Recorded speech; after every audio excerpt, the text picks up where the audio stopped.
Hello and welcome again to episode, what are we on? 8 of Top 5. And in honor of May being Star Wars month, we are doing top 5 favorite Star Wars games tonight. How are you doing tonight, Jason? I'm not too bad. How about yourself? Good.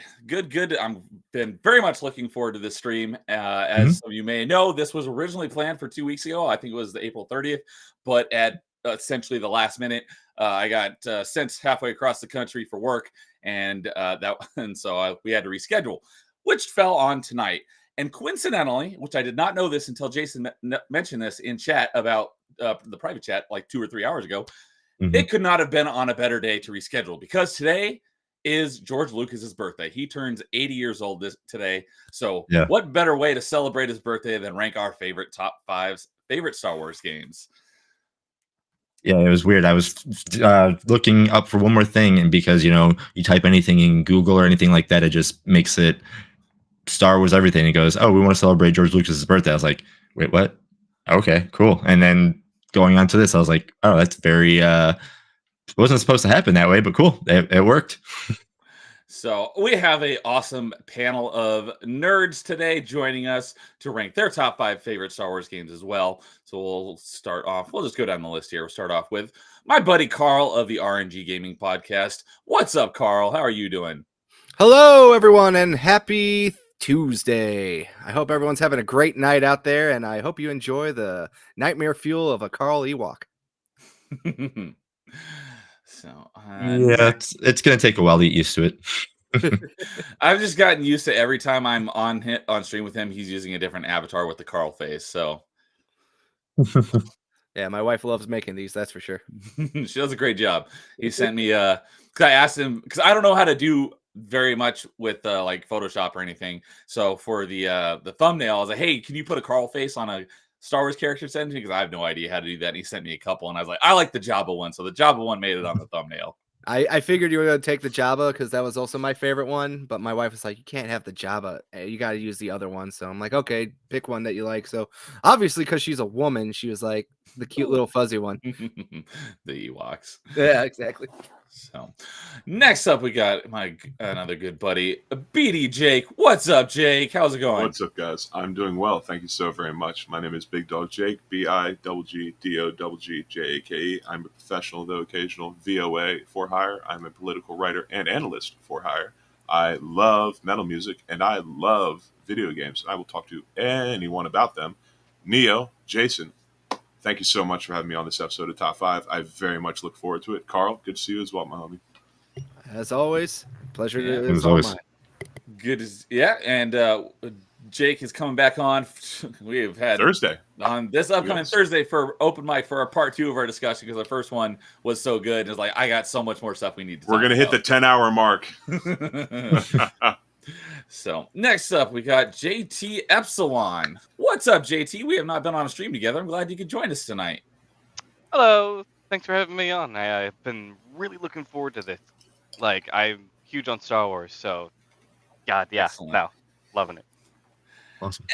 And last but not least, we got the Star Wars man himself, Kyle Katarn. I mean, the Fractured Filter. What's up? Hello, guys. Glad to be here. Looking forward to it. But, I'm just a casual fan. So, I'll try my best to fill in a top 5.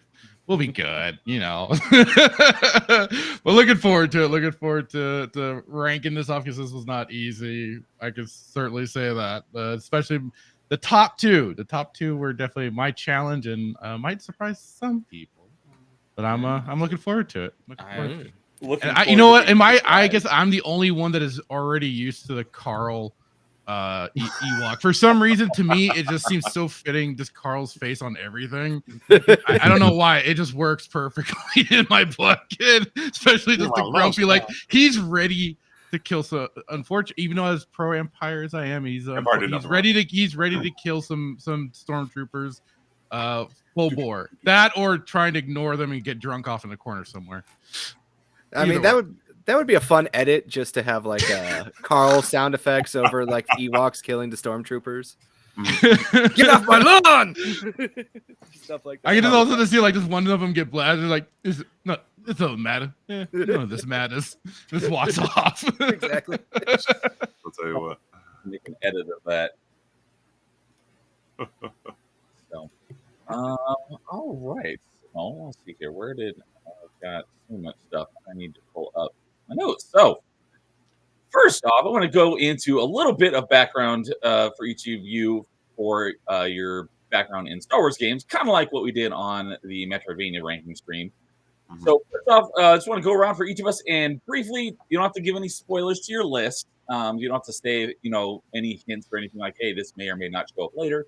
But I want to hear from each of you what you remember the first Star Wars game you played was, and then what was the most recent Star Wars game that you played. So for me, for the first Star Wars game I played is actually like a four-way tie because, and no pun intended, because one of them was TIE Fighter.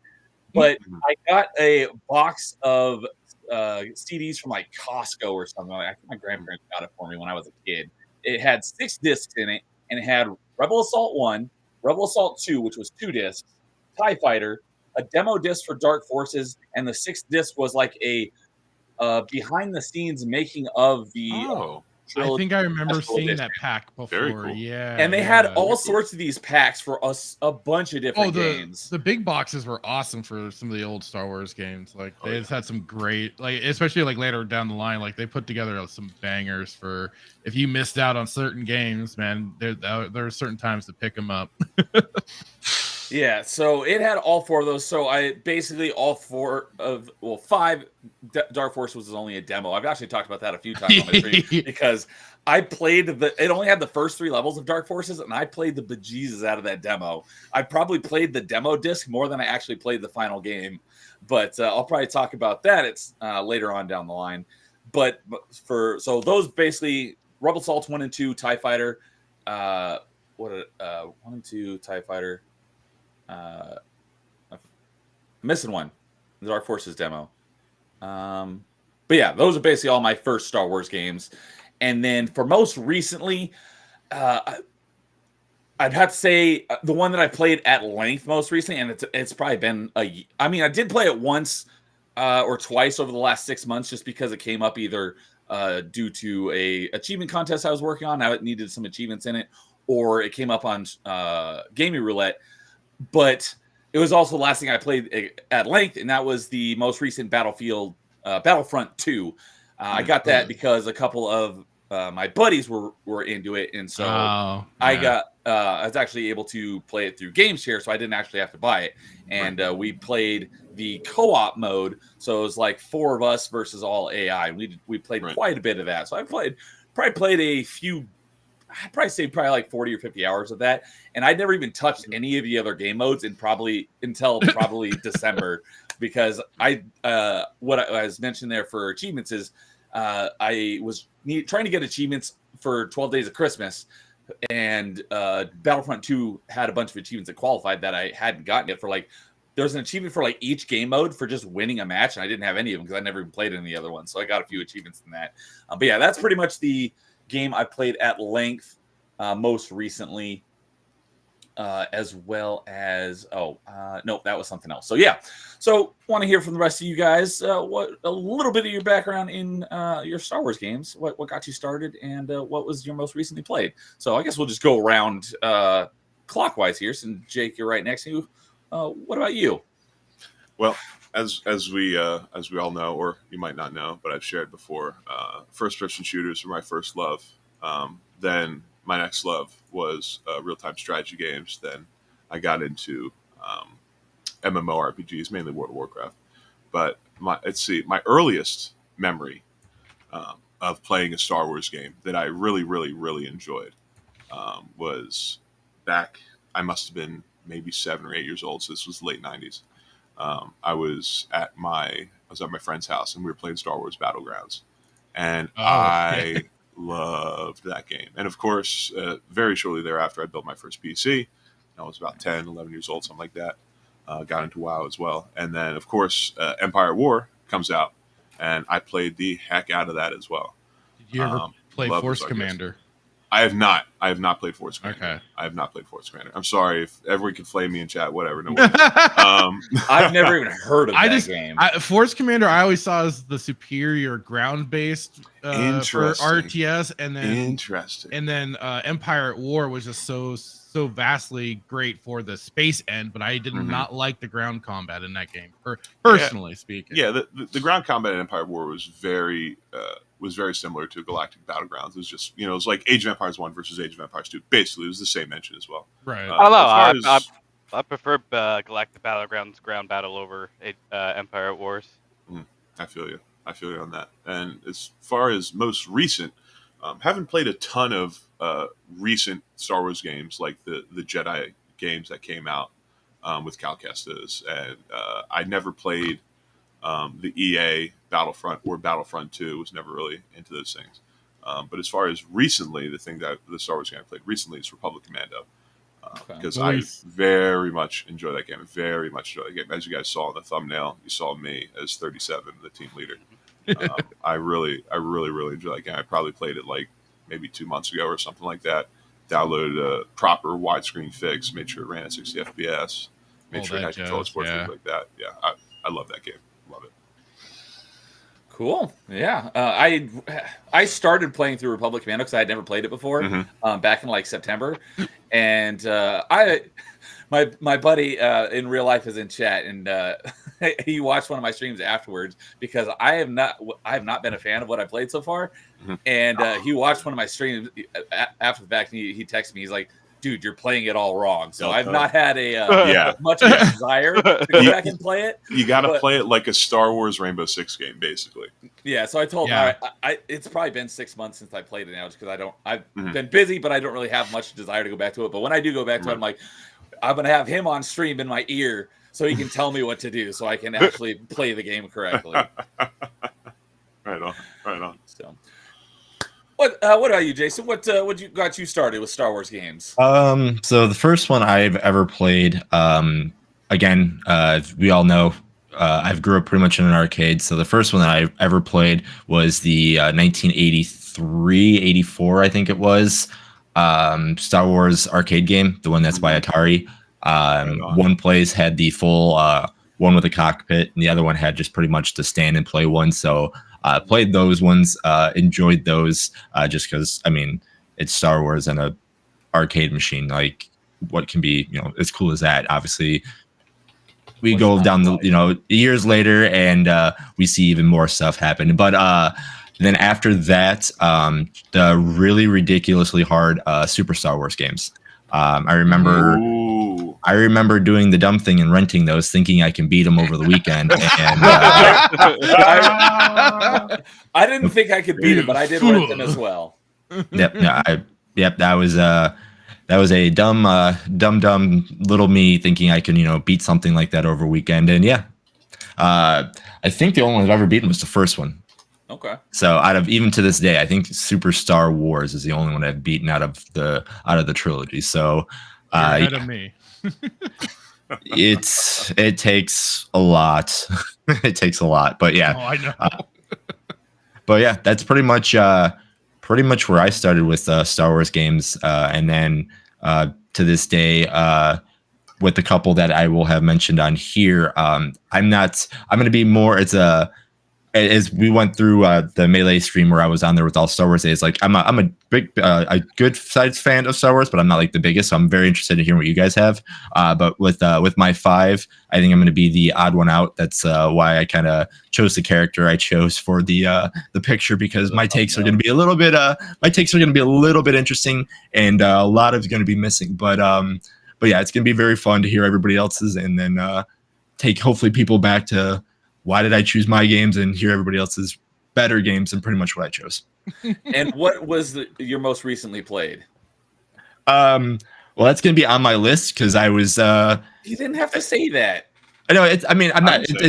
I haven't said it yet either. I haven't said it yet. The reason why I played it is because, again, some of our top 5s that we had earlier made me start trying it out. So. Okay, so you'll mention it once we get there. What your most recent was? Okay. Gotcha. All right, and Carl, what got you started with Star Wars games? What do you play most recently? Well, for me, besides for Pokemon, Star Wars was like the biggest thing for me as a child. It's like Pokemon Star Wars. I'd never heard of that one. No, so Pokemon, That'd be comma tight. Star Wars. yeah. So basically, when I got my N64 as a wee lad, Pokemon and Star Wars were basically the only video games I had for it. And the first Star Wars game I can remember playing, and I had to look this up because I had only two in mind. The first one I ever played was Shadows of the Empire for the N64. Good one to start on. All Good one right. to start on. Good Yeah. start. I was a wee lad who really didn't understand every complexity that I was doing. I just remember that replaying the first level constantly, taking down those AT-ATs, Mm. and then kind of going through and just fumbling around with my childlike ignorance, getting deeper into the story. I don't think I ever beat it, but I think the last part I remember was an underwater level where I had to fight a tentacle monster. I Oh, don't- yeah, I know James was what doing level that something is. like that last night. So like Dropping that. his rebreather in the water. Oh my gosh. So that's the first Star Wars game I can remember playing, and the most recent I was just playing Jedi Survivor, the Ugh. new the sequel to Jedi Outcast, not Jedi Outcast, Fallen Order. How Fallen dare Order. you? How dare you confuse those? How dare you? I had a Frank, slip up there. Frank, Don't ever frankly, how dare associate- you? Don't ever associate class with trash like Survivor. Fallen Order was a fun game. The sequel, I haven't really gotten too far into it, but they really did a good job upgrading the combat. That was one of my big complaints with the first one. Okay. So that's Yeah. that's all I can really say for that one. Cool. Yeah. All right. And Filter, what about you? Well, yeah, it goes back to the days of the wee lad. I definitely started out with the super Star Wars games for sure, renting those, but I did not have any kind of delusion of grandeur or anything like that, thinking I'm gonna beat these. But I just was like renting them and having a freaking blast. Even though for the longest time I still could never fully, I couldn't always figure out how to get through the stage where you are in the speeder trying to get to the sand crawler. But gosh darn it, was it fun regardless. And then yeah, just kind of up through the years, been playing whatever I could whenever I can. But I mean, those were definitely like games that were more focused on the OT and everything, and then later just the other games helped expand the universe with it all, along with the books. So but then most, I mean, are we you say most recent, so like the newer games, not or just like necessarily- what you recently played? Because It could be like the 1983 Atari game if that was Right. the most recent one you played. Not necessarily what came out most recently. Right. No, yeah. I you know, out of curiosity, I did check out way after the fact, and for a price of a sandwich, I got, you know, Battlefront 2 and Fallen Order just to check those out. But most recently played was I did my 5-hour stream of Knights of the Old Republic 2 and made sure and loaded that bitch up with any HD mods, and then of course the content pack, because you got to have that. Oh yeah. Yes. It's a must. But man, I was just playing through that again. I was just having fun. And I was like, you know, this is where I love telling people about the mods more than anything for these old games that, in my opinion, still keep the games alive. You can keep playing them. We don't need remakes. You can just, as janky as the old systems were, they're still fun as heck, and you can go back and play those instead. Here's some mods, make it look pretty. Away you go.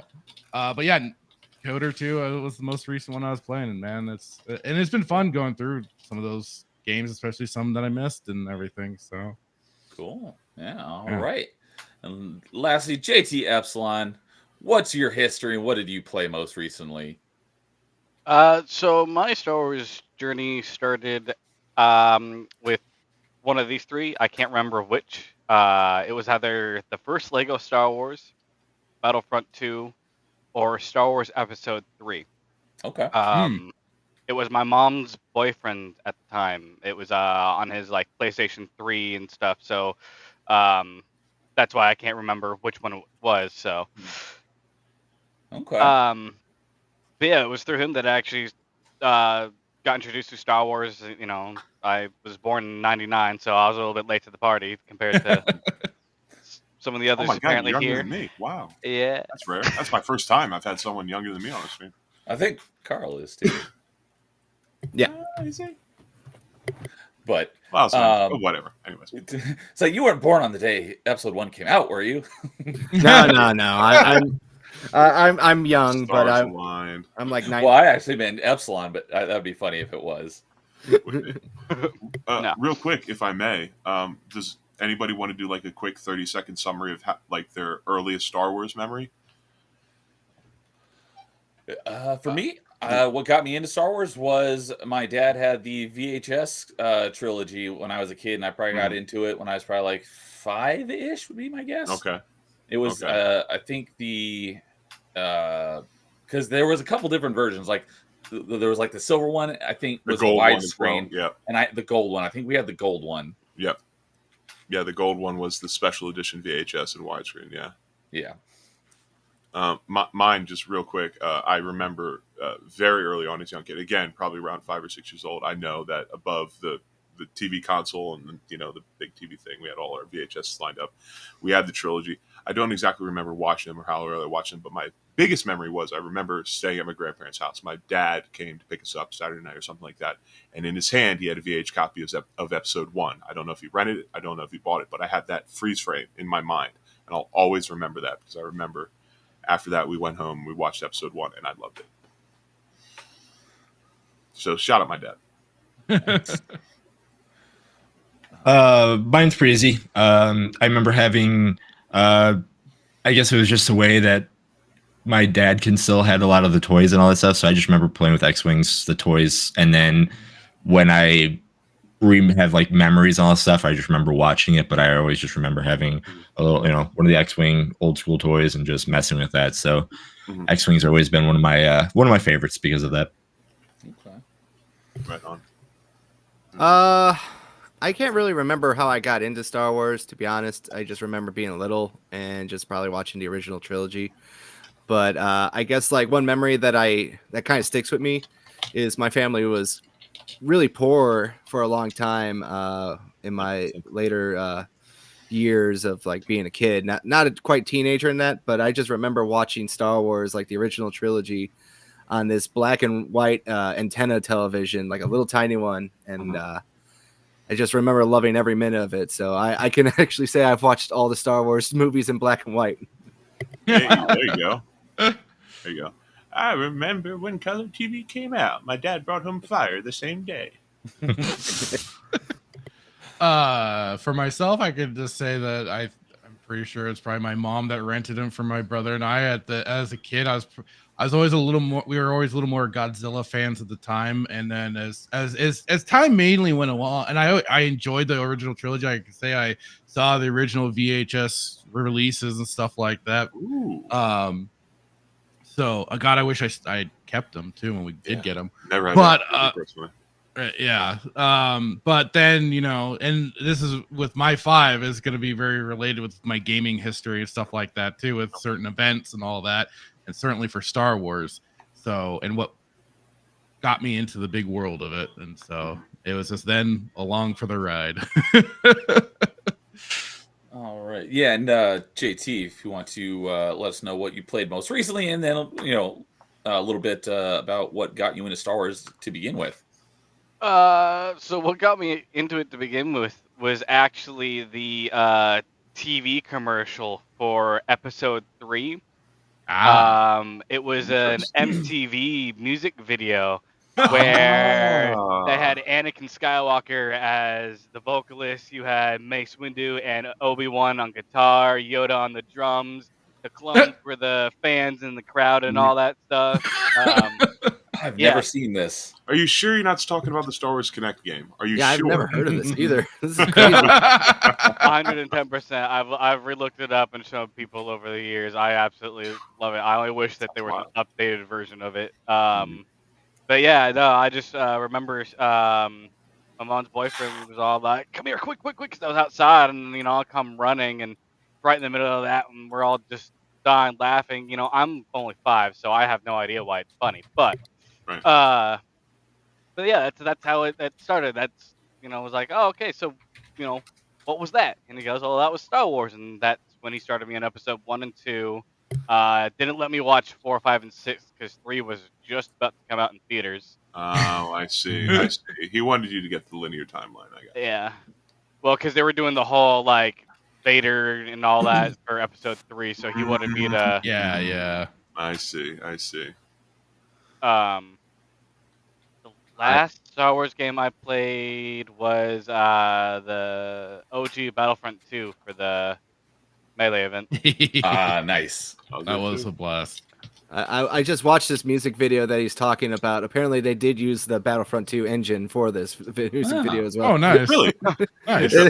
They Cool. look like little Battlefront stand-ins because it looks like 2005 Star Wars right there, right? That's right, baby. That's Peak right. there. Peak. I will include the link to that in the stream description afterwards if anyone wants to check that out. So, excellent. Let's see here. Before we get on into our top fives, want to say hi to the chat. We had a bunch of people in chat before we even started. Angry Canadian is here as always, and he's saying, "I know Neo's going to have all the old Jedi Knight guys fill his top 5." We shall see. We shall see. And let's see here. We got Star Wars Marvel Pierce. What's up, Star Wars Marvel Pierce? Good to see you, buddy. Cheers to you as well. Phantom X, hello. I think I've seen you here before, but Hello, Phantom's a good friend of mine. We're in the GCA. We're in the GCA together. All hail the 199. Hail the GCA. I appreciate you showing out, Phantom. Appreciate it. Thank you so much. Thank you for joining us, Phantom. And Nick, what's up, Backyard TARDIS? Number 1, Sega Star Wars Trilogy Arcade. Number 2, TIE Fighter versus X-Wing. 3, Star Wars or Super Return of the Jedi. 4, Jedi Power Battles. 5, Star Wars Galactic Battlegrounds. All right, jumping the gun, but decent list. We'll see how ours pan out to that. My good buddy, who I was mentioning earlier in real life, who's going to coach me on Republic Commando whenever I get back to it. Good. First Star Wars game I ever played was Rogue Squadron. First ever owned was Star Wars Starfighter, I imagine. I'm assuming he meant to say Starfighter. So let's see here. And we have I don't have it in here, so I can't highlight it, but dude, my buddy dude 1286 saying got caught up on all my anime, now to listen to another eulogy about Star Wars. No, we're talking about the good things of Star Wars. The Star Wars that still exists today, folks. Well, the Star Wars that worry still about it. We exists got for you. you to the Star Wars that still exists for you to play, untainted by Disney or anything like that. You could still enjoy these old games. Yes, I was talking to other people in my Xbox Discord because we were talking about Jedi Survivor because it just recently joined Game Pass and a bunch of them are playing it right now. And they're not kind of in the same field as we are, where we basically hate. Well, I can't say all of us, but a lot of us hate pretty much everything that Disney done. They're more so a little more even keeled about it, not so biased. So they're like, yeah, it's pretty good, but in the 2000s wasn't very good. I'm like, are you kidding me? The 2000s was like the best years of Star Wars. That was epic peak times for Star Wars games for sure. Like that was the best time for. I mean, they did so many great games, especially for like filling in the Clone Wars era. And I mean, you were playing Republic Commando for God's sake. I mean, that's Commando, Empire it's one of War, KOTOR 2. I mean, Yeah. SWTOR came out in that's 2010. But It's on the edge, but still, whatever. that time frame is just great for the EU. So, even 90s Star Wars was really good too, because you had all the N64 and the PS1 games as well. Yeah. Yeah. But yeah, Angry Canadian saying, it was painful watching Neo play Republic Commando. my buddy, dude, I was dying and how pissed you were slogging, and pissed how you were slogging through Republic Commando. I've given him an earful too, Chris. Believe me.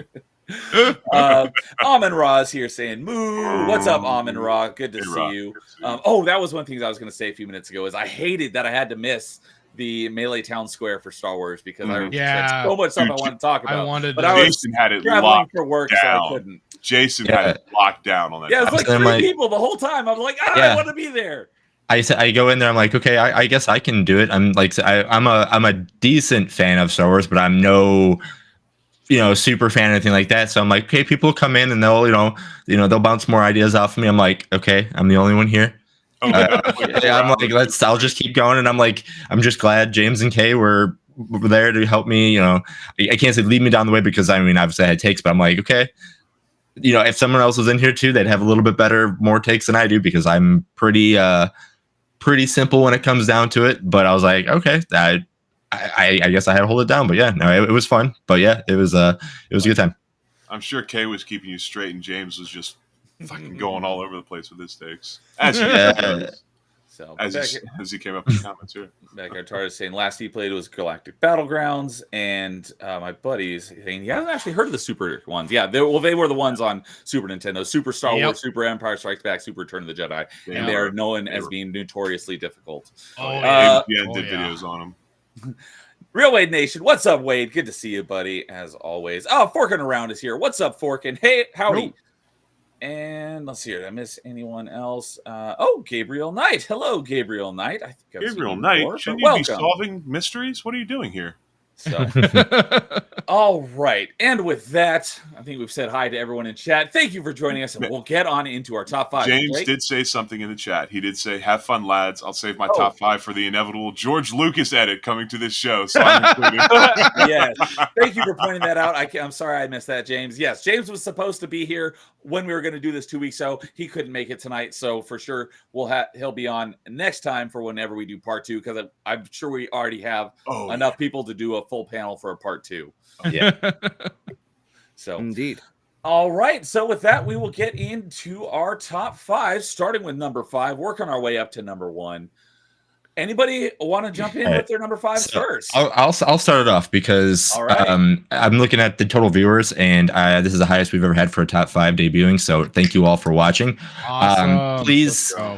So I'm probably going to kill it right now, but I will go with 5. Just don't leave after I say my number 5. Just please, guys, crash this with no survivors. Like, don't let this dissuade you. You should stay here afterwards. Yep. Yeah. There's 5 other people after my number 5. So please stay. No, all right. So yeah, I'll go with my number 5 because it's not a great game by all means. I know a good start with that's fine. It's a very, very bad game, but as what's the best? Yeah, as I get older, and see 3 people left already, so let's go.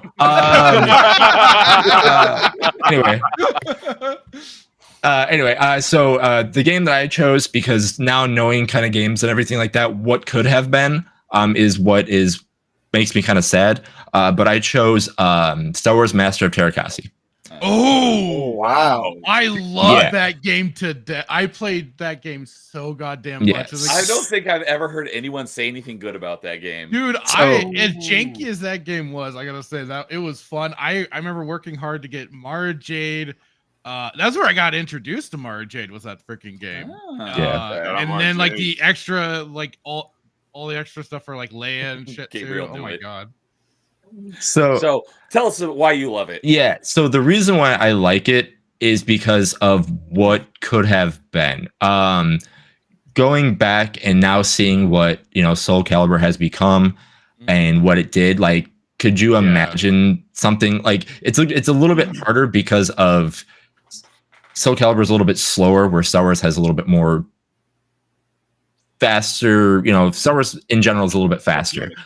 But my biggest complaint about it is, can you imagine if Star Wars didn't have to be a 3D fighting game?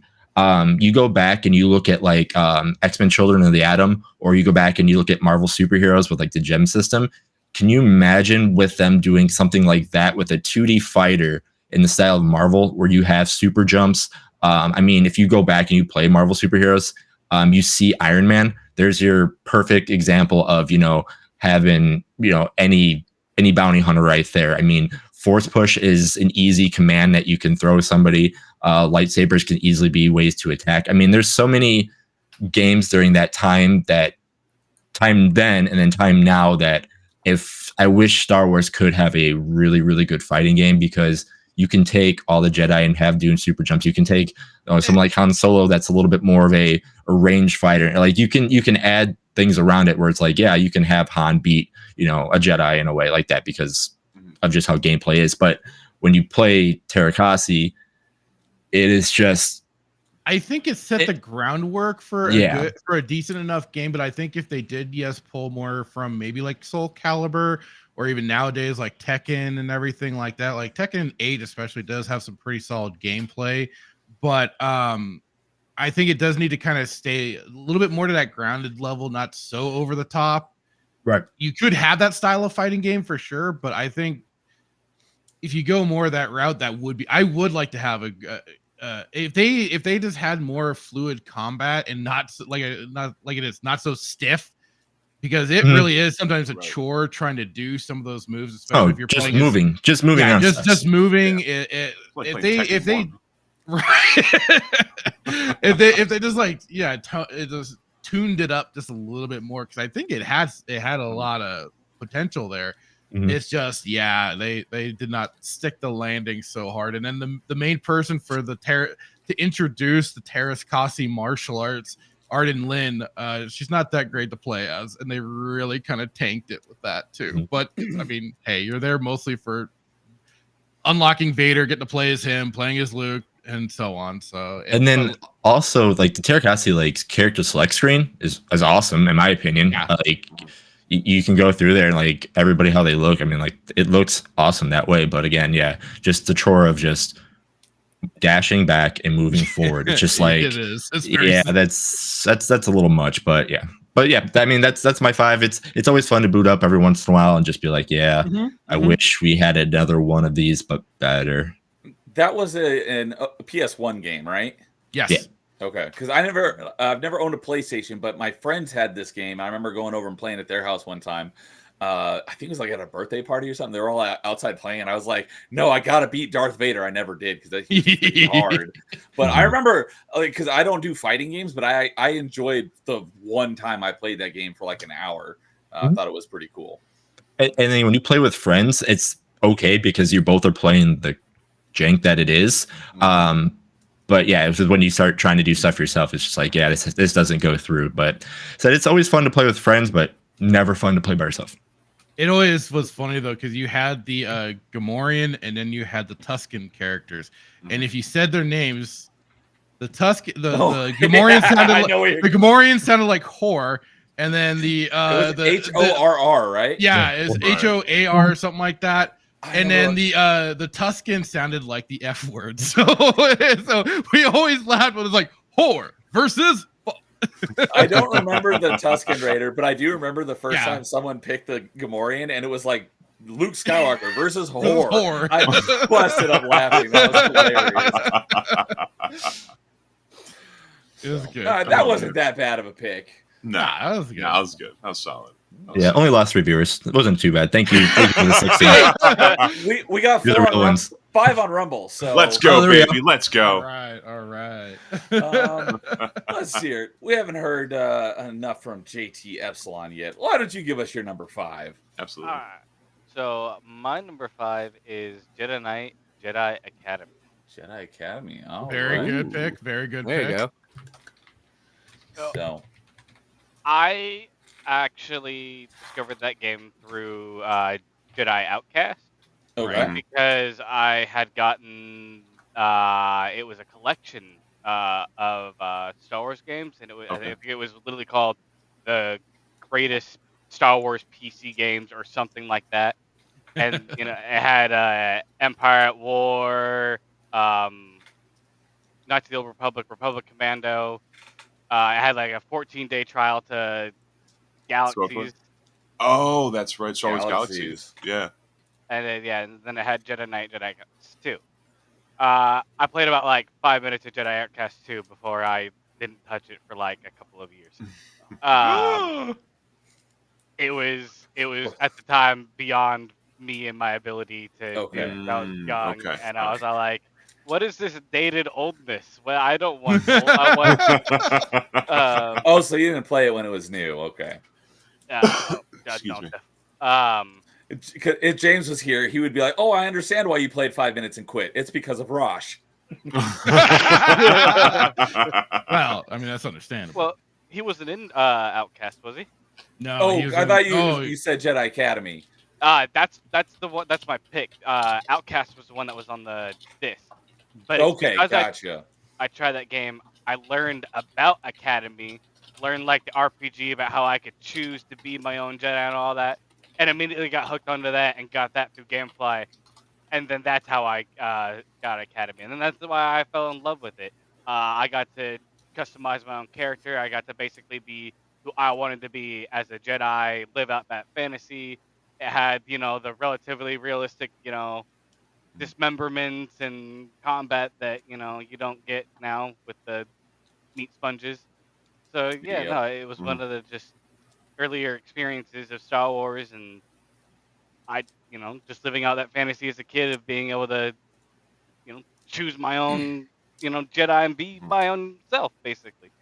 Mhm. Yeah, the great thing with Academy and Outcast is that I saw on somebody's like retro review, one of the devs from the team popped into the comment section and confirmed something that I always suspected, and that they based the gameplay off of Bushido Blade games, and it very much shows, because it's like you finally had two games where you're a Jedi and Right. the lightsaber actually acts like a freaking lightsaber. Yeah.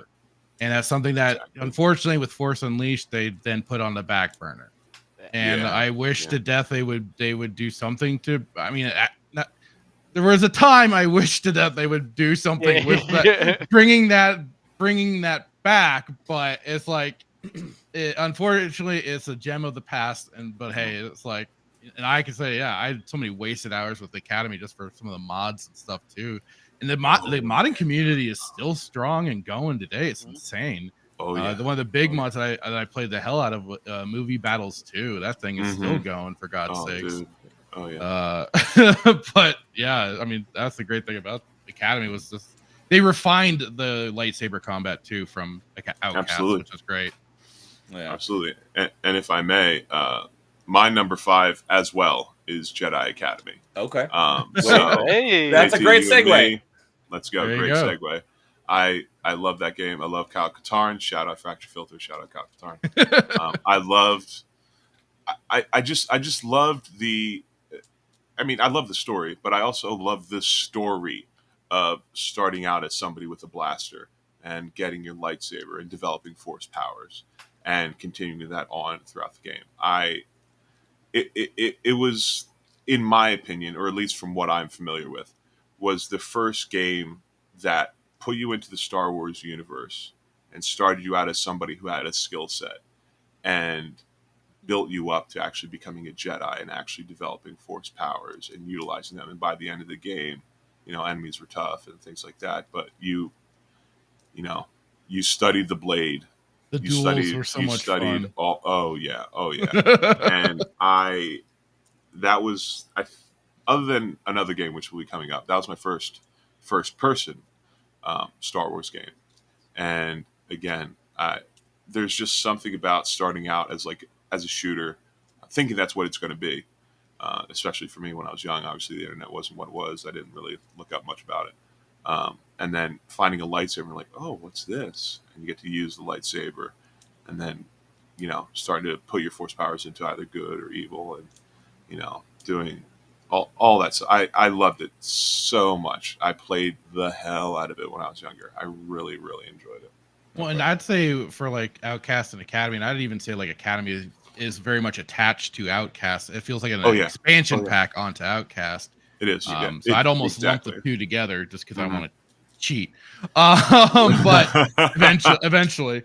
But I mean, the great thing was that when you started getting those force powers, like you felt like you were really just like, oh yeah, you could have a lot of fun.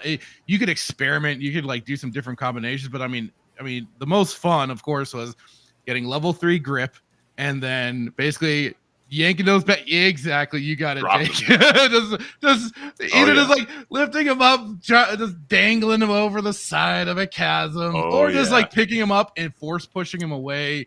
Anything like that, especially if you got just happen to break, throw your saber into him. That too. That's another fun one, especially if you can drop that on a dark Jedi, dark trooper, or dark troopers. Yeah. Are you talking about Reborn?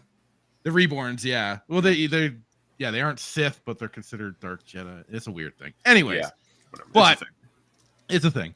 But no, I mean, and it's kind of funny. With like things like Force Unleashed, and I was talking about this with my brother earlier. It's more just feels like a gimmick than anything. With like the whole, yes, it kind of looks cool and it has the flash to it. But like it's only surface level, because then like yeah, it has the destructible environments, but those only go so far. While in like Outcast and Academy, like your force powers go much further. Oh yeah. And if you just give the the types of physic engine and stuff like that into Outcast or Academy from Force Unleashed, with your ability to like pick up the stormtroopers and get them to like grab onto each other and then throw them around and stuff like that, those like extra ragdoll physics, then you just, I mean, that'd be the cherry on top for those games. But I mean, as is, they're just fantastic the way they are for that. Oh yeah. Yeah, Jedi Academy was also it's an honorable mention for me, but it was probably one of the first games that ever gave you like a power trip as a Star Wars Yes. too.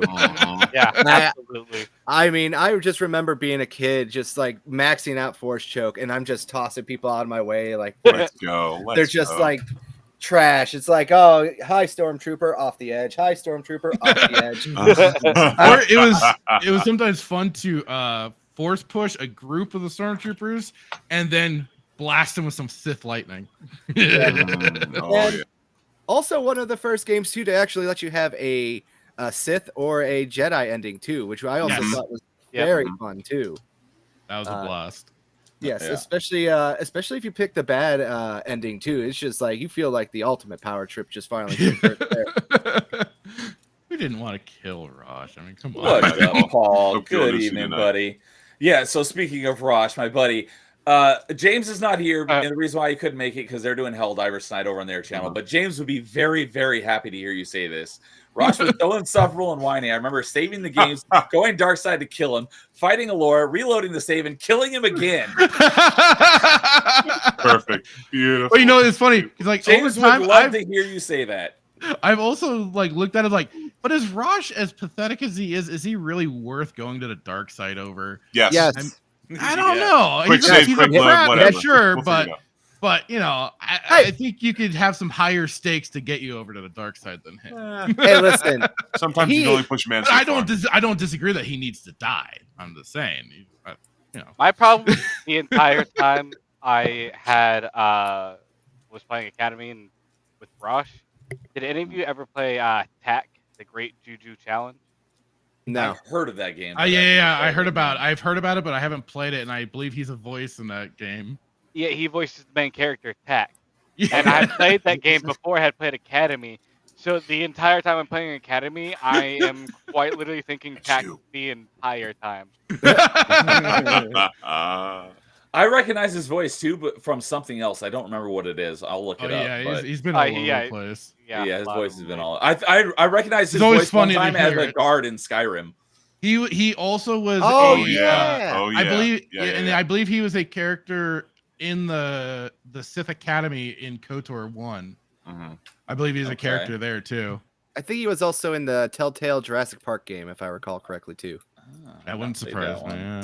Did he voice? Oh gosh, I think he voiced the main guy. He was. He was part of the helicopter group. Okay. Yeah. Okay. Just for spoiler free as I can make that one. I got you. And then speaking about power trip, I would force grip, throw lightsaber, force train, and electrocute with force lightning all at the same time. Let's Such go. overkill, baby. The best kind of kill. Good. Also, the best kind of kill, overkill. That's right, baby. Also, one of my favorite things too. I staff or dual lightsaber for you gentlemen. I'm two lightsaber man all the way. Same here. Two lightsabers. Two lightsaber. Absolutely. I'm a staff saber. Staff saber too. As long as you're not a single saber, because staff sabers and dual lightsabers have the best combos. I take a single over a double bladed. All right, you're out of here. Get out. I'm the same. Just give me one. It might You be two, get out. flashier, but better on the defensive side. That's the thing you give up with double-bladed lightsabers. You're entirely Who cares about offensive. defense when you have so much offense? Yeah. Offense is the best defense, frankly. The best I don't know. defense is Your second saber's a shield. Didn't you ever know what a sword and board is? Kind of lean in front of you. Just ask Darth Maul how that worked out. I mean, it took 2 Jedi Masters and one of them died, frankly. So, Well, just saying. Obi-Wan was a Padawan at the time. Yeah, just Yep. I mean, Darth Maul did become like a Semantics. cool spider creature, so that's kind of cool. So I guess it worked out for He him. did, and his jealous brother. Yeah, jealous Phil and I are of just his like, spider legs. Let's not know. Maul We're stayed not gonna- dead in that pit where he belongs. That's it. Just like Palpatine. Just like exactly. Yeah. Just like Palpatine. Yes. Fall down a giant pit like that, especially after getting cut in half, you're dead. Yes. when, when deaths matter, damn it. Absolutely. Just like I don't know if it was Gabriel or Christian that brought it up. You know, unlike today where you get stabbed straight through the chest, through the heart, and the spine with a lightsaber and be okay. No one's ever really none of gone. that shit pre-Disney. You're dead. Yeah. All right. Filter, love since you're already on a bit of a rant, you want to give us your number 5? All right, yeah. So like I said, I'm gonna be kind of also including a bit of gaming history and just these games Learn definitely some knowledge, homie. did have. Hello, and welcome. Welcome. Hello. Lightsabers. All right, I'll allow go you're to new for here. me. Welcome. You know. Hope you enjoy it. Hey, you know, Darth Bane was a single saberist, and he was badass with it. So, Yep. but for my number 5, I'll be going in a bit of a different direction here. It was my introduction to this whole kind of style of gameplay, and that is 2003's Star Wars Galaxies. All right, let's go. It was my very first MMORPG. I came in more when Jump to Lightspeed had been introduced, which kind of thank God, because from what everything I heard from some of the old timers is like old timers, even though it was like a year later. But like everybody's like, man, travel was a bitch. But it was definitely. I mean, it was a hell of an experience because just the community in the game itself were already there was a lot of. I ran into nothing but really awesome people. I was especially brought in through my buddy who was playing it first, and he was with a guild that we were associated with prior, Starfleet Command Ops, and then they started playing this game. I was like, hey, and I was over at his house watching. I'm like, what the hell are you playing? And he kind of told me it's Star Wars Galaxies. It's obviously Star Wars game and all the and I mean, you wanted a game where it did not hold your hand or anything like that, especially when you were first getting introduced. Because this was pre-combat upgrade era. Mm-hmm. The great thing that I especially loved about it was just how well you could customize your character's build and everything. Mm-hmm. There were very much like your cookie cutter templates, and I will say I probably followed one of those because it was, again, I was like, oh, I recognize that. Terrace Kasi. So I've always loved like monk style brawler characters usually, and I was like, bam, I'm going for it. And then speaking of how Carl, you mentioned Pokemon, you had the creature handler in Star Wars Galaxies, and you could raise them, you could use them for combat, you could use them as mounts to travel around.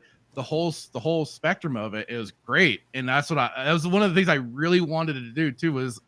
I believe they locked you out was from being able to get a crate dragon, because goddamn, those were like the uber tier mobs basically, and were for people like that happened to have unlocked Jedi and some of the really high tier bounty hunters that especially had the Mando gear that you got from the Death Watch bunker. Mm-hmm. Oh wow! But that's something I was always jealous of in I know, because in World of Warcraft, one of my characters was a hunter, and of course you had the various beastmasters and pet tamers. Right.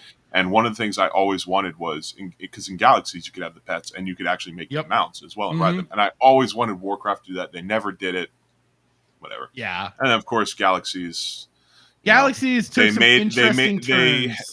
Towards the end especially. Yeah, they were chasing the WoW bug real hard instead of just embracing their when they started introducing the village and stuff like that. I mean, it was still a grind. It was still a grind and everything, but the combat upgrade was really rough when they first released it. And I came back to it, wasn't bad. And then, of course, shortly after that, the NGE, the new game enhancements, whatever. Yeah. Where it was completely. Everybody's a Jedi. You be a Jedi. Well, and it was completely wowified. It was wowified to the extreme. Right. But I mean, I still have a great nostalgia for that game just because, like I said, it introduced me to the whole MMO gameplay aspect. It hasn't been the same since. I still pop into emulators that they have going for that game. Oh yeah, there's a bunch of private servers still going. Oh yeah, a bunch of them. It's like now you just like pick your flavor of whatever you want to play, sort of stuff. But I mean, the great thing was like not only did you have like ground combat, but then when it jumped to light speed, you had then basically your X-wing versus TIE fighter. It was full on space combat. Oh, yeah. And you could do the flight stick or just mouse and keyboard. The great thing was too is that you could pick factions. You could be the Imperials if you wanted to. You could be the Rebels, or you could be a filthy, dirty neutral, not taking a side in things like me, which I enjoyed. It was kind of fun, just being like a privateer sort of smuggler type aspect to it. I did eventually go to the Empire down the line, but I went through the gambits, and it was fun. And they had the theme parks and stuff like that where you did get to meet Vader, Palpatine, Thrawn, even Mara Jade, and then of course you could do the Rebel theme park, Luke, Han, Leia, and all that stuff. And then they brought more of that stuff together with the NGE, but yeah, that was a dark period. And they tried bringing back a lot of old things, but man, for me, that was just a hell of a game. Because again, like I said, the community was really where it was at. A lot of people were very friendly. I remember first time coming out of the Mos Eisley starport, a random person came up was like, "Hey, you look new. You want some new threads?" I'm like, "What? Why? Sure, by all means." It's like the opposite of the community in EVE Online. Oh, nobody? Okay, never mind. No, yeah, I know what you mean. But EVE Online, I remember a buddy of mine when we were playing that, he got into a certain sector and suddenly it was he got dropped by somebody. 5 mil and the gun stop, and the guns will stop. He got blasted out of space. Wild. I'm like, man, that sucked. But the only people that still play that game nowadays are people who are like executives that just do fuck all at their desk and they just play EVE Online. What is last time I remember too? It was like so automated, but. Oh, you can automate a lot of stuff in that game, but man, getting to that point is a pain. Oh boy. Right. But yeah, so like for me, Star Wars Galaxies, it's making that top 5 just because of the experience I had. It was especially a task because I had to upgrade my laptop for some more RAM, because otherwise all I could do was space missions for a short time until we got the new piece of hardware, and then it was like, all right, we're off to the races. You didn't just download more RAM? Yeah. Really. Oh, you know, I looked into that. I tried it. My system you deleted wasn't System compatible. 32, right? Okay. Just making sure. Yeah. I always wanted to get into Galaxies, but I never. The only MMO I played is I played Old Republic for a while. Okay. But I thought the idea of Galaxies was pretty cool. I just never got a chance to get into it. Like it was like I said, it did not hold your hand. It was very I'll say autistic, basically. Like you had to, especially if you wanted to get into the crafting side, but the crafting side was amazing because they were also really reliant on it was very detailed, and like I said, just very detail oriented, that you had to really know your stuff getting into it. But you had a strong reliance on people that were doing combat, because the people doing combat were then bringing in like the furs and other materials. Unlike WoW in that way, where you could have other characters and kind of, even in vanilla, kind of easily bring your professions all the way up. In Star Wars Galaxies, you know, you had a character who was crafting, and you needed to rely on other people who were gathering ingredients for you, like you were mentioning, through combat. You know, which is the way it should be, in my opinion. Yeah, there should be that kind of balance out for everything. But I mean, it was insane too, because then you had the entertainers who were part of anytime you had like a certain location for entertainers and docs. The doctors were there to give you buffs so you could actually go out into the world and do plenty of extra work, especially the tougher missions that you wanted to do. You needed your buffs, the medical buffs and the entertainer buffs, to help your mind and your action, so you can keep on going. Laying down a solo on the Gizmophone. Oh, yeah. Exactly. And that was kind of the other fun part of it, because you're either standing or waiting in a place, watching the entertainers, standing in a line, waiting for your doctor buff to then go out there. But then you were usually socializing with other people, and that was a time when I actually was a little more social in games. And like I said, it was just the community itself was a lot of fun. either good banter, bad banter, whatever banter. It was just or just chit chat, everything like that.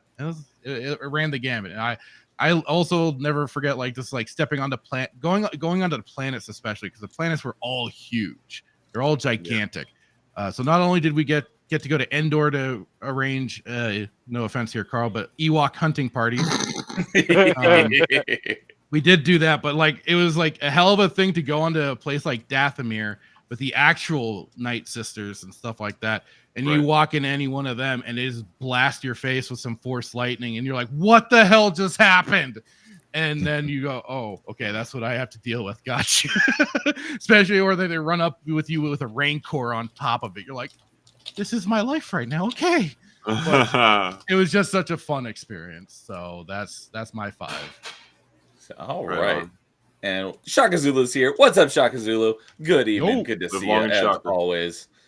And let's go with Carl for his number 5.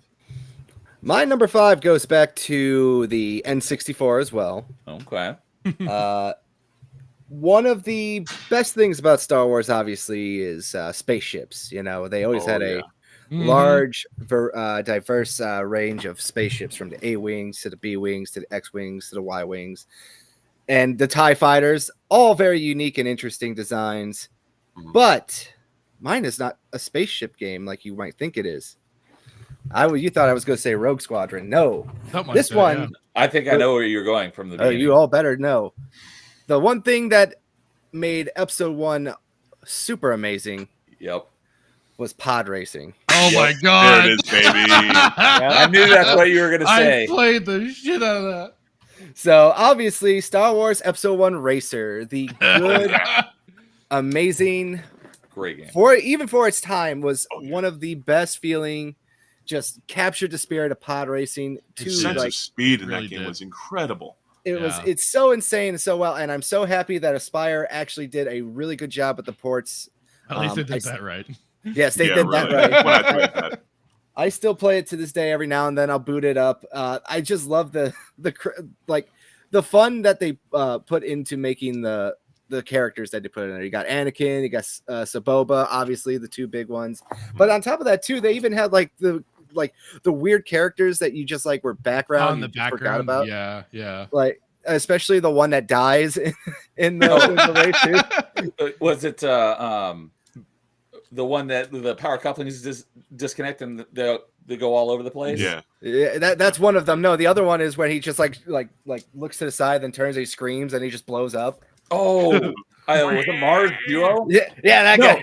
Yes, I think so. I remember most of their names. I cannot remember most of their names to save my life, but yeah, I couldn't either. But no, Mars Duo, I think was the Gan, the 3-eye guy.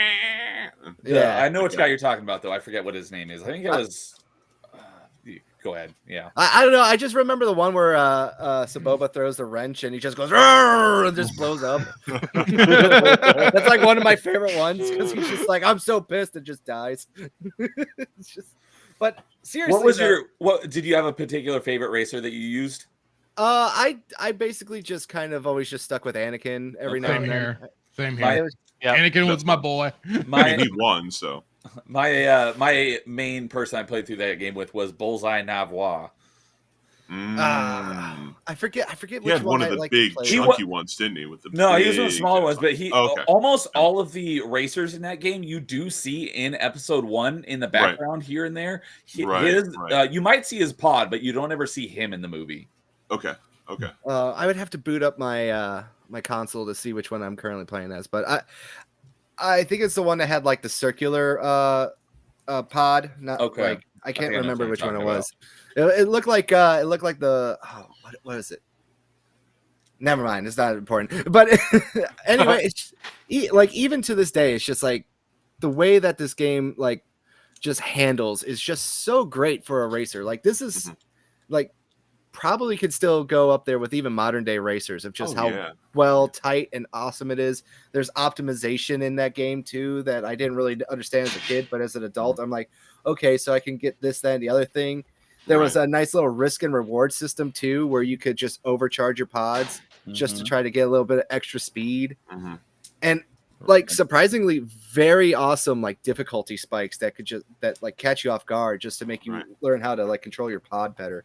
Like I am just still upset that we never got any more pod racing, like just in general. It is a travesty and it's a crime that Yeah, why did they come out with one where you can make your own pod racer? Like That would have been cool. Oh, that would have been cool. Yeah, exactly. Or Carl, like Carl, did you ever play Racer's Revenge?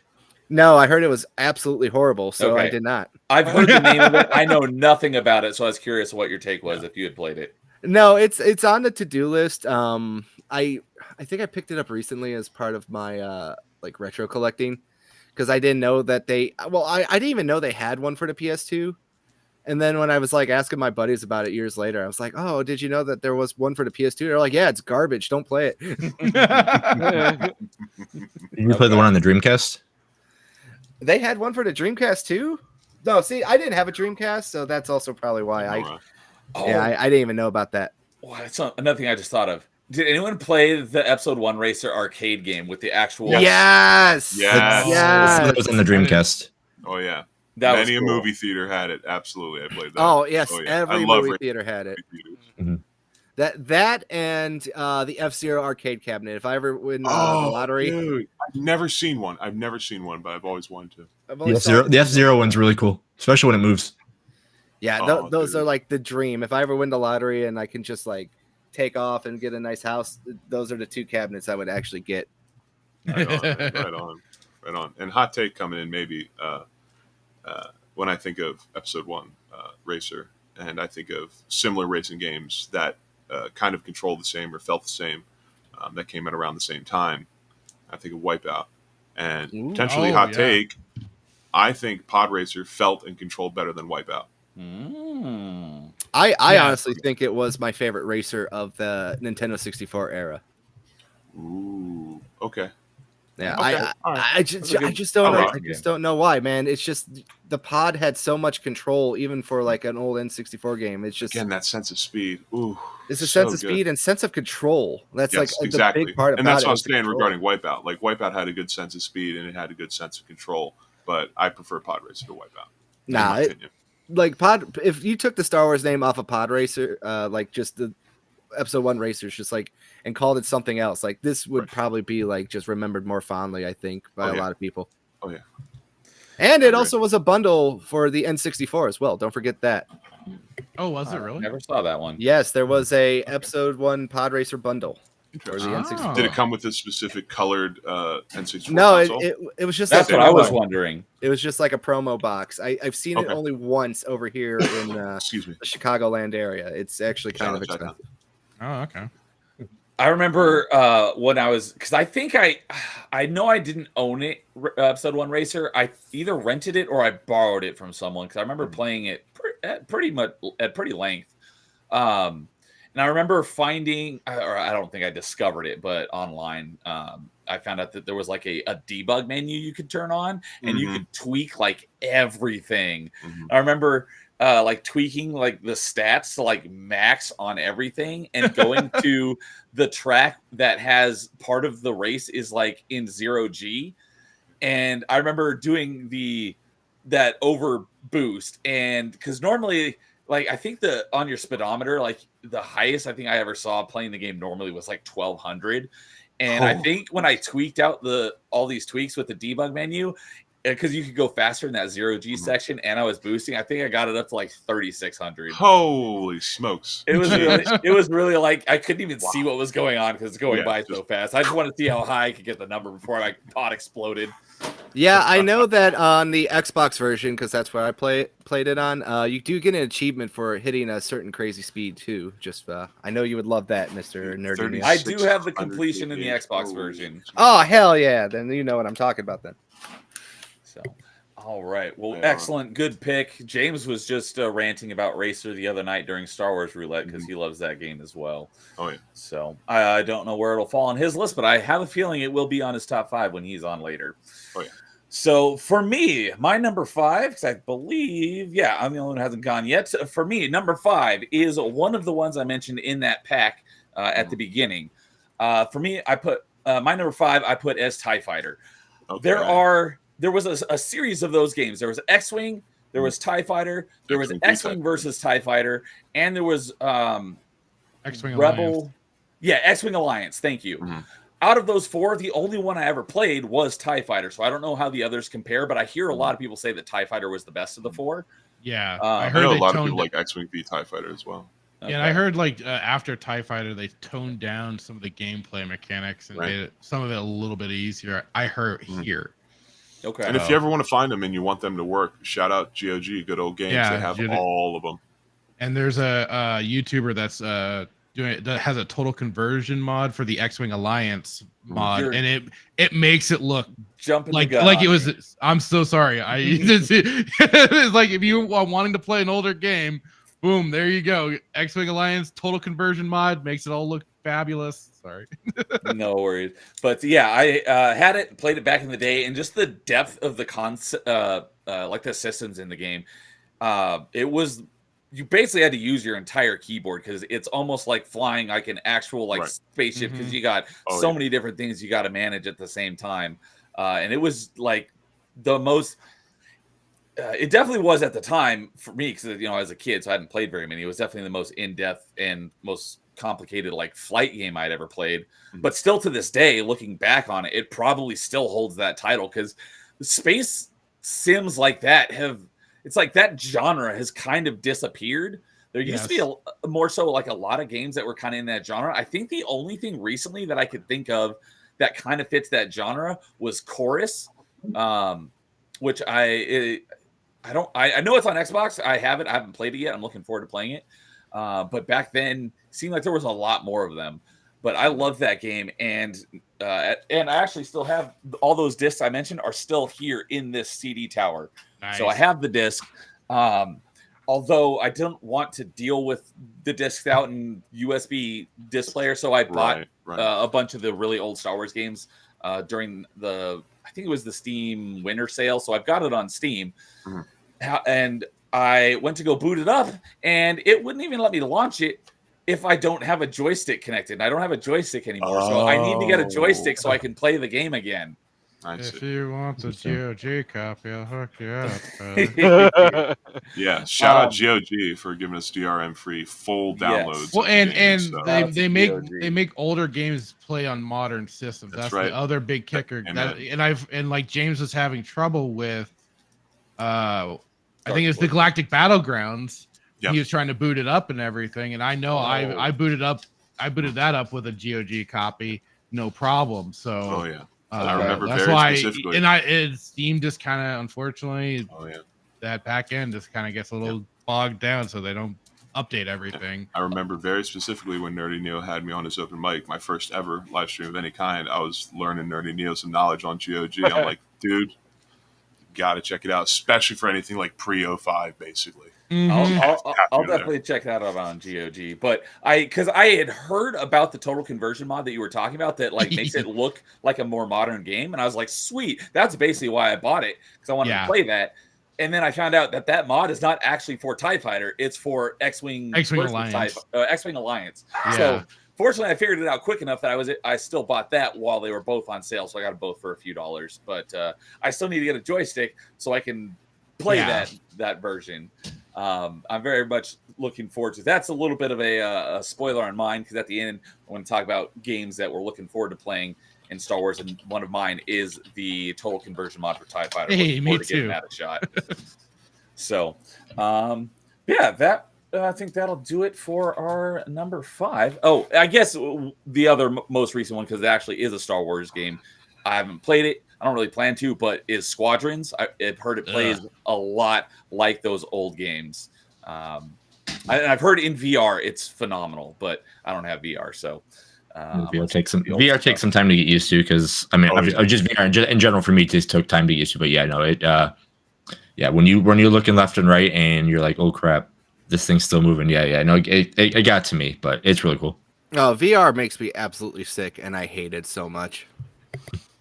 So, all right. So we'll get on into our number 4s. I think, I guess I'll go ahead and start with 4, and then since I kind of waited the longest. So for number 4 is a Nintendo 64 game.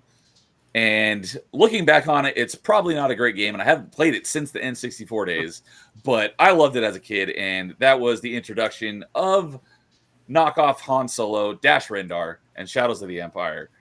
Hey, respect to Dash Rendar. I love Dash Dash Rendar. And seeing, I don't remember if all of them, but I remember some of the bounty hunters from Empire Strikes Back were in it. Because I remember IG-88 was one of the level bosses. Yep. Remind me, Boba Fett was one as well, wasn't he? Yes, he was. Yes, That's he what was. I thought. I don't have it up here, but I have it on my other bookshelf. And I didn't read it till way later, but I read the Tales from the Bounty Hunters, which actually it's like 5 short stories about the bounty hunters that are on the bridge of the Star Destroyer in Empire Strikes Back, and it goes into their histories. That was a great book. I read that much later, but seeing those characters, like IG-88 is my favorite of those bounty hunters. Not counting Boba Fett, because obviously. And that was my online persona for a decade, Boba Fett. So I love Boba Fett, but of the lesser known ones, IG-88 was my favorite, and seeing him in a video game was really cool. But yeah, not aged well, but I had a lot of fun with that game. And messing with cheats was fun because on certain levels, you could take control of the other characters. Like in the first level, you could control the Wampas. And I think in the second level during the Hoth battle, you could control the ATSTs. The thing was, you're still in control of your character.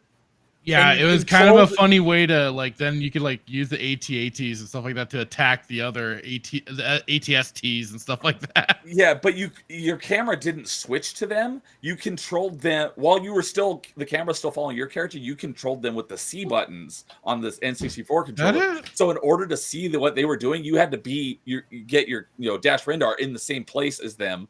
And it was basically like playing them because often we talk about first person and third person games. First person is obviously when you're looking and you see your hands and stuff, and you look down and see your body. Third person, the camera's behind you. We never hear about second person, where it's following someone else in the story who's not the main character. That's a perfect example of second person view because your camera's still following your character, but you control the other character, but you can't see what they're doing unless you can actually see them. Although I think there was a way to switch your camera to that character, being the Wampa or the ATST, but by default, it was still following Dash Rendar. So it was really I remember interesting to mess around with. And the Wampas were fun to just walk around and just whack at the stormtroopers. They take forever to kill them. Those are Wampas. They have so much health. Yeah, you basically just unleash the Wampas from their cages and then just let them go sick house on it. Even as lumbering as slow as they were, it's always hilarious to still watch them just haul up on any old stormtrooper and start taking swipes at people. And I think that, as far as I know, that was the introduction of the desert Wampas, which doesn't make a whole lot of sense because it would be hot and they have lots of hair, but whatever. But the stage where you go to fight Boba Fett, they had those weird desert brown Wampa things. Yeah, they looked exactly like a Wampa, but they were brown. But I remember the level that might have been the level you got the jetpack. I remember getting stuck because I was like, I got this jetpack, and the jetpack was great. And I was like, how am I supposed to continue? And I didn't know that you had the little fuel in the side. I didn't realize there was fuel. You have to hit the jump button and hold it to boost and go up. And then I was able to continue on. I remember getting stuck for a while on that. But the Shadows of the Empire was cool because it was like this whole multimedia event because there was the game, there were comics, there was the book, there was the soundtrack that they made specifically for it. That made it into the game. At the same time, it helped keep Star Wars alive because this was before the prequels, I'm pretty sure. 96, so yeah. It was. That was great. And I thought for decades that the antagonist of that was Caesar. And I found out just recently it's actually pronounced Shizor, which I don't like that pronunciation. I like Caesar better, but it is Shizor. But it was cool in that he was Shizor and his bodyguard Geary, and he was the head of the Black Sun crime syndicate. And I remember the TIE fighters. I forget what type of TIE fighters they were, but you fight in that last level were pretty cool. Oh yeah, I forget because they almost had like S-foils, like X-wings, although it wasn't like sideways; it was more behind. But they could go like open or closed. And then I remember the gladiator droid. You had to fight in three stages. That was a pretty cool boss fight.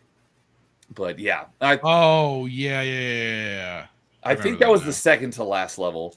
But yeah, you're getting towards the end there. Like I said, I haven't played it since N64. It's on RetroArch, so I'm going to play it again at some point for with achievements. I'm looking forward to playing that at some point. Yeah, Shadow of the Empire also had a toy line too. Do any of you remember that? Yeah, it did. I'm sure there was an Outrider toy. I don't remember if they had an Outrider toy. I believe they had like the enemy spaceship, and Shizor was also one of the action figures you could buy as a kid. That was speaking of Shadow, it's funny because like that was one of the good things that came out of the NGE for Galaxies was that they brought in Dash Rendar's ship, the YT, or just the Outrider, because I forget what the YT 2400. Yeah, the Millennium Falcon's the 1300, and the Outrider's the 2400. 2400, yeah, and you had to fight HK to get it. And I always wanted to get that damn thing. Oh, you're talking about in Galaxies. In Galaxies, yeah. I was like, HK, that was nice. Yeah, they did a lot of goofy shit towards the end there. But like that was like definitely like I wanted that ship because this is one of the games that I also like a lot. And Dash Render I thought was a great character. He was kind of a Han Solo knockoff, but he was kind of still more of the brash arrogance and stuff like that at times, but he also saw errors in his but instead of a giant Wookiee, he had a droid as a companion instead. Yeah. So, and we got Christian Freights, who I know I've seen you before. I think you're one of my Xbox buddies, but you like Starkiller. Starkiller's the homie. I mean, him bringing down that Star Destroyer was epic. Chef's kiss. He's pretty dope. So also, I have a feeling he'll probably show up my camera died. on someone's list. Yeah, no worries. Even though it's still lighting up and I can see it through the application when I boot it up, but I would have. I imagine I'd have to leave the stream and come back in and restart the browser and all that stuff. So I'm not going to bother breaking up the flow. We'll just go like this. You can just see my beautiful, stone cold killer face, unmoving. It'll be fine. So, let's do a counterclockwise this time. So we'll go with JT Epsilon next with your number 4. So my number 4 is actually Galaxies. Galaxies. Oh, hey, there we go. Nice. But rather for like all the great reasons of what it was more of I wish I could have enjoyed all that because I missed it entirely. All the reasons of what made it great, not holding your hand and all that, was the exact reason I never got into it when I was a kid because it was way too complicated and I couldn't understand anything. Understandable. Right when I was all like, "Oh, I'm figuring this out," the game shut down. I was like, "Oh, okay. Yeah. Thanks, Sony." That's the worst. Sony. Oh no. Yeah. And then I heard the news about the Old Republican, and I immediately got excited for that. So. I mean, especially if you want, I like 3 servers that I follow for emulation is Star Wars Awakening, which is pre-combat upgrade. So that's like before they started making a lot of changes. And then there's it's Star Wars Galaxies Revolution 3 or something like that. Or Reawakening, I think it was, or something. God dang it, I forgot what the hell it was. But that one was Star Wars Galaxies Reckoning, I think. And that one was that's a combat upgrade server. And then Star Wars Galaxies Legends, which sounds like might have been where you were at, which is the new game enhancement era. It's very the good thing about the Legends server is that it is very populated. It has a lot of players in it. So if you're looking to check things out, that's possibly a route to go if you wanted to try and check it out again. People Legacy, love that game. And I think it was, I don't remember if this was a server or if this was the name, Bloodfin. Yes, that was a server. Okay, so then I don't remember what the other emulation was, but there was another emulator I also had checked out that was, I think it was, I know it was pre-enhancements, but I don't know if it was before the combat changes. Okay. Yeah, like I said earlier, there's so many different servers out there now. It's so tough to. I've just happened to like narrow a few down, just be like, okay, here's a slice of different things if need be. Absolutely. Absolutely. Going back, I meant to ask you this filter while I was on my number 5. That total conversion mod for TIE Fighter, well, technically for X-Wing Alliance, Yeah. does that work on both the Steam and the GOG versions? Yes, I do believe it does. Okay, cool. So, all right. And Christian is saying that his personal favorite is Battlefront 2. And I think that's a very popular pick. I would not be surprised to see that at the top of someone's list tonight. Yeah, nor I. So, cool. Yeah, it's a bummer when the game's shut down, but yeah, stuff with online, it's going to happen eventually. Well, and some small credit to SOE to some degree. They said that they gave the developer team for Star Wars Galaxy's emulator to they had really? to reverse engineer the coding and everything, but like they gave full goodwill to a degree. Like they could only give away so much because of whatever corporate IP BS and whatnot. Yeah.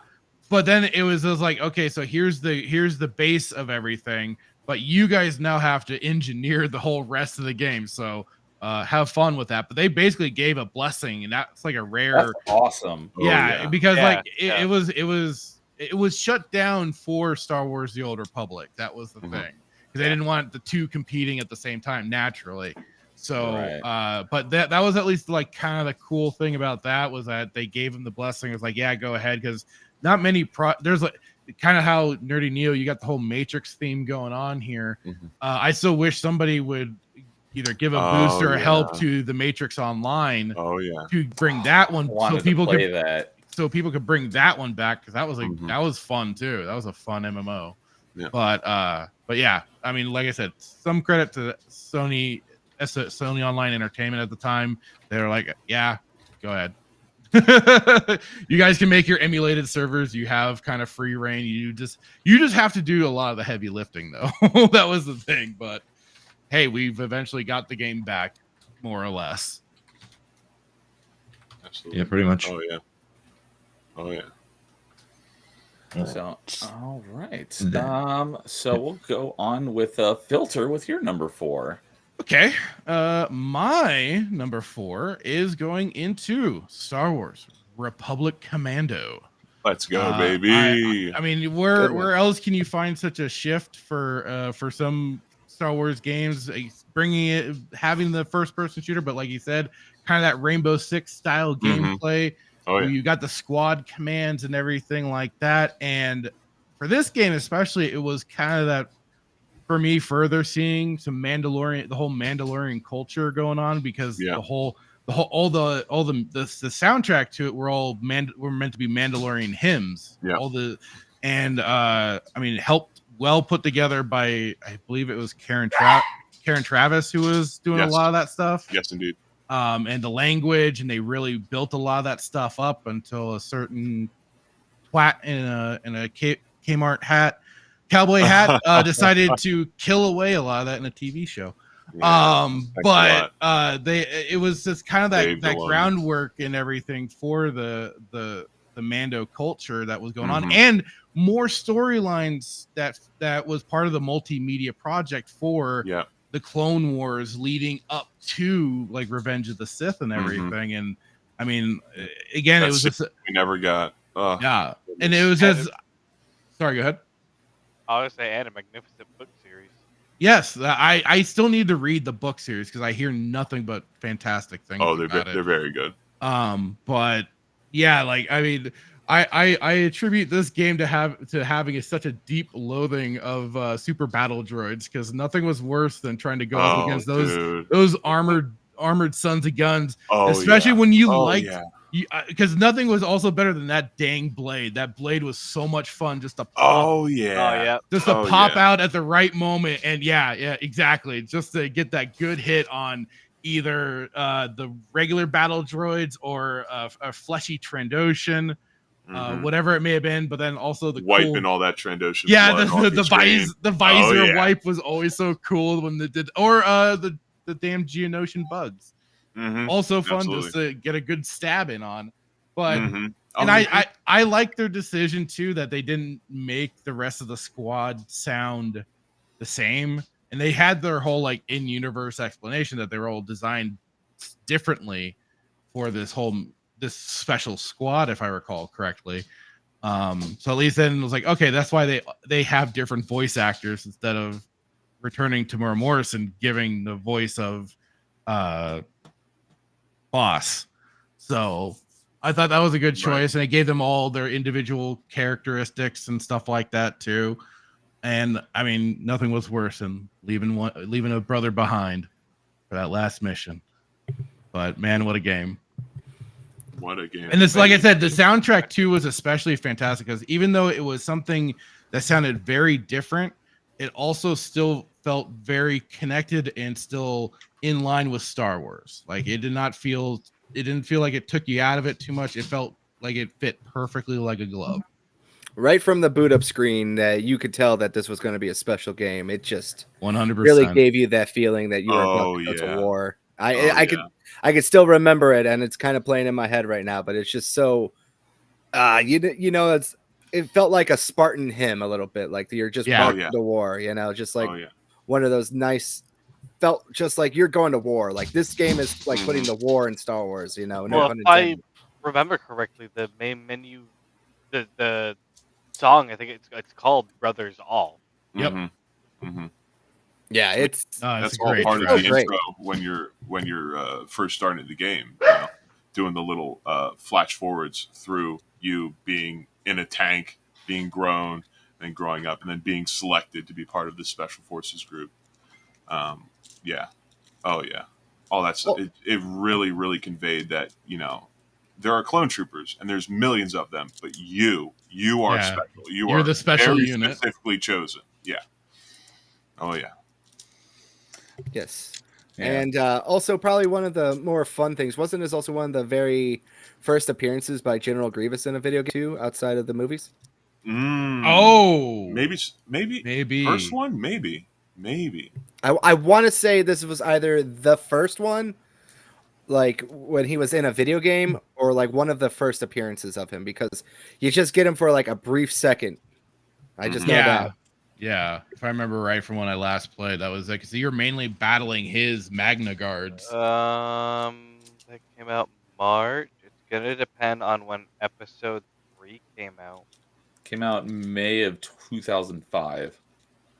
Then yes, Republic Commando will be the first, as Episode 3 has Grievous. But that came out in the Tartakovsky Clone Wars first featured Grievous, so that I don't know what came before in between that line of things. So yeah, really. But for video game wise, that was, I think, Grievous's first appearance until they got the Episode 3 game. Oh yeah, and Battlefront 2. And yeah. Oh, my buddy is saying that his first appearance was in the 2D Tartakovsky Clone Wars, but in 3D was in video game was in Republic Commando. So he says he remembers the teaser trailer for Republic Commando coming out on the Battlefront 1 disc in the extras section. Oh, was so hyped for the game to come out. Yeah, it's a great one. Play that. That's what it is. You're making me want to go back and play it right now. Well, and the fun of it, love it. Yeah, the fun of it was the especially like when you're on the derelict Republic ship and you're kind of skulking around trying to get it turned, get everything figured out. Yeah, I know. You have the Trandoshans that are skulking around the ship, and you even kind of have a little bit of a horror moment. Kind of some spooks here or there, some little kind of attempts for jump scares and everything. But it's just like, I mean, it was another great little segment of the game, and they did it well throughout. And then it was kind of cool too, because like is also when you got to Kashyyyk, you saw the Wookiees in full battle mode, and they were just like it really showed off them just tearing things up and being an imposing threat to even some of the battle droids and stuff that you're taking out. So that was also kind of the cool thing about it. Yeah. I believe there was also an Easter egg in the Battle Cruiser one where you can find a lightsaber in one of the ducks, if I recall. I didn't find it myself when I last played, so I'd have to check on that. I believe it, you get like a special line that says, "A more elegant weapon for an elegant time." Elegant weapon for a civilized time. Absolutely. There you go. Yeah. So I haven't, as I mentioned earlier, I've not been a big fan of Republic Commando from what I've played yet. But Get out. Get I'm out. hoping when I play it next, and I have Get someone him outta coaching here! me, I'll come to enjoy it as much as you guys do. So Well, I hate to overhype it or anything, but 'cause I've played through most of the go game. for it. I've played probably about 75% of the game so far. okay, So okay. it's not like I just started.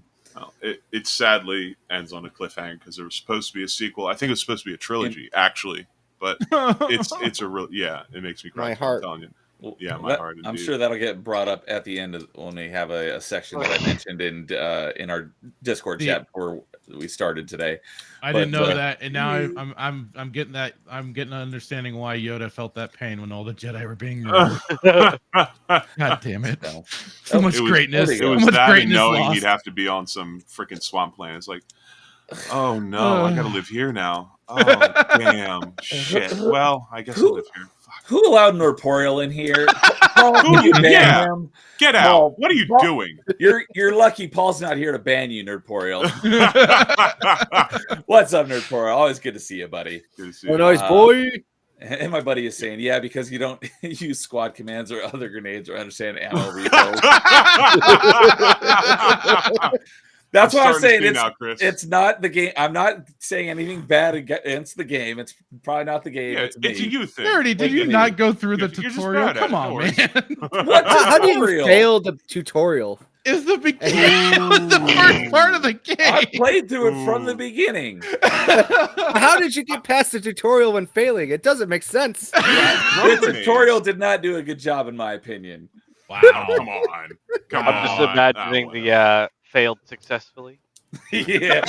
He just Like failed that meme upwards. That's what of he did. The task manager on a computer says task failed successfully. So, yeah, I'm hoping I can come around on it and get a better opinion of it next time I play it, and I understand what I'm doing better. So, nothing against the game. I completely say that's all on me, not the game.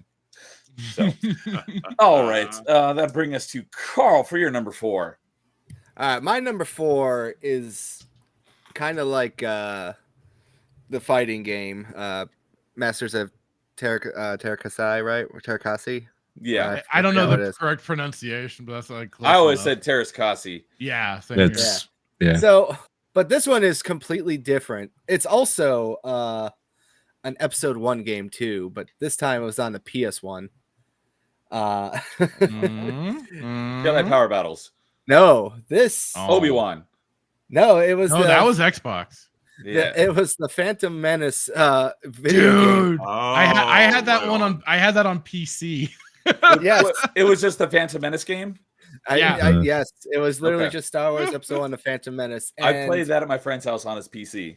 This game Let's is like go. a trip. I don't even know how to explain it because it's so basically weird. some person came up with a great idea. It's like, what if we just took like the events of like episode 1, the movie, and just let you do whatever the hell you wanted to do. and turned it into an isometric top-down third-person gameplay. Like, what the hell are you doing?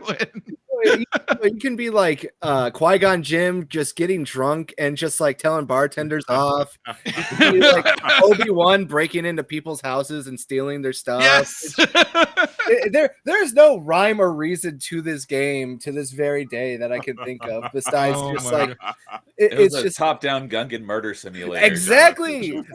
I like, remember getting stuck in a damn in the damn prison any of your cell crap, on man. Tatooine, in the like Jabba Palace kind of area. Remember always getting stuck Yes. in the damn Rancor pit. Yes, I remember that too. And I'm like, Qui-Gon was just having a hell of a time. He's just He getting was. drunk, just fighting Jabba. Like, you could kill Jabba, I think, too, and then you just fall into the Rancor pit. It's like, I'm just changing Star Wars history, all right? You know? It's just for the Jabba better, I showed guess. up in episode 1. Yeah, I think he was like one of like. Well, if he's you're in on the movie, yeah. Yeah, I Yeah. mean, he's there at the pod race, but it's not like he plays any significant part.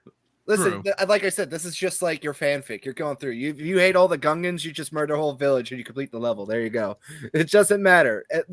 Anything goes. That's what it should have Big been. voodoo this time. You just you're yelling at Gungan children. You're just like getting drunk. It's like the most like, it's like a fever dream. Like this is like a Robot Chicken sketch before like Robot Chicken came out. You can make like the entire game a meme. It is one of the funniest things I can just remember as a kid. It's just like, I hate all these Gungans, so I'm just mowing them down with my little lightsaber and just like creating massive chaos. And I also found out recently that they did port it to the PS4 and PS5. Oh my god. So I did buy it, and I plan to sit down and replaying it now as an adult to see if like See if it holds up, or was to it see if it rose holds tinted up, glasses? But it's like even as a kid, I'm just like, why am I getting drunk as Qui-Gon Jinn? You know, it's just like one of those weird things. And like the combat was actually kind of solid, believe it or not, too. I would say like it wasn't super janky. I'm trying to remember because I remember it as being janky, but It was janky, don't get me wrong, but it wasn't like unplayable janky. You know what I mean? Yeah. That's it what I wasn't mean. like stupid difficult, but it had some curves here and there. It was basically, if you were starting to like throw grenades around, you were just basically praying that you wouldn't die. That part was super janky, but the lightsaber combat wasn't terrible either. Some of the platforming could be really like a forget pain it. in the neck. Yeah. Yeah, forget about it. If you're trying to platform, you might as well just say a prayer and close your eyes. It's just as effective. Yeah. Platform review was not good for platforming. No. What's up, Jacob Ironside? Good evening, buddy. Good to see you. Howdy. Good to see you. No, but anyone out there that has a chance, if you have like a PS1, if you could get it on PC, I don't know. Is it on GOG? I don't know if it's on I GOG. don't know. I'll have to look. I don't know. Someone If can was a look it up console right now. only thing, it might not be. No, it was on PC too. It was like a then it might PS1 be. and a Very well might be. PC game. But like I said, it is right now, I think only $10 on the PS4 and PS5 if you want to check this out for yourself. And It just is not on Steam. all right. It might be on GOG. Someone can It's check not. it They out. only have the episode 1 racer on God. All right. So the only way you can play it right now without going through emulation is through the PS4, PS5 store. It is only $10, so it's not super expensive, and it probably will go on sale many times. You just need to play this and understand, like, this is a fever dream. Like, that's the best way to say it. It is a fever dream. I don't know how this happened, and we will never see anything like that ever again. And it is like a time capsule in just like that early generation of the PS1, back when you could get into like a Star Wars game when we had so many choices out there for Star Wars games. Like this is like unique and interesting. And if you want to experience like episode 1 your way, that's the best way I could describe this game. It's like episode 1 your way. Just go and have fun. Star Wars Burger King, have it your way. Exactly. That's right. So that's my number 4. I did not expect to hear that Yeah, one I didn't mentioned either. tonight for That's sure. a good one. That's a good one. Like I said, I think about this game like probably once a year, and I just go like, man, there's a game where you can play as Qui-Gon Jinn and just kill all the Gungans and still complete the mission just fine, I guess. Oh, and I forgot to mention it earlier because I did mention that Shadows of the Empire is on Retro Achievements, but I didn't notice that Dude mentioned it until after I did. But he's also saying that the Phantom Menace game on PS1 is also support on Retro Achievements if you want to hunt achievements while you play the game. Nice. There you go. Very nice. And my buddy Christian saying that the Obi-Wan game for OG Xbox was the second Star Wars he ever owned game, and it was a trip. It was better, more refined, but also hasn't aged well, but has weird stuff in it. I So. never played that one because I was never an Xbox person, but I need to look into that one for sure. I was an Xbox person, but I still never played that game. I own it. I didn't know it existed until after I started retro collecting. Okay. I mean, that's kind of the funny. I was a PS2 person, but I didn't get the Revenge of the Sith game. I hear it's really good. And I've started playing a little bit of it, but I need to go back to it someday. Let's see here. Yeah, I blew Nerdy's mind when I said, yeah, that's backwards. Go! Yeah, you spoiled some of my thunder. So, yeah, when I was on R&D a couple weeks ago, I mentioned 2 original Xbox games that I have, but I don't have an original Xbox, and I thought they were non-backwards compatible, so I had no way to play them, and he blew my mind.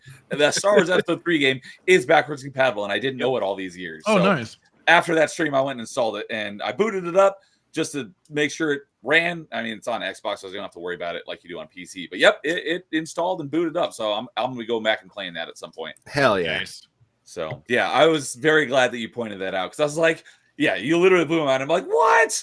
Freaking 20 years later, I'm finding out that it's backwards compatible because I kept up on top of like the backwards compatible updates like a hawk. Somehow that one slipped through my fingers, and I don't know how I missed that. Yeah, you made me second guess myself. I'm like, am I right? Am I just misremembering this? You were right. So I'll be bringing that up again at a later point, at some point.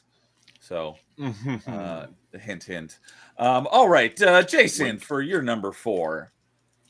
So yeah, my number 4 is the one that I've been currently playing. I currently played, I guess. Obviously, this game kind of got into my head just because I wanted to try it when it first came out, but I never did. And obviously, when we did the Metroidvania stuff, and obviously just kind of getting ready for just playing those kind of games, and obviously with the new Elden Ring DLC. So my number 4 is going to be Fallen Order. Okay. Yeah.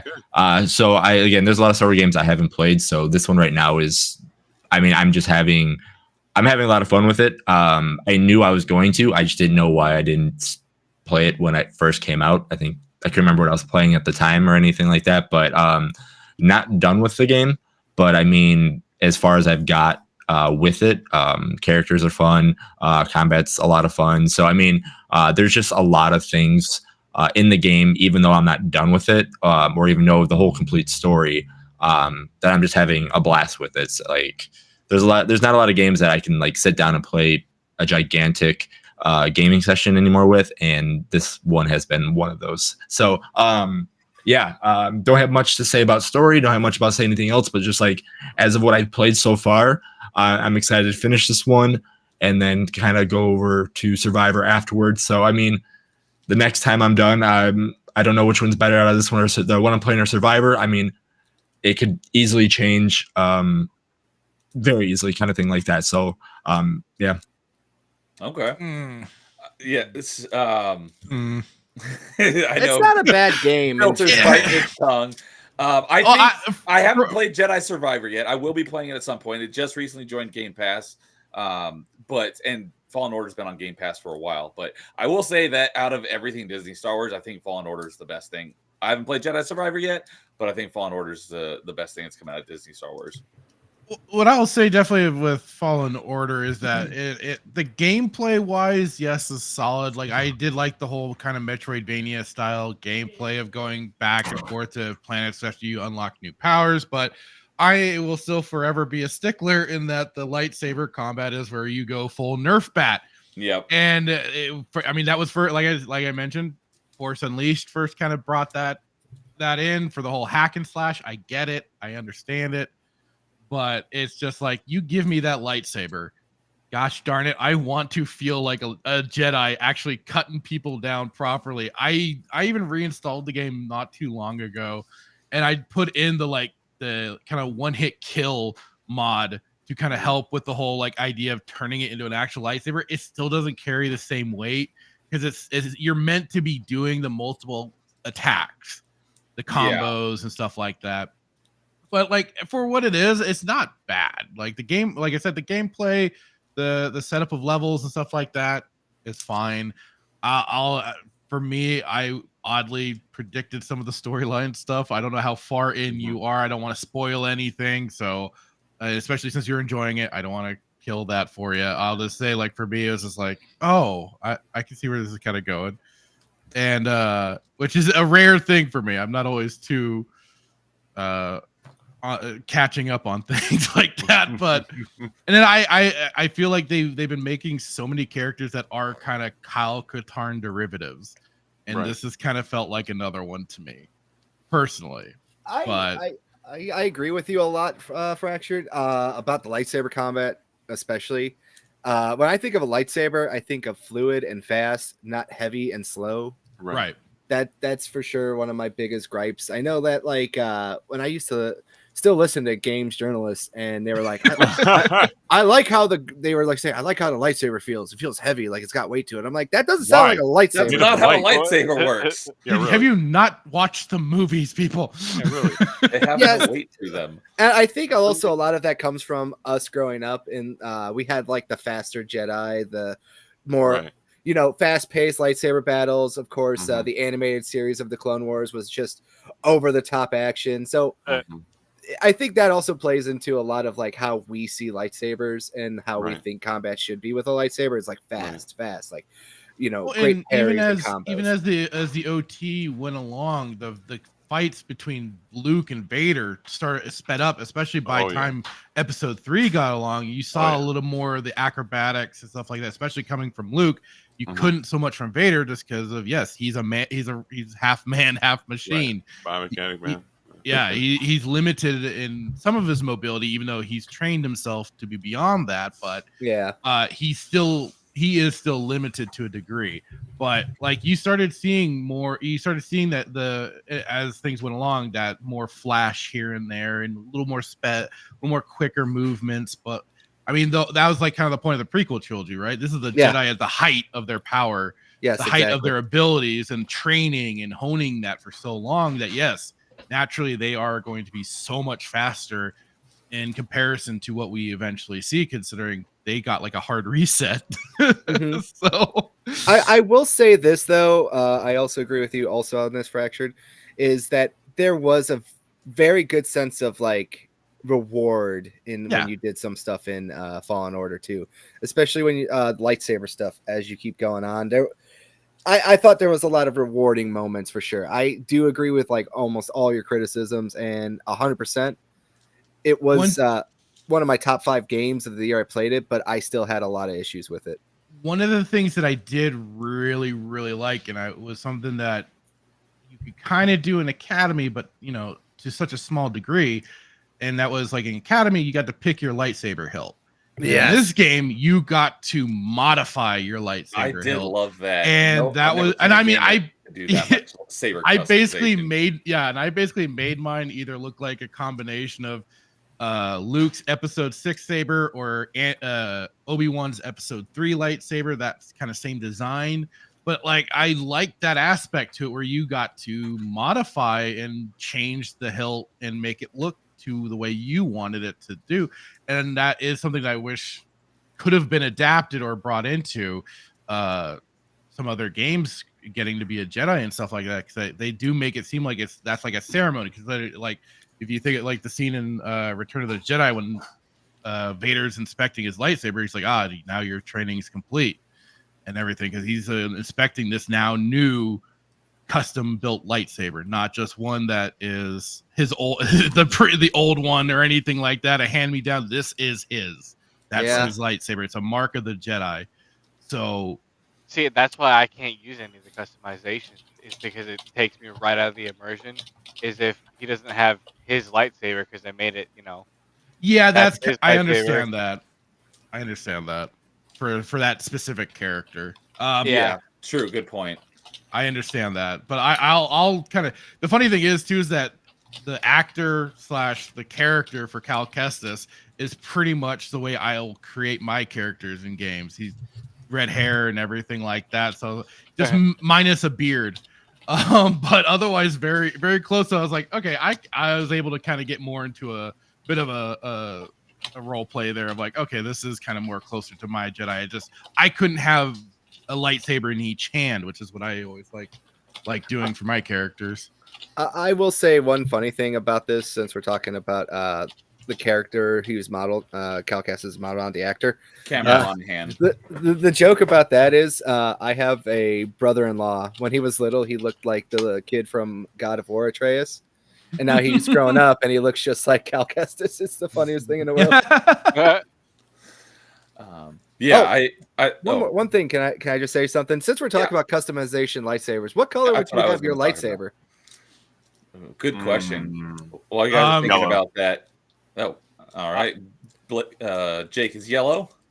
Green. My since I do the dual lightsabers, one green, one red. One green, one red. All right. Oh, Have fun. Did you say green? Yeah. Okay. So I picked because I didn't like. So I got this at my lightsabers here at WonderCon, and they had a bunch of hilts to choose from. And you could choose what Oh, right color. on. So I kind of built my own, and they do screw together into a staff saber. Oh, nice. Nice. Nice. And Right on. and if I was in Star Wars, I would go with orange. Oh, there you go. That's not bad. Plo Koon had the orange lightsaber. There's Yeah. Plo Koon had like 7 lightsabers, depending on which one you listen to. He had so many different colors. So I always remember him mine- for power battles having it. Sorry. No, you're good. I was trying to think. So like mine would be tough because like blue and green are my favorite colors, but those have been done so much and I'd want something unique. So I would probably go something like probably just like a take, like I guess a take on white is kind of a weird way to say it, but like a white or like a kind of like a seafoam green. Okay. Okay. Yeah, I Very like good. the non-traditional colors because we see so many blue and green. So if you choose anything other than that, it definitely makes it more interesting. I'm just I'm gonna say right now, all 3 of my favorite Star Wars characters have purple lightsabers, Oh, don't Interesting. spoil it. and I'm a purple Chris, lightsaber your heart fan. out. Purple's my favorite color, and Okay. when I first saw Mace Windu with a purple lightsaber, I was like, "That's awesome!" Yeah. Yeah. So speaking of Mace Windu, obviously, if you know any of the lore behind my channel in Melee games, how they always hate it. And I love Mace I've Windu. heard some things. So on the thumbnail, I made myself Mace Windu. Oh, you're black? I didn't know that. No? So Whitewash the black man. I great to get say it. that Cal Kestis' actor played Kevin in Click. I remember that movie. So Adam but I did Sandler's not- son. Yeah. I did not know who Cameron Monaghan was at the time. So if I ever go back and watch the movie, I'll be like, oh my goodness, that was him. So Is he also the Joker in Nice Gotham? shout out. Yeah, Yeah. I was Yes, gonna he say, was. he was. I was he's actually Joker rather in impressed Gotham. with. Yep. I was impressed with him with that performance. I just wish it wasn't the Joker, and or maybe like done for an actual like movie or something. But Right. 'cause I have feelings about that show. Oh, I heard it was horrible. So Christian Frank It had did- it was a show that had promise. I'll certainly say that. But So- we're keeping it to Star Wars here. thanks for dropping that little nugget of info. That was interesting. Yeah. My buddy Christian, other Christian, is saying that he'd go Indigo double-bladed saber for Calcutta. Oh, in Fallen Order and Survivor because he has already played Survivor. And I think my Ironside would go with a curved hilt with a green blade. Sweet. Ooh, Oh, yeah, okay. good choice. But yeah, I remember when I first played Academy and you could pick your hilt and then Yeah. your color. I thought that was really cool. And then when I Yep. played Fallen Order and you could customize the heck, literally everything on your lightsaber, I was like, even though it doesn't have any effect at all, I thought that was Yeah. awesome. And it's the most detailed lightsaber customization I've Pure ever seen. aesthetic, but That was great. awesome. I definitely say that's probably one of the best aspects of the game, even though it's completely aesthetic. That was part of what made the basically the Metroidvania part of it fun, like rewarding, because like then when you Finding did the more of that stuff pieces. was getting more pieces, so you could get more customizations to really hone it the way you wanted it. So, and yeah, my biggest criticism was the combat, or was the lightsaber didn't actually operate like a lightsaber's, like a Nerf bat. But taking that out of the equation, my biggest issue was the lack of fast travel. Getting Yes, around was a yes, real yes, pain. yes, When yes. you're Oh, yeah. all the way to the other side of the planet, it's like, all right, I'm done. There's nothing else for me to do here. I need to get all the way back, and now I got to just trudge through everything that I've already done. Was kind of annoying. It would be nice to I fast get travel, that. which I heard that they rectified that, or at least made it a lot better in Survivor. See, that's weird. I never really felt that when I played that game. Like that was weirdly not a concern for me. But I see what you mean. Yeah. I just remember a bunch of times I'm like, oh, I got to traverse all the way back across the planet to get to my ship to go to another planet. So, all right, that will bring us to Jake for his number 4. Indeed. And how apropos my number 4, based on what we've been speaking about for the past half hour. I know my number 5 was Jedi Knight, Jedi Academy. And I hope this isn't cheating too much, but my number 4 is Jedi Knight 2, Jedi Outcast. Yeah. Carrying on the All right. story. Yeah. Carrying on the story from the first Jedi Knight. Cal Kestis kind of, or Well, Cal Kestis, Cal excuse Kestis. me, my goodness. Kyle Katarn Kyle Katarn. Watch excuse your me. mouth. I'm sorry, Dad. I apologize. I'm sorry, Dad. Katarn. Don't beat me. Yeah, don't beat me, please, not the bell. Kyle Katarn kind of losing his way in between the games and at the start. Well, and and they're sorry. Go ahead. go ahead. No, go ahead. Sure. I was gonna say the Jedi Knight Mysteries of the Sith really fills in what happened to Kyle going into Jedi Outcast. I was really glad I finally went back and started playing that and got more of that backstory, because I was always kind of curious, like, well, he became a Jedi at the end of Dark Forces, and then kind of gave it up, and then kind of gave it up. So why? And Mysteries of the Sith really helps kind of explain that. Fills in the gap. I'll have to look. It fills in into the that. gaps for sure. I'll have to look into that. Certainly. And, I'm glad you mentioned that, because I forgot to mention that. Mm-hmm. Yeah, and then there's another a YouTuber that's doing a Mysteries of the Sith HD upscaling for Mysteries of the Sith. So anybody wants to play that, I think it's Darth Tantor. That name sounds familiar. Yeah, I've been talking about it, and you probably mentioned it on one of your Saturday Night Siths. I That's have why been, I recognize it.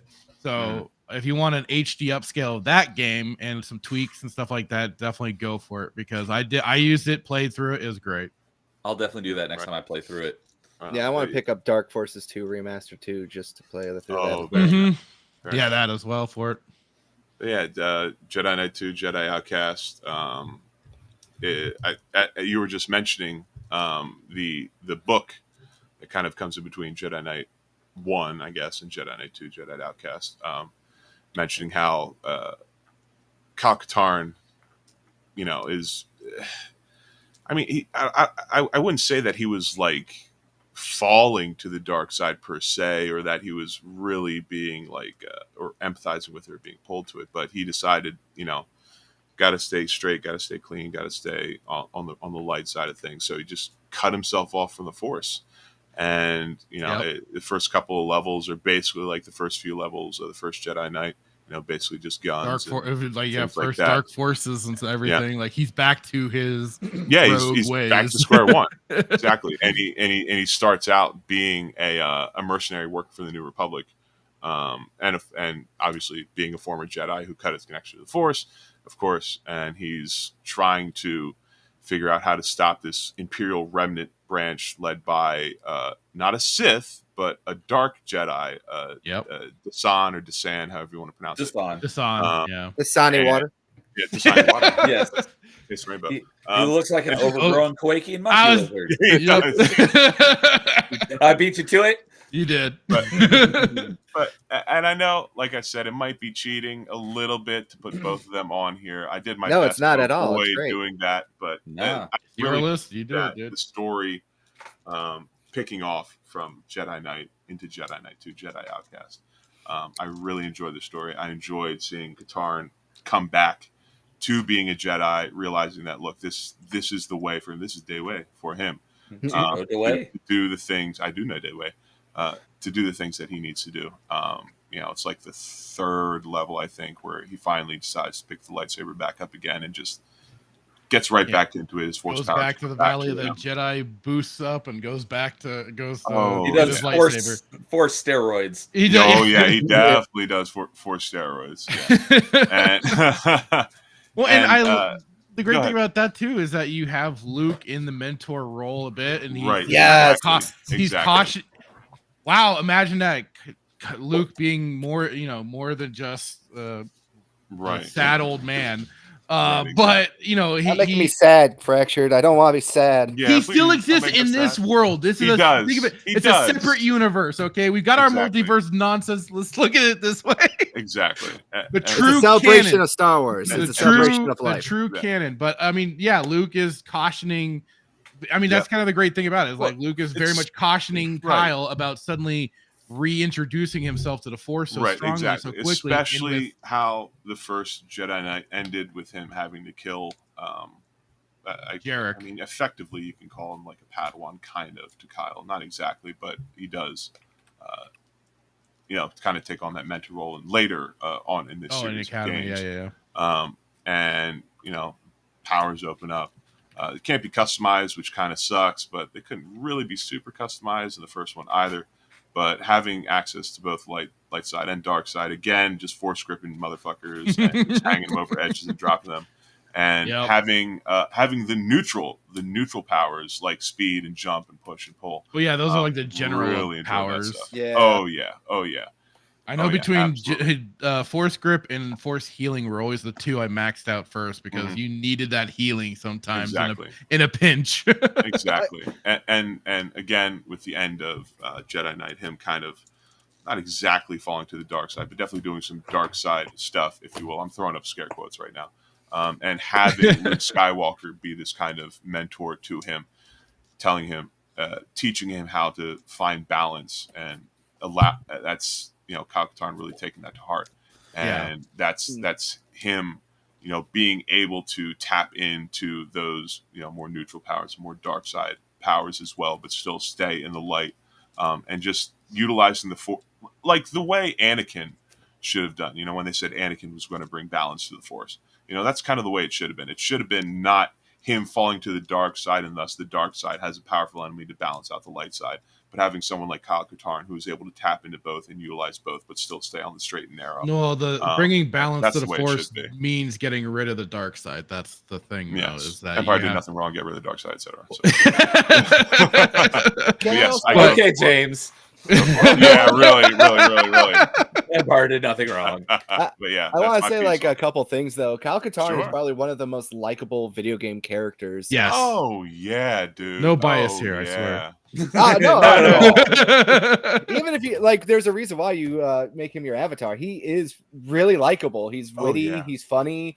He's got like, he's not like a prim and proper Jedi either. That's I think a lot of people like. Yeah, he's a well-written character. He is. Yeah, the Dark Forces books are especially great too. And like, if you they want to talk about how some of these things have more mature themes now, like Andor and stuff like that. Go through those books. Like especially for the Dark Forces.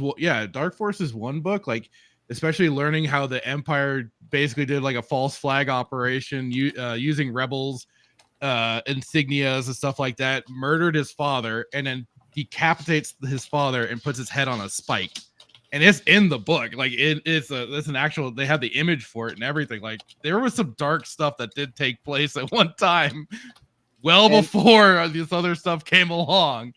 And on top of that too, about Outcast 2, Dasani Water, as I'm just going to call him now. One of the really cool, interesting villain designs, one of the more unique Star Wars aliens in the universe that really had like mass appeal. I mean, he's basically a T-Rex Jedi, Sith Lord, It's like, that's cool. I don't care what you say. Star Wars and dinosaurs come together. He had a great voice too. The voice. Yeah, he did have a great voice. Yeah. And it also there's like a lot of mind messing going on too, especially with him later, like when he appears as 3 of them and you gotta go through the right door and all that stuff. Oh yeah, in the Jedi Temple when you're chasing him down for the final fight. Yeah. Like honestly, like I got tripped up when I played through it again. I was like, oh shit. The Dark Forces and the Jedi Knight games are, I honestly knew that they were gonna get picked a lot, but so they were like all my honorable mentions, but those games are like just classics, like you need to play those any way you can. They're on PC, a lot of them. They got remastered and ported to modern consoles, so you have no real excuse if you haven't played those yet and you're a Star Wars fan. You are doing yourself a disservice. And I'm you know me, I'm a console guy, but basically that entire series of games is best on PC. Oh, okay. Oh, absolutely. I mean, if you have an opportunity, play them on PC. If you have an opportunity, especially for older games, buy them on GOG. Play them through GOG. Download them. Put them on. I don't know what type of cold storage anybody might have, but download the executables and hold on to them, and maybe pass them out to the homies every once in a while. So absolutely, things like that. Two quick things about the game is there's the line about the quaking monkey lizard. It's because of that line I looked into what that is, and Salacious Crumb, the little laughing dude that sits on Robin's lap, that is a quaking monkey lizard. For those who didn't know, that was because of the song, I found that out. That was Katarn throwing a bit of some banter at. Yeah, Right, He's right. already like, you ain't nothing to me. You're just an overgrown quaking monkey lizard. What do I got to fear from you? Oh Who was crap! his voice actor too for the games too? Because Oh. he was a Oh, really good gosh. voice actor. For I have who? no idea. someone- For honestly. Kyle Katarn.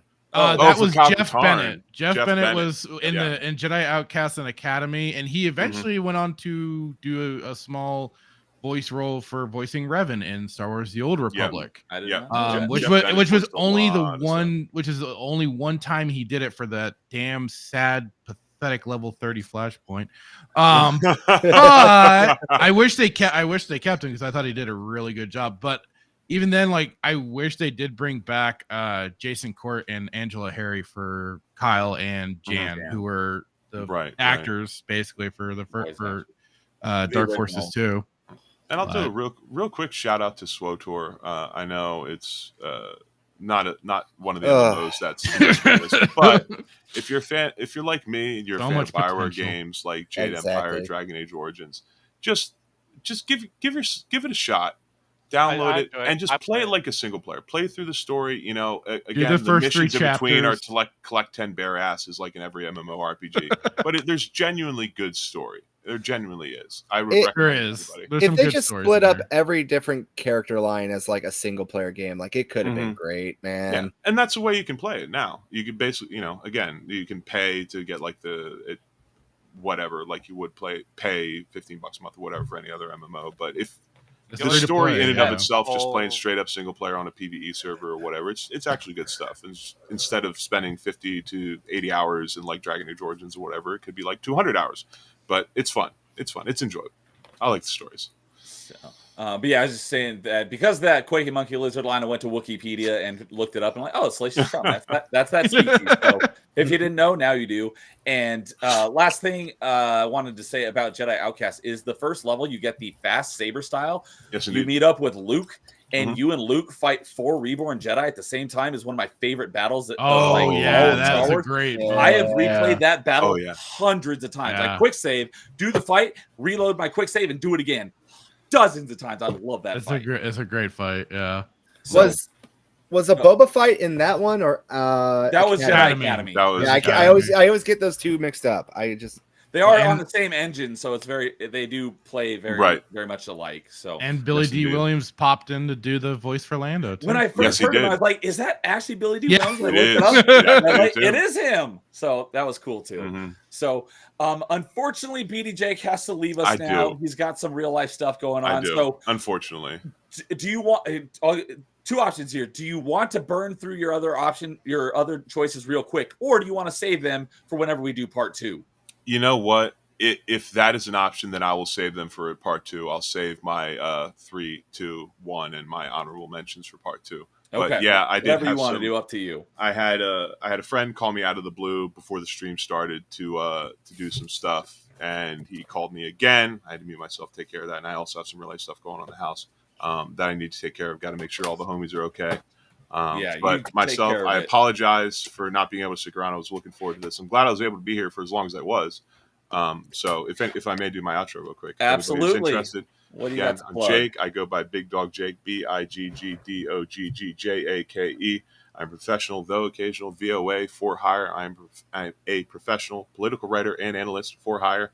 I love video games. I love metal music. I will talk to anyone about them. You can find me at Big Dog Jake on X, Twitter, Beware Politics, on Instagram. You can shoot me a DM. Thank you so very much, Neo. Thank you so very much, Neo.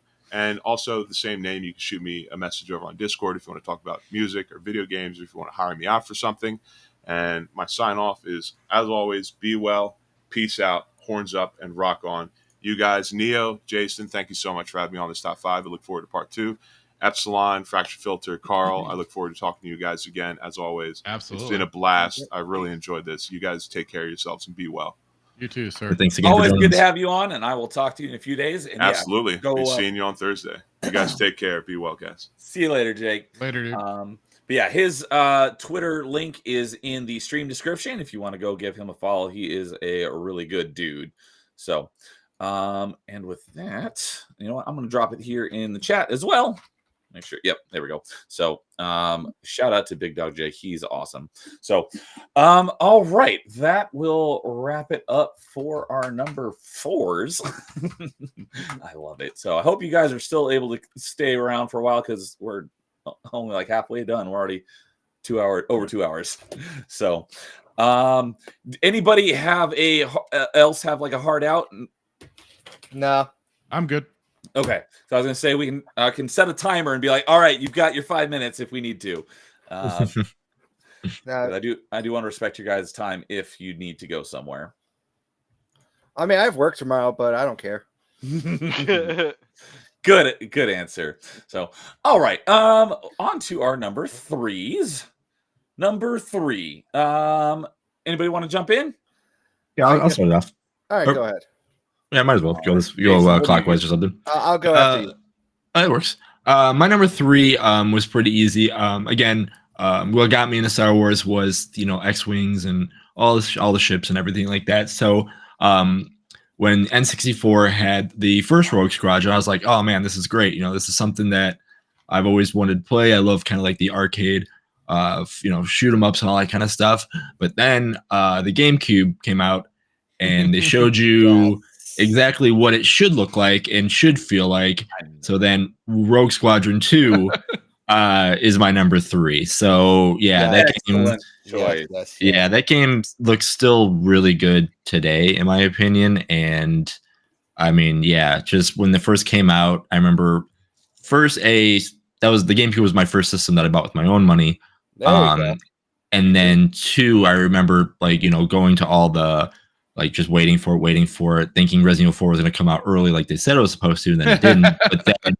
But still excited that all the games were. But just going to all the kiosks that had them in stores, and just getting neck cramps looking up playing this Rogue Squadron game before may have a chance to purchase it, and then I did get it, and then going back from playing all these games to play Melee to this, and I was like, man, this game is great and still one of my favorite flying style arcade games, or arcade shoot 'em up style games, I should say. Yeah, excellent choice. God, I haven't played that one in a real long time. I have those games, and that was the first game I actually tested when I got my GameCube upscaler. Oh, nice. And that game was such a massive upgrade from the original Rogue Squadron. Mhm. Just to the GameCube, it was almost night and day how just drastically different these two look. But even when you get it upscaled to 480p, it just still looks good. And I wish I could get like the better upscaler to try to get it up to 4K, because I guarantee you that game really does shine, and like with the high graphics. The GameCube may not have been like known for like being like a super big powerhouse. I love that system. God dang it! But geez, it had a lot of bangers, and it had probably 2 of the best Star Wars exclusives tied to that console with both of the Rogue Squadron games. I think the GameCube wasn't a powerful system, but I think it knew how to do colors very well. Yes. And it made games look better than what they should have been. Just like if you just look at any GameCube game, it's like, oh yeah, the colors look really, really good in it. And then you go to PlayStation 2 at the time or something like that, you can tell, yes, PS2 and the Xbox were stronger systems, but they just obviously the good games were good, but just for some odd reason, colors just popped with the Nintendo system. Without doubt. Like if you play games like Beautiful Joe or Double Dash or Skies of Arcadia, just any one of those games, like the GameCube knew how to really make the colors shine for some reason. It's weird to explain. It's just like you just knew that this was a GameCube. Like you could just put on a GameCube game and you just know. And yep. A little spoiler that's what I'll be covering later this week. But that's all I'll have to say for that. Yeah, I'm not going to say too much about it because I have some stuff to say about that game later on in the stream. Oh, wink, wink, wink, nudge, nudge. All right, so that was that was Jason's, right? Yeah, number 3. Okay, I was like, just because Carl was talking, I was like, wait a minute, I don't have anything for Carl. It's because he hasn't gone yet. Also, one of the funnier things I want to bring up about all the Rogue Squadron games, you could play with a Blues Brothers Buick. Do you guys remember that? I I don't remember there know. was random, like there always was like some sort of like random vehicle, like because what was it in the first Rogue Squadron? That's where the first time you could play like the Naboo Starfighter, and everybody was making such a big deal about that. And I remember Yeah. like there was like That that was ship like the was big thing great. about all. Yeah, there's always something big about every version. There's like some secret ship or vehicle you could use or something. Because I remember when I unlocked the Naboo Starfighter in Rogue Squadron, the first one, and that was before. I'm almost positive that was before Episode 1 came out. Yeah, that was them testing what, like, hey, look at this new thing that we got. Yeah. And that was a great ship. I love using that one in Rogue Squadron. And I think that before we saw it in action, when we saw like pictures of it, we all thought it was like the back of what the ship was. I think we all thought that was the front. Mm-hmm. And then we saw it in the game, and it flew the opposite direction of what we thought. And it was like, oh, it's it kind of threw me off because I was expecting the pointy parts to be the front, and those are actually the back. Mm-hmm. Yeah, I just Googled it right now. The Buick was actually inside every Rogue Squadron game. It was a joke starship. I don't think I ever knew that until just now. Yeah, I just remember this because as a kid, I just remember playing with this giant black Buick flying the Death Star trench run. And if you go into cockpit, there's like a little like bobblehead and stuff swinging from like the mirror. I just remembered it so much as a kid that I almost thought like, was this a fever dream? Did I just make this up? But no, yeah, it's the Buick is a reoccurring Easter egg presented throughout every game in the Rogue Squadron series, as well as Star Wars Episode 1 Battle for Naboo. I did not know that. Yeah. It's a replacement skin for the A-Wing, it says too. Oh, okay. Okay. That makes Interesting. sense. So there you go. There's your fun fact of the day. That you could drive a Buick and bomb the Death Star in a Buick. That's hilarious. That's awesome. So, all right. Well, since you're already on a little bit of a run. Yeah. So my number 3, I really had a hard time putting this one at number 3 because it was a back and forth between my number 2, but it just wasn't good enough to be my number 1. We've talked about this many times, and Fractured actually played it recently. KOTOR 2. Yeah, I'll be getting back to it too. Yeah. Hopefully I won't come around and crash your stream. It's just playing me. It's all good. But I honestly say, like, the funny thing is, James himself said that he had a similar experience with this as me. When I was a younger kid, I remember wanting to play Knights of the Old Republic. And when I got it, I was like, this game sucks. And I just like returned it to Blockbuster. And it wasn't until years later, before I used to walk to high school, I'd go to a buddy's house in the morning and just chill with him for an hour before school. And I started playing Knights of the Old Republic 2, and I was just like, this game is awesome. What changed? I think I just got older. That's really what it is. It's like I started getting more invested into JRPGs and RPGs at the time. And I think like right before that, the only RPG action I had as a kid was Fable. And I thought, oh, this is going to be like Fable, but Star Wars. Right. Oh, so yeah, you were more wanting that action RPG versus the turn-based kind of weird D&D kind of RPG. Sort of stuff. Yeah, stuff going on for KOTOR. Yeah. So when I started playing KOTOR 2, I just found out that this story was just like really like deep and intense. It had like such a great like moral gray character too that was just constantly telling you like, why'd you help that person? He's just gonna die. Or why'd you kill those people? That didn't do anything for the like no matter what, Kreia was like chiding you for anything she freaking could. And you know what? I didn't hate her in terms of just doing that. I'm just like, what do you want me to do? Yeah.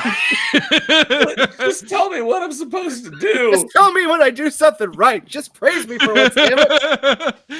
It's just like, you know, it's just like a mom that's never happy with what you do. You're like, what do I have to do? Just tell me you love me once, Mom, please. Yeah, but if you would just chastise you for asking for it. Exactly. But some of the cooler big bad designs too, I forget their names. Darthian was the guy with the very Scion. cracked Scion. had the cracked skin. Nihilus was the masked Yeah, Nihilus. Nihilus, It seemed to be different pronunciations. Whatever. No, it's Nihilus. Whatever. I just love their designs the They're most cool 'cause characters, They for are sure. so cool and interesting characters in terms of just like design wise, and I was like, oh man, they actually felt imposing, but like I was go on. I was actually disappointed with how Nihilus ended. Like I wanted to know more. Like there just wasn't enough. Yeah, I wanted to know so much more about his background, like how he came to be, who he was. Like I know that he was human, and underneath the mask wasn't just that. yeah, and that also plays into just the quick turnaround that they did to make this game too, which is also kind of why I was like, well, I'll bump this one just a little bit lower, just because it was unrealized potential that could have been so much better if they were given more time and budget to do it. Yeah, I got a little gimped there. Yeah, and go on. Have you played it with the restored content? I have not. Oh, I've only played it a few times. That's a mistake. I'm trying to correct. Later this year, it's just so like I'm also a JRPG fan, as people know. Those take like 100 hours, some of them. Oh, So those are grind fests. yeah. So It's okay. I've never played KOTOR 2. It's on my to-do list. oh, Same. You're like, dang, I want to say so much more now. I want to say But I so can't. much more now. I pretty much know the gist of it. I will say that the only reason why the reason, let me rephrase this. One of the big things that like makes me love this game so much, I know people say that the light side run is like boring. I actually enjoyed the light side run. I'm one of those weirdos, I guess. I'm with you.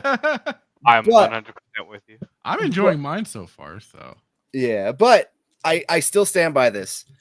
One of the best things that this game has ever done was the conversion system to turn all your squad mates that were human for the most part into Jedi or Sith.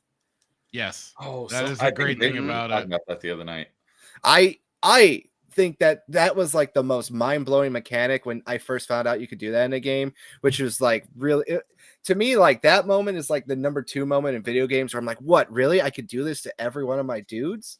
That's like that was supposed to be the kind of the unique thing to the Exile, was that they were able to just kind of through the Force.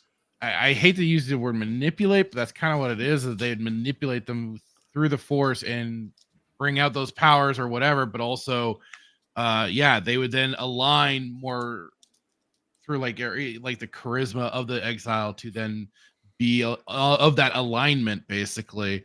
Yeah. And so that was just kind of the intro, and just also, I mean, between the Exile and Kyle Katarn, the 2 Jedi that I've known of that completely cut themselves off from the Force to get away from it, to get away from that sort of thing because of their pasts and what's gone on. But for the Exile, the whole Mandalorian War and Malak. That Mandalorian War like mission was so good.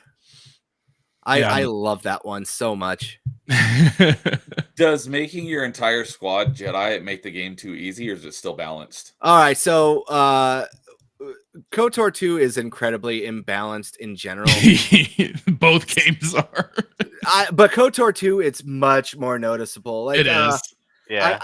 I want to say like there is a funny joke from an old X-Play episode where I can still remember this because I was like, is this true? And then when I played it, I'm like, no, they were true. It's like the plus side is you could become powerful.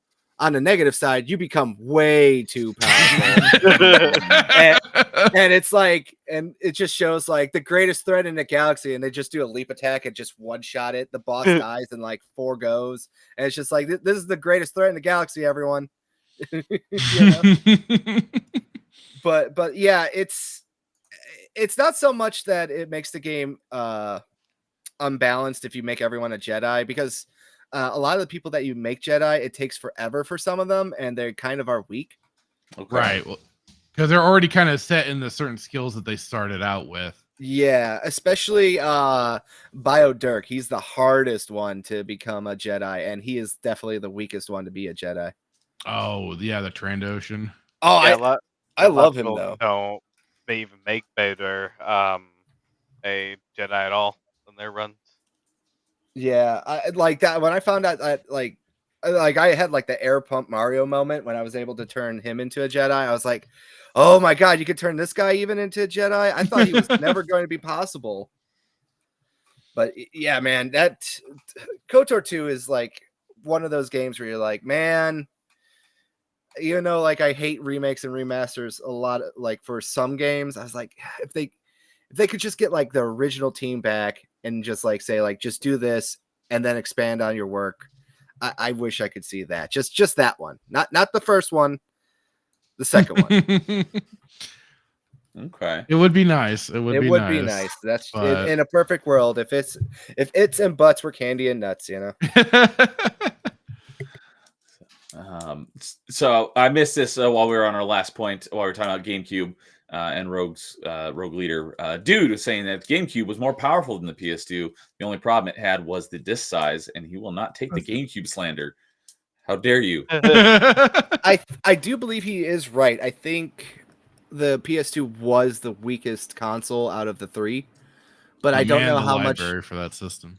Yeah, the library for the PS2 was insane. I didn't mean no slander on the GameCube. I mean, like that's my top. I think that's my top 3 favorite system of all time. So I mean, yeah.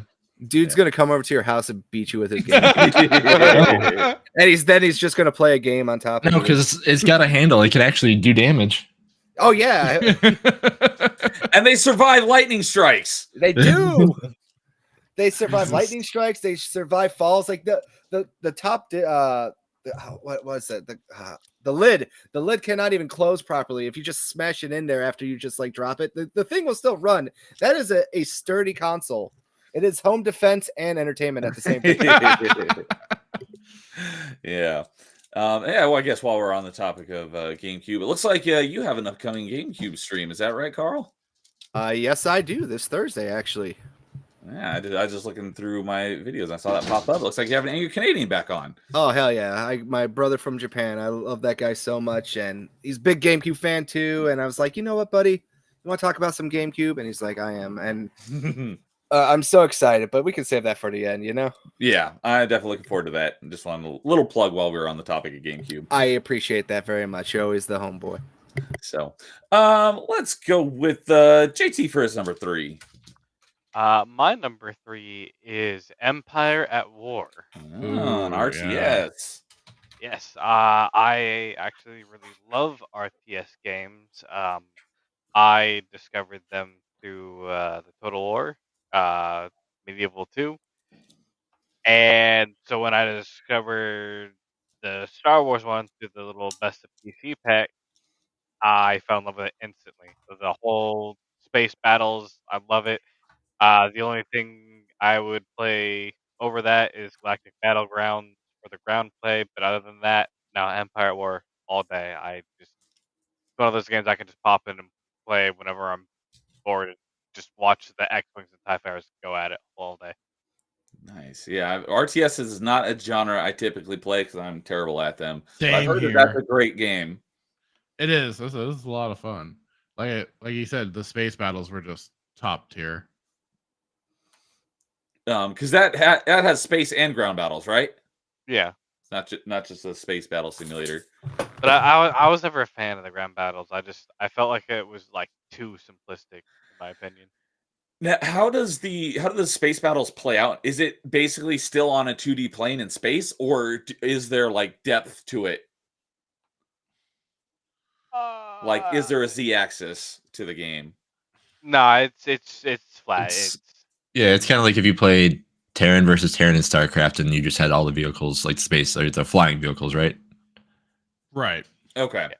That's what I was wondering. Okay, cool. You know what? Never played it. So I'm not an RTS fan, so I don't have anything to say about that game. See, I'm more embarrassed because I'm a huge RTS nerd and I'm also a huge Star Wars fan, and I've also never played that, so I am a failure at both. I think it was when Jake was on open mic. He was telling me all about it. I think because I know someone was telling me about there was another RTS, or maybe it was a total conversion mod or something. But I remember someone was telling me about something, and it sounded pretty cool from what they were telling me. Maybe it was Angry Canadian. I don't know. Well, Empire at War has a total conversion mod, and it's Republic at War, and it takes it for the Clone Wars, That's and probably what it was. so Yeah, Empire Wars, another old Star Wars game that still has a pretty thriving and going modding community. So, and I think people have been even doing like some Mass Effect mods for Empire at War and stuff too. So That's I mean, cool, actually. it runs a gambit. Like That's there's all awesome. sorts of crazy stuff for it out there. Sweet. I want to say I hate EA. It just feels like everything that we're talking about is not really getting past even the 360 area that much. You know, we only have really just one game that is more of modern, and even that is what 2019. yeah, that sounds about right for Fallen Order. Yeah, it was 2019. that was 5 years ago too. Just like forever. Yeah. Jeez. Feels like that sometimes. Yeah. I was still in my 20s. Well, yeah, the whole 10-year gap, they came out with 3 Star Wars games, both the Battlefronts and then Fallen Order, and that was it. Yeah, sadly, God. yeah. So Oh, but they got their mobile game, guys. Come on. That was okay. Galaxy of Heroes. Tell us, how is that game? I'm sure you played it a ton, right? Huh? Yeah, it was directed at you, Filter. How dare you? I played it a little bit, and then I was just like, this is not for me. So, all right. Fractured, what is your number 3? Well, speaking of KOTOR, it would be KOTOR 1. Oh. Again, it was from my same friend. He was the one playing it, and again, I was just like, "What? Again? What the heck are you playing?" Sort of situation, and I just definitely fell in love with it. And I mean, you can't go wrong, especially with what made me actually like the Mandalorians a lot more through Canderous and getting that more personal interaction with that guy, getting all of his war stories, which was like just some amazing stuff that you can listen to. Just hear him just go on and on about Oh, the yes. different battle scenarios, the thrill of being on a basilisk war droid and breaking atmosphere and laying in this glassing Cathar left and right. It's like, holy shit. But I mean, it was just like just kind of getting more of that, because I was still fresh on trying to get into more of the expanded universe content. So hearing all of his stories and just what the Mandalorians were was really fascinating to me. And I was like, oh wow, so this is really that aspect was just really cool. And then yeah, you have your HK murder bot. Can't go wrong with old HK. Pretty much everyone's favorite droid. Everybody's favorite droid. I mean, hey, T3 does a great job. Yeah. Hello, meatbags. Statement. But it's kind of funny because it seems to be a BioWare staple where they just have to have a particular character that you just like to bully. And Karth is that character that you want to bully. Because he's such a tit. He's kind of like Alistair from Dragon Age, where you just want to bully the ever-loving hell out of him. And it's just hilarious bringing him along, and like Canderous. Canderous will give him crap because Karth was obviously fighting for the Republic during the Mandalorian Wars. Yeah. So their back and forths are just particularly hilarious. There's even some kind of sniping between Karth and Bastila. And I mean, just even for that aspect too, the party interactions are just hilarious for the flavor dialogue that goes on. Yes. And what I did particularly just like get into is like they basically, for their soundtrack too, they made original stuff, but they basically remixed or remastered tracks. Ooh. And just gave it its own kind of, because if you listen to some of the I couldn't name everything, but like I know there's tracks on when you're on Dantooine that are very similar to old Star Wars, music cues and stuff like that. But that was also the cool thing was I loved I remember because I'd get like an hour at a time to play at my friend's house until I finally was able to buy the game. And just having like hour chunks at a time, give or take, playing through and getting to Dantooine. And I loved being on Dantooine for some weird reason. I have such fond memories of doing like the mission of, the side mission for the murder, basically the little murder trial, doing the whole basically the Romeo and Juliet family feud stuff going on, and then getting your lightsaber crystals, doing the trials, learning to. Even though I've not always been a big Jedi fan, but learning about the Jedi code was really cool. And it was funny, like my brothers had always said, it was like he when he did the test for the Sith code, he got it right off the bat. And I'm like, that makes sense. But I mean, and then yeah, I know everybody goes to like the whole big reveal for you are Darth Revan. Damn it! Spoilers. You spoiled the game. Damn. But like I remember getting to that point. I was like, okay, that's pretty cool. That's pretty cool. But like, I didn't feel quite as blown away by it. But I mean, then that's my number one favorite plot twist. Not just in like video games, but arguably in all media. Like I said, it was certainly quite, because I mean, Malik really just relishes in revealing that little secret to you and how it's been kept away and all that. So that definitely kind of also elevated Malik more than just being a guy that was sitting on a ship and blew up terrorists. Even though, hey, yeah, I was okay with Terrace. Terrace was trying to be another Coruscant. You shouldn't be doing that sort of thing. You had to go. Well, then you got to get rid of Nar Shaddaa too. That's like little Coruscant. Oh yeah, absolutely. Nar Shaddaa definitely has to go. That's where the huts are, so they could go easily. Exactly. Oh But, yeah, see, my buddy Christian was with me. My jaw literally wouldn't come off the floor when I saw the Revan reveal the first time. It was cool. Basically there as well. Can I just say something? No. I never, like, when I first played that, I was just like not really blown away because they telegraphed that so hard to me. Kind of like you kind of get some hints, but like you're still kind of going, okay, so what do all these dreams really mean? What's really going on through these force visions and stuff like that? So I think that was kind of the interesting part to it. But yeah, I like I said, it was a cool reveal and everything, but it just didn't quite have that same impact. But man, I mean, it's still a game that I'll love booting back up anytime, and especially now, like when you can do like the Jedi at the start mod and at least have some fun from the get-go. Okay. And that's what when I plan to do a playthrough for a Sith playthrough, I'm going to use that mod. Okay, that was going to be my question: is you played light or dark side? Because I've always, so before I really understood things, but like I was always a dirty fence riding neutral. So I generally did kind of lean light, but over time I'll now just kind of, it's just like, you got to be light side or dark side. It's just how it is.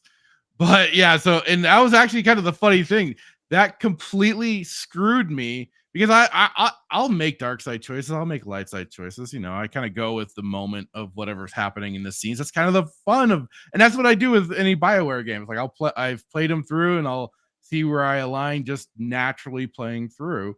But that kind of screwed me with KOTOR 2, because then I couldn't do the special little side mission on Korriban, because you had to be light side or dark side to enter the cave to do like that special, like weird, like little flashback,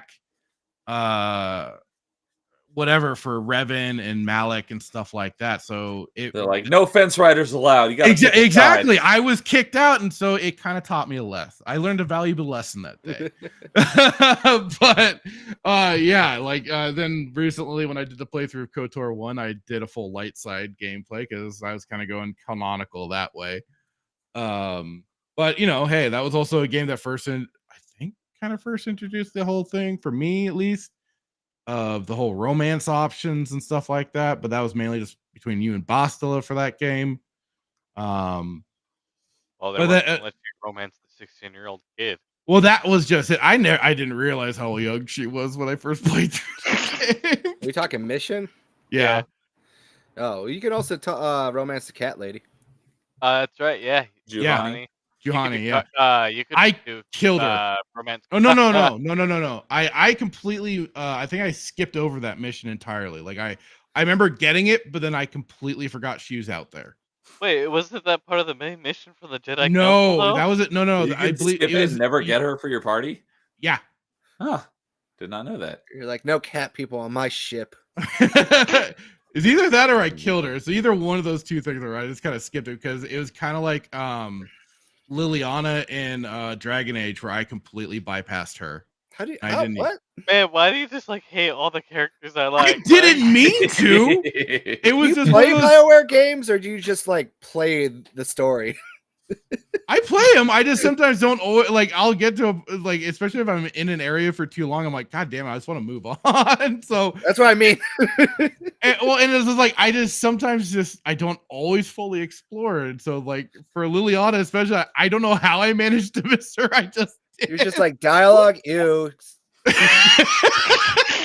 Well, I was usually in kind of blood happy rages. I was killing shit as Only a half the warrior, time so- though. You're a fence rider. Don't just remember. Well, you know, hey, you were like, I want to destroy half a terrorist. Let's just yeah, just half the plays. I want to kind of partly lead some of the gangs, just not all of them.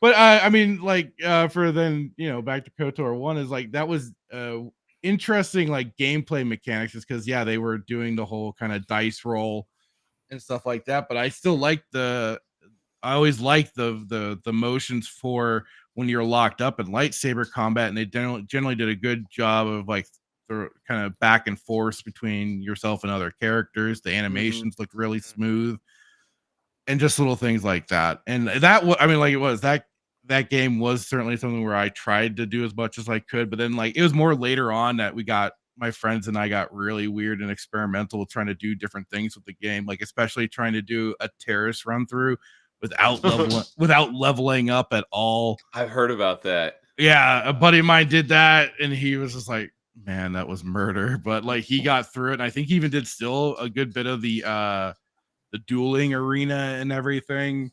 Oh, so wow. so then once he got to Dantooine, man, it was all the Jedi skills were just up through the roof at that point. So it was just kind of fun. It was just it was just for a time of playing that game in particular. Again, I got it on PC. I didn't even know it was on Xbox originally. I had no idea. And I was like, and I found that much later. I was like, oh, okay. I guess that makes sense. Yeah, But- I I love love PC the as well.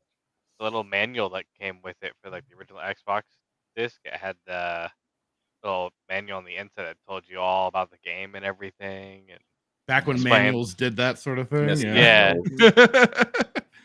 But that was also like a time where, because I just had a very low tier laptop, and that was the same laptop that I had to upgrade with RAM, but like it started running the game ran a little hot, so that we were like, why the hell does the laptop keep shutting down after an hour of playing?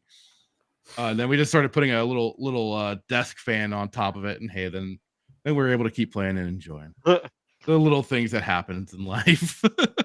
I added that for a laptop once, but instead of doing that, we put ice packs underneath it. There you go. Yeah, that would be my number 3. Okay. And of course, like it's set up with Revan, and then gave Darth Bane his tools to make the rule of 2. Yes. I will say one of my favorite Canderous' stories was the asteroid story. Do you remember that one? Isn't that the one he kind of alludes to maybe the Yuuzhan Vong a bit? Yeah, where he just fired on an asteroid and went insane and then took off into deep space. He's like, I don't know what that was, but I like to forget it. Yeah, that's something I don't want to think about. So let's move on from there. It's like, man, it's scaring a Mandalorian. So who Yeah, knows? when you got a Mandalorian shook, it's like, oh, okay, I'll take you seriously on this one. All right. Something I meant to look up earlier, and when we were talking about the voice actor for Rosh, I was like, I swear he was one of the voices in the cartoon show Static Shock. and he was Oh. Richie. He was the white guy in Static Shock. That's why. Oh, wasn't he his recognized best friend, voice. right? He was Static's best friend. Now that you say that, yeah. Oh there you God, go. that's right. That's why when I first played, I'm like, wait, I swear that's the guy from Static Shock. And yes, I was right. He was in like all 51 or 53 episodes of that show. Oh, I love that show. Speaking of Static, what's up, Static? Howdy, His sir. internet's finally working, so we can begin now. Yay. Thank you There for we go. giving us permission. Good evening, Static. My buddy Christian is saying that playing Darkseid with high charisma to minimize force alignment penalty, so you can use force powers from both sides, is OP. There you go. Yeah, like the flurry move in KOTOR 1 is broken as shit. It is so Yes. like it is a great move that you got to level up and to just kind of go ham. And the Xbox version was on 1 disc, but yeah, the PC version was 4 discs. Yeah, you had to do a 4-disc install. Wait, what? That's Yeah. on the greatest PC collection. It comes on one.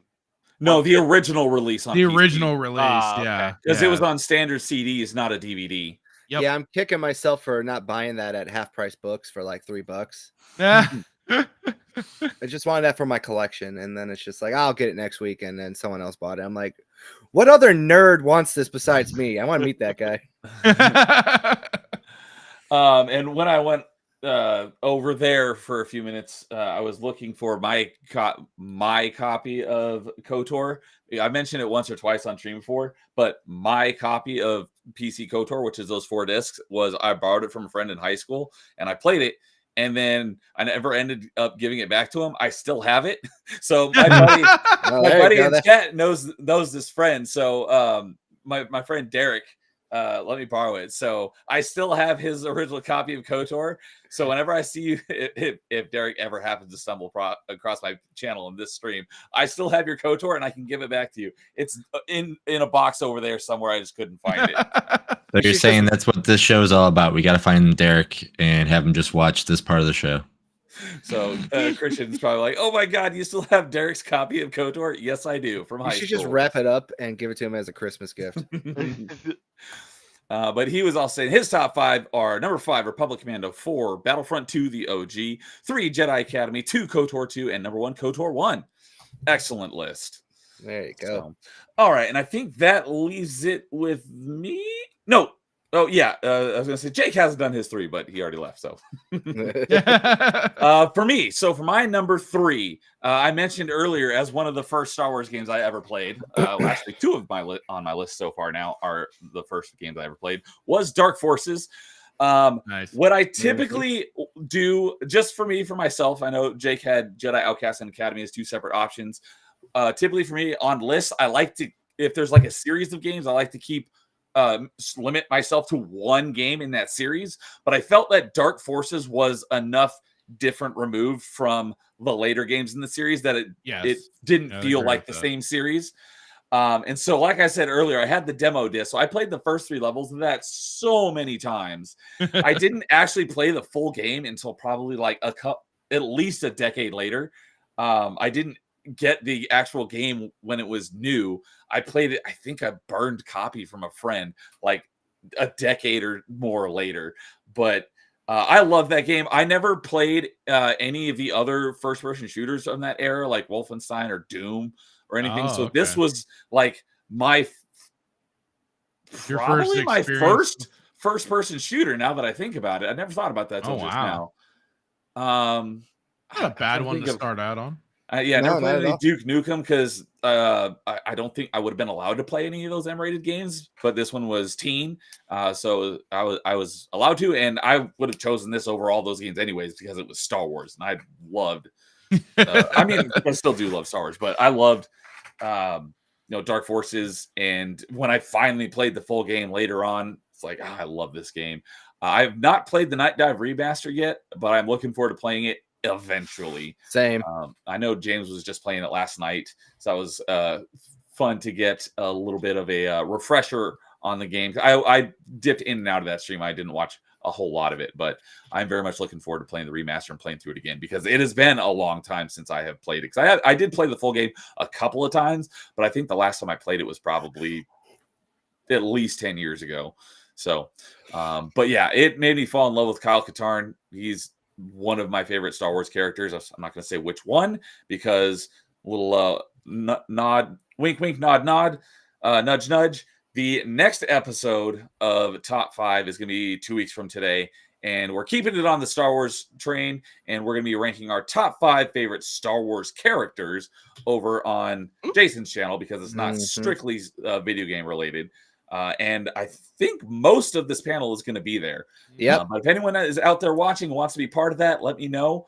And we can see if we can make it happen. We may have to do a part 2 on Star Wars characters.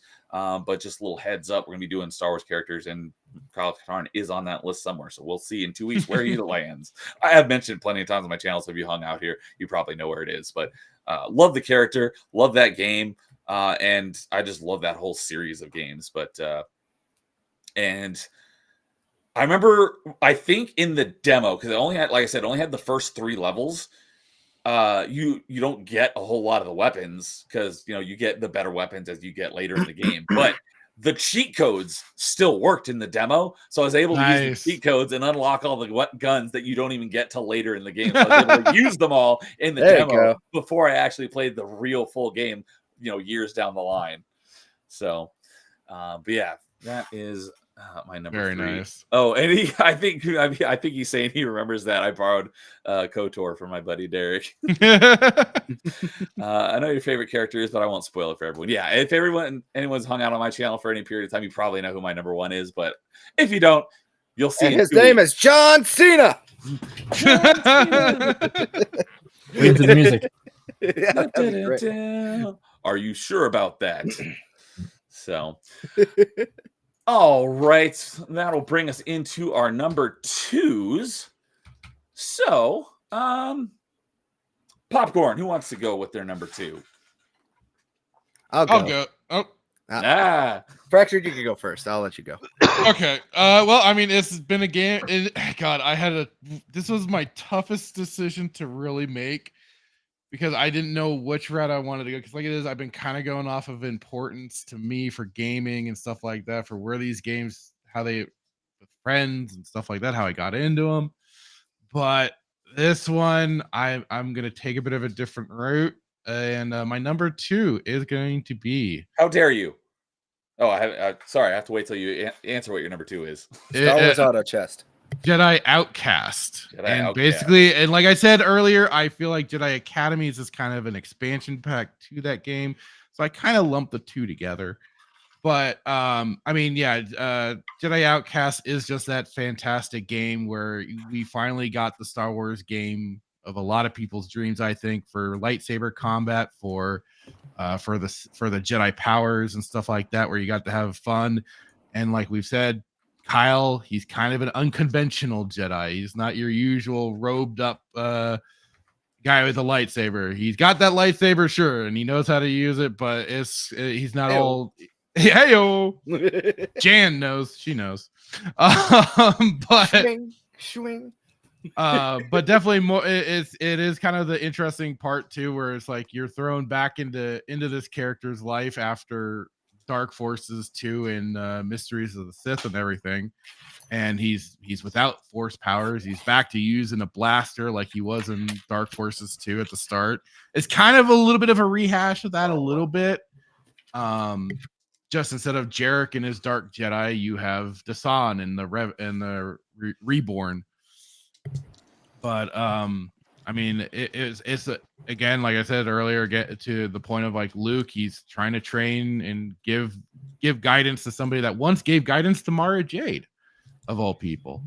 But Luke's trying to keep him on the path of not letting his anger get the better of him, and you have moments of that through the story as he takes on Tavian and almost wants to kill her because of what happened with Jan and everything, and he again finds ways of reeling himself back. And I think that is kind of the thing of a sign of some of the great Jedi characters out there, is that they all have either fallen to the dark side at one point and come back, or have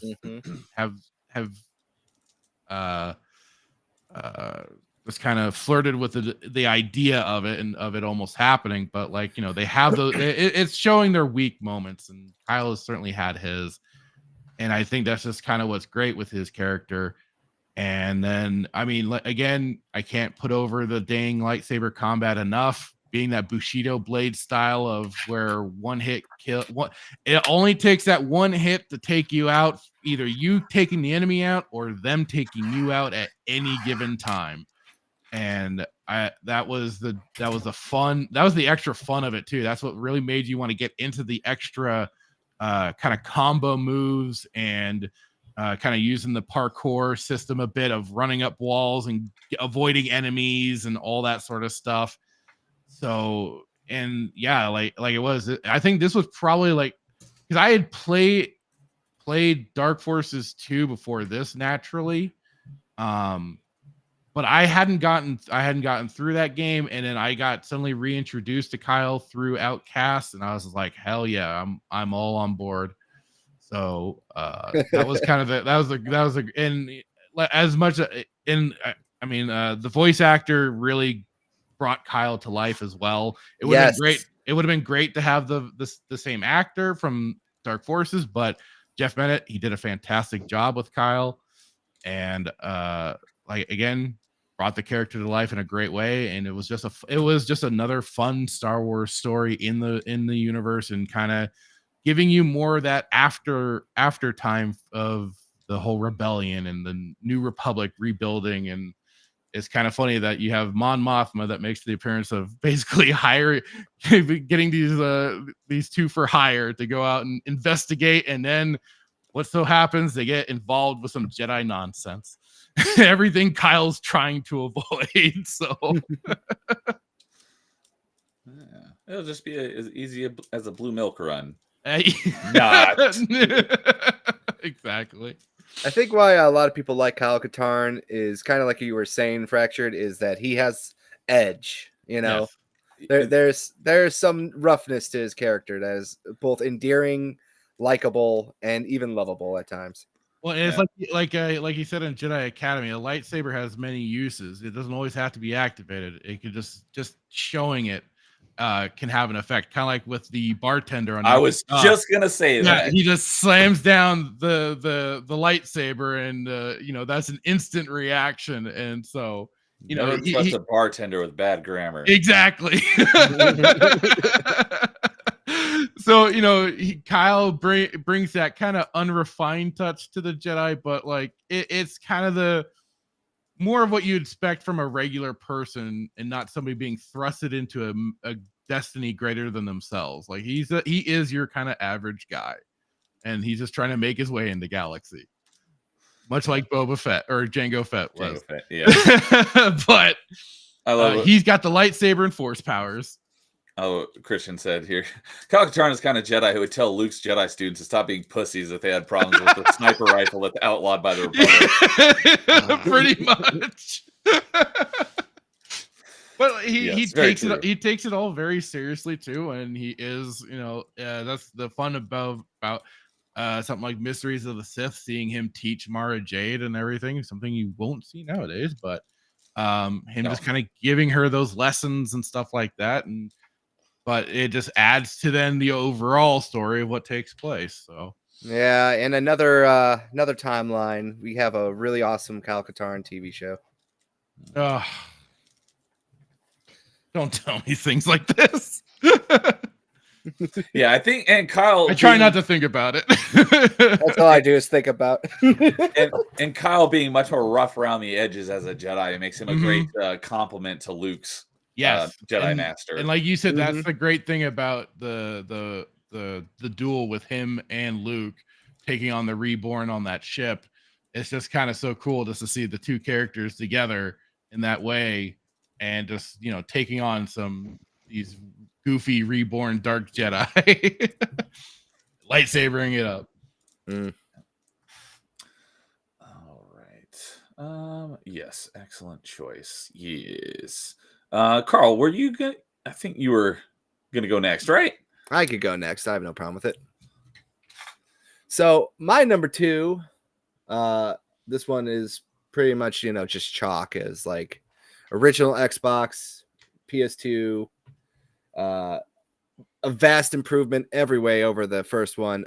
Star Wars Battlefront 2. Okay. Nice. Even to this very day, I still will boot up Star Wars Battlefront on and play a few matches here and there. That's good fun. I love it. It's like I said, the first Star Wars Battlefront when it came out originally, like it was fun. It was just kind of like pick up and play, kind of chaos. It was But kind then- of a test case for Battlefront 2, I think, too. Yeah, I think so. Like it was kind of very bare bones, I would say. Mm-hmm. Like there wasn't like an actual real single player story. It kind of just was like go blow up some stuff, play as your favorite factions, relive your fantasies of your favorite battles, and just kind of go from there, you know? Right. But Battlefront 2, like the story of the 501st is like actually pretty so well good. done. You So know, good. it is incredibly good. And just seeing like the gradual, like we're the good guys to become we're the baddies. And But I mean, even like it's kind of funny because like they get, I think it's in one of the towards the last missions, even the I don't know who is supposed, if it's supposed to be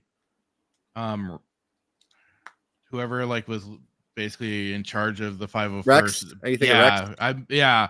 And basically he's like, even he's coming to a point of like, we got to take out these filthy rebels. Yes. It's like the duality of him is just like he could look her in the eyes as we knew we were going to gun her down or something. It's just like when he's talking about killing the Jedi. And then when they had to raid Camino and just how they're having to take out their own brothers and stuff like that. And he talked about it in a mournful way, but then at the same time as like, this is a job we have to do. Yes, and he's also complaining about how the batch became unpure too because they had to bring in other DNA. Mm-hmm. Yep. Like it is a very like for a very short and very like non-super narrative driven like story is like the little like information that they put in there is really well done. And Pandemic, hats off to you guys who did that. You made the most of your writing in a game to be precise and effective and emotional all at the same time. And go on. And they got the original guy too. Yep. Oh yeah, Mara Morrison's doing the voice for it. But on top of that too, like I said, vast improvement from the first game. Spaceship battles. The spaceship battles were fun. I loved boarding the ships. That was like some of the most fun stuff in games. I was like, oh, I can actually land on the enemy ship and mess it up from the inside too. That kind of made me think of Battlefield 2142 when you got to do that with the Titan ships and board them and wreak havoc on the inside. And also being able to play as a Jedi too, or like a hero as one of the hero battles were fun. Oh, those were so great, and they're so well done. Jedi were always overpowered too. Let's just face it. They were like a hero power in the first one, and they just basically were like dumb AI that would just kill you in one shot if you got close. But in the second one, they were just like they were like legit terror. Like you just Jaws music starts playing, and you're gonna get killed down. If you see like a Obi-Wan coming at you, you're like, well, I hope I can kill him. I hope I have the AI set low. Like I said, just it's terrible that Aspire kind of messed up those the collection that came out recently. Yeah, but I know if they had made it, I was blown away that they didn't do cross-platform because that's like that would be the main selling point. If they did it good with cross-platform and any platform played anybody, that would literally be like blowing up the player charts. Right? Still, even though it came out close to like 2 months ago already. Yeah, and it like died off like immediately. It's like that could have been amazing. But I will say this, this is kind of my favorite joke. It's like they did a faithful remaster when it came to the multiplayer because that didn't work at all either. Like on the original Xbox, good luck. You see one of those like AT-ATs just like glitching out, like moving back and forth, like it's just like on earthquake ground, and it's just like, oh yeah, at least they got that part right. Well, we kind of knew that the Aspire was going to mess up the multiplayer, and they're like, there's 32 players, and I'm like, oh no, oh no, they're going to destroy that. And I was right. I wish I wasn't, but I was right. Yeah, you hate being right. You hate to predict it sometimes, but it's like you have to. You just have to call it the way it is. It's like this is the way I'm seeing it. Sorry, guys. I want to be wrong, but I'm pretty sure I'm not going to be. Yep. I was Yep. like, the original did not work, and now you're gonna say like we're gonna use that and then put 32 people on there. That ain't gonna happen, boss. That's some hopes and dreams. Even right newer there. games have trouble trying to make that stuff work. Exactly. But yeah, short and sweet about it. Battlefront 2. If you haven't played it, get the original version from 2005. It's on Steam. I know that the enhanced edition, right? A little bit. I don't know. I know like when we played together for the Melee Games event, I used the GOG copy and I slapped in a HD mod and it made it look great. Yeah, great game. I don't short and sweet on it. It's just like you got to play the game and you'll understand. Mm-hmm. Yeah, it looks like all both the originals and the EA Battlefronts and the collection are all on Steam. Don't play the EA ones. Do not.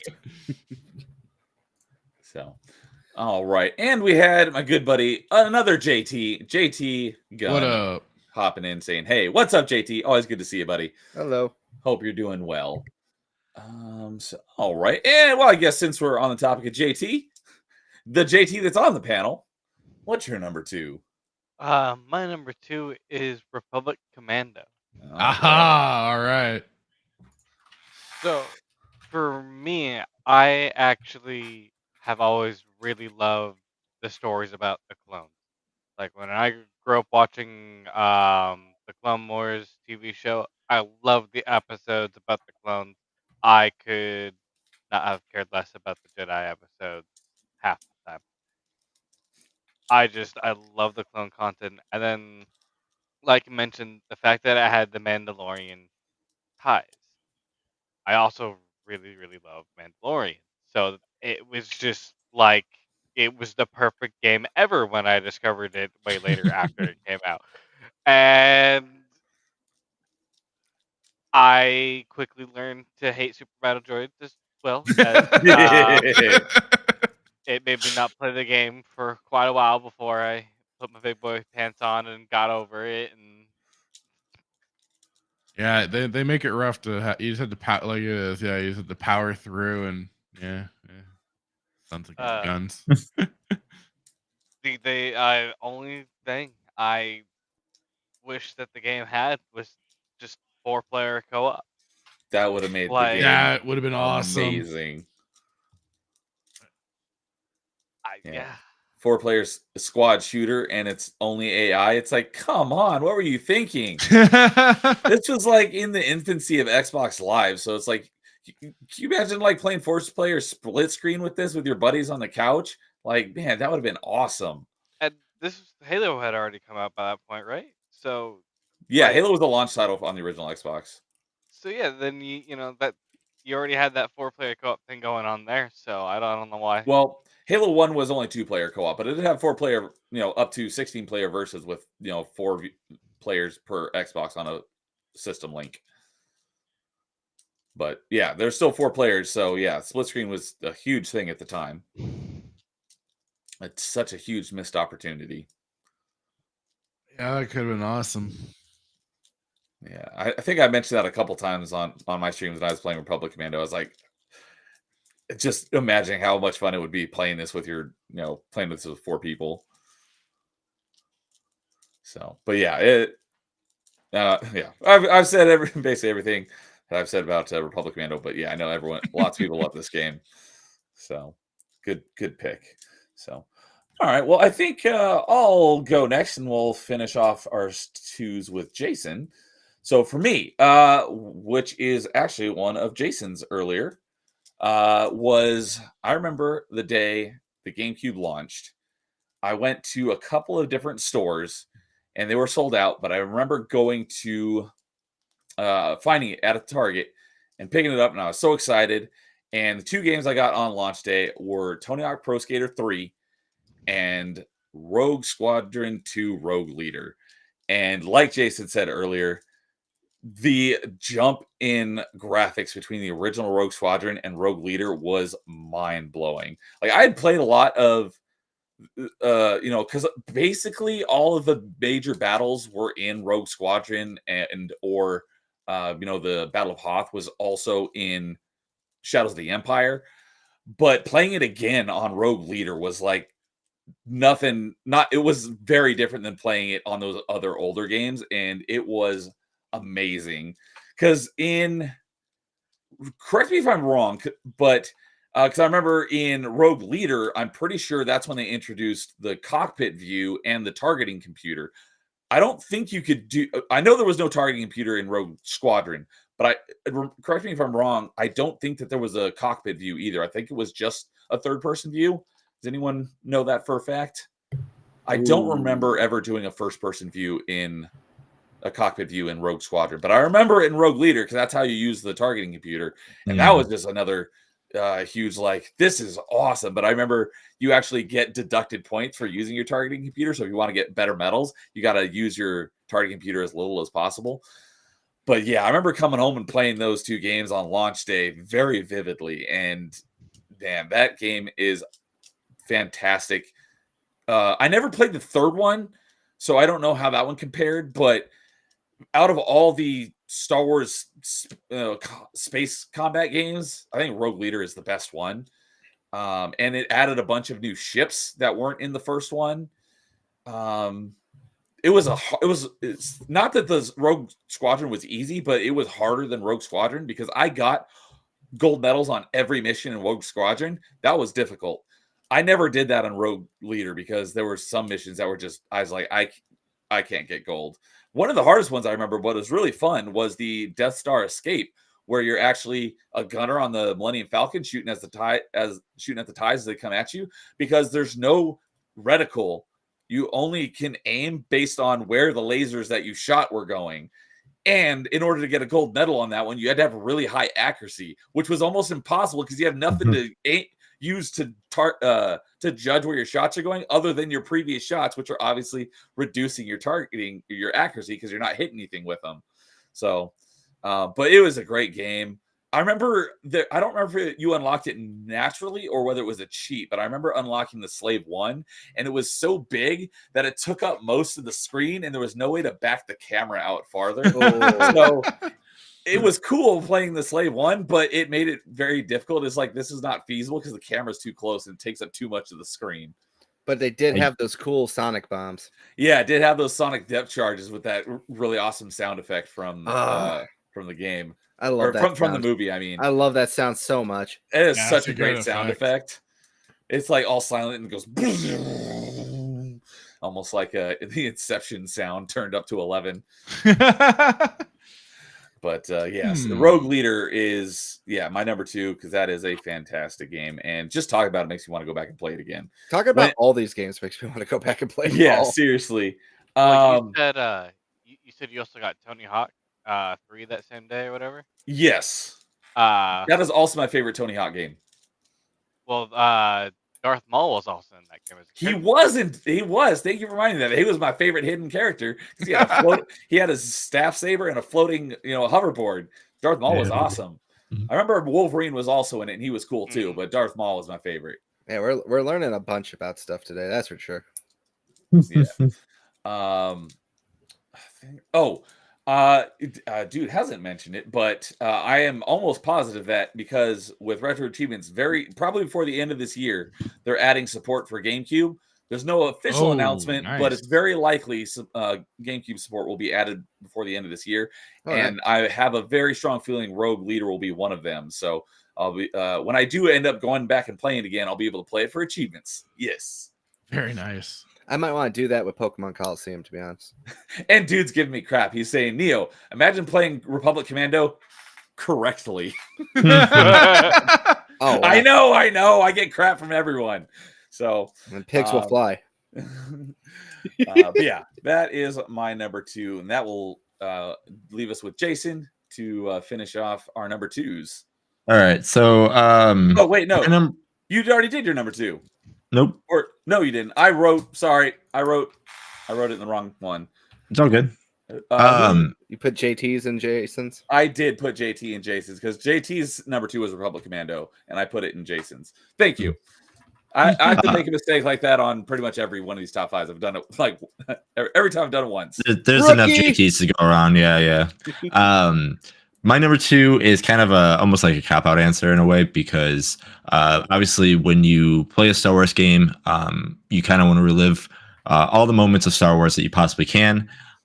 So mine is the Lego Skywalker saga, just because nice. you literally get every movie James in one. proud.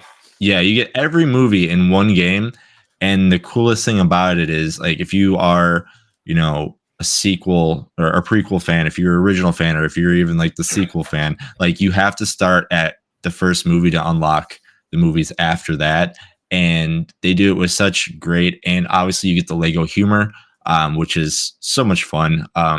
Anytime you get to play like a normal regular version of the movie that you like, and then they add like just little silly things. I'm a huge fan of the Lego humor in a way, because they're not taking anything away from it. They're just being like, cool, we're Lego. We know we're toys, and we're kind of doing a parody, but we're not. Just Good night, you're buddy. gonna have I will fun talk to you collecting stuff. later. So, but yeah, no, the And Legos, well, and then later. obviously there's more Lego games out there too. So, but I just chose Skywalker because it has all of them, and I mean, it's just a lot of fun. Yeah, when James was talking it up a while ago, I know he sold a couple people on it. I think Angry Canadian was one of them. I looked into it. Being a completionist, I looked into it, and it's like a 200-hour completion. I'm like, no thanks. Yeah, it's a Lego game. It's a collectathon. I mean, it is a Lego, collect pieces, everything like that. Plus, you got 9 movies to go through, so it is it's a lot. I did play one of the Lego Star Wars games. I think I got it through Games with Gold, because I know I never bought it. It was Lego Star Wars 2, the original trilogy. And I played that back in April of 2007. So, wow, that was a long time ago. Yeah, I had that one on the PS2. Yeah, it was Games with Gold. So, I like that one for the most part, but it was not a ridiculously long game like the Skywalker saga is. Mm-hmm. But, all right. Cool. All right. Well, that will end off our number 2s. But before we get to our number 1s, we like to go through our honorable mentions before we get to our number 1s. So, I'll go ahead and start because I kind of hinted at it earlier. A couple of these, actually. Episode 1 Racer. I loved that game. That is on my honorable mentions. Nice. Force Unleashed, I liked because the whole the motto for the dev team when they were making that game was kicking someone's ass with the Force, and I think they very much delivered on that. But yeah, the lightsaber combat isn't great, but I did like how they combined Force powers with lightsaber, like electrifying your lightsaber to do like electrified swings. I thought stuff like that was pretty cool. I think I remember and that, yeah. like the battles were cool, very over the top, and I love hack and slashes, so I liked it, but I didn't love it, especially given that the lightsaber is doesn't operate like a lightsaber. But one thing I always have to mention when it comes to that is because the whole trailer that kind of blew everyone's mind was with Galen Merrick Starkiller ripping down the Star Destroyer from from space. Yep. That is just played up for the video game. The canonical what happened was in the book that Star Destroyer was already crashing, and he was basically directing where it was going to crash. So but still cool, fun game. Still cool visual. Yeah, thanks, nerd, for ruining the fun. Go ahead, JT. The actor and voice actor that Sam Witwer. Yeah, also does Darth Maul in the Clone Wars. Yep, Darth Maul, and he knows his shit. I'll give it. He knows his shit big time. Yeah. And he was Doomsday in Smallville. Your feelings for her are unnatural. That was around the same time. I'm like, wait a minute, that's Starkiller. What's he doing in Smallville? He actually does he doesn't do too bad of an impression of Palpatine too. No, I have not heard that. Well, he does the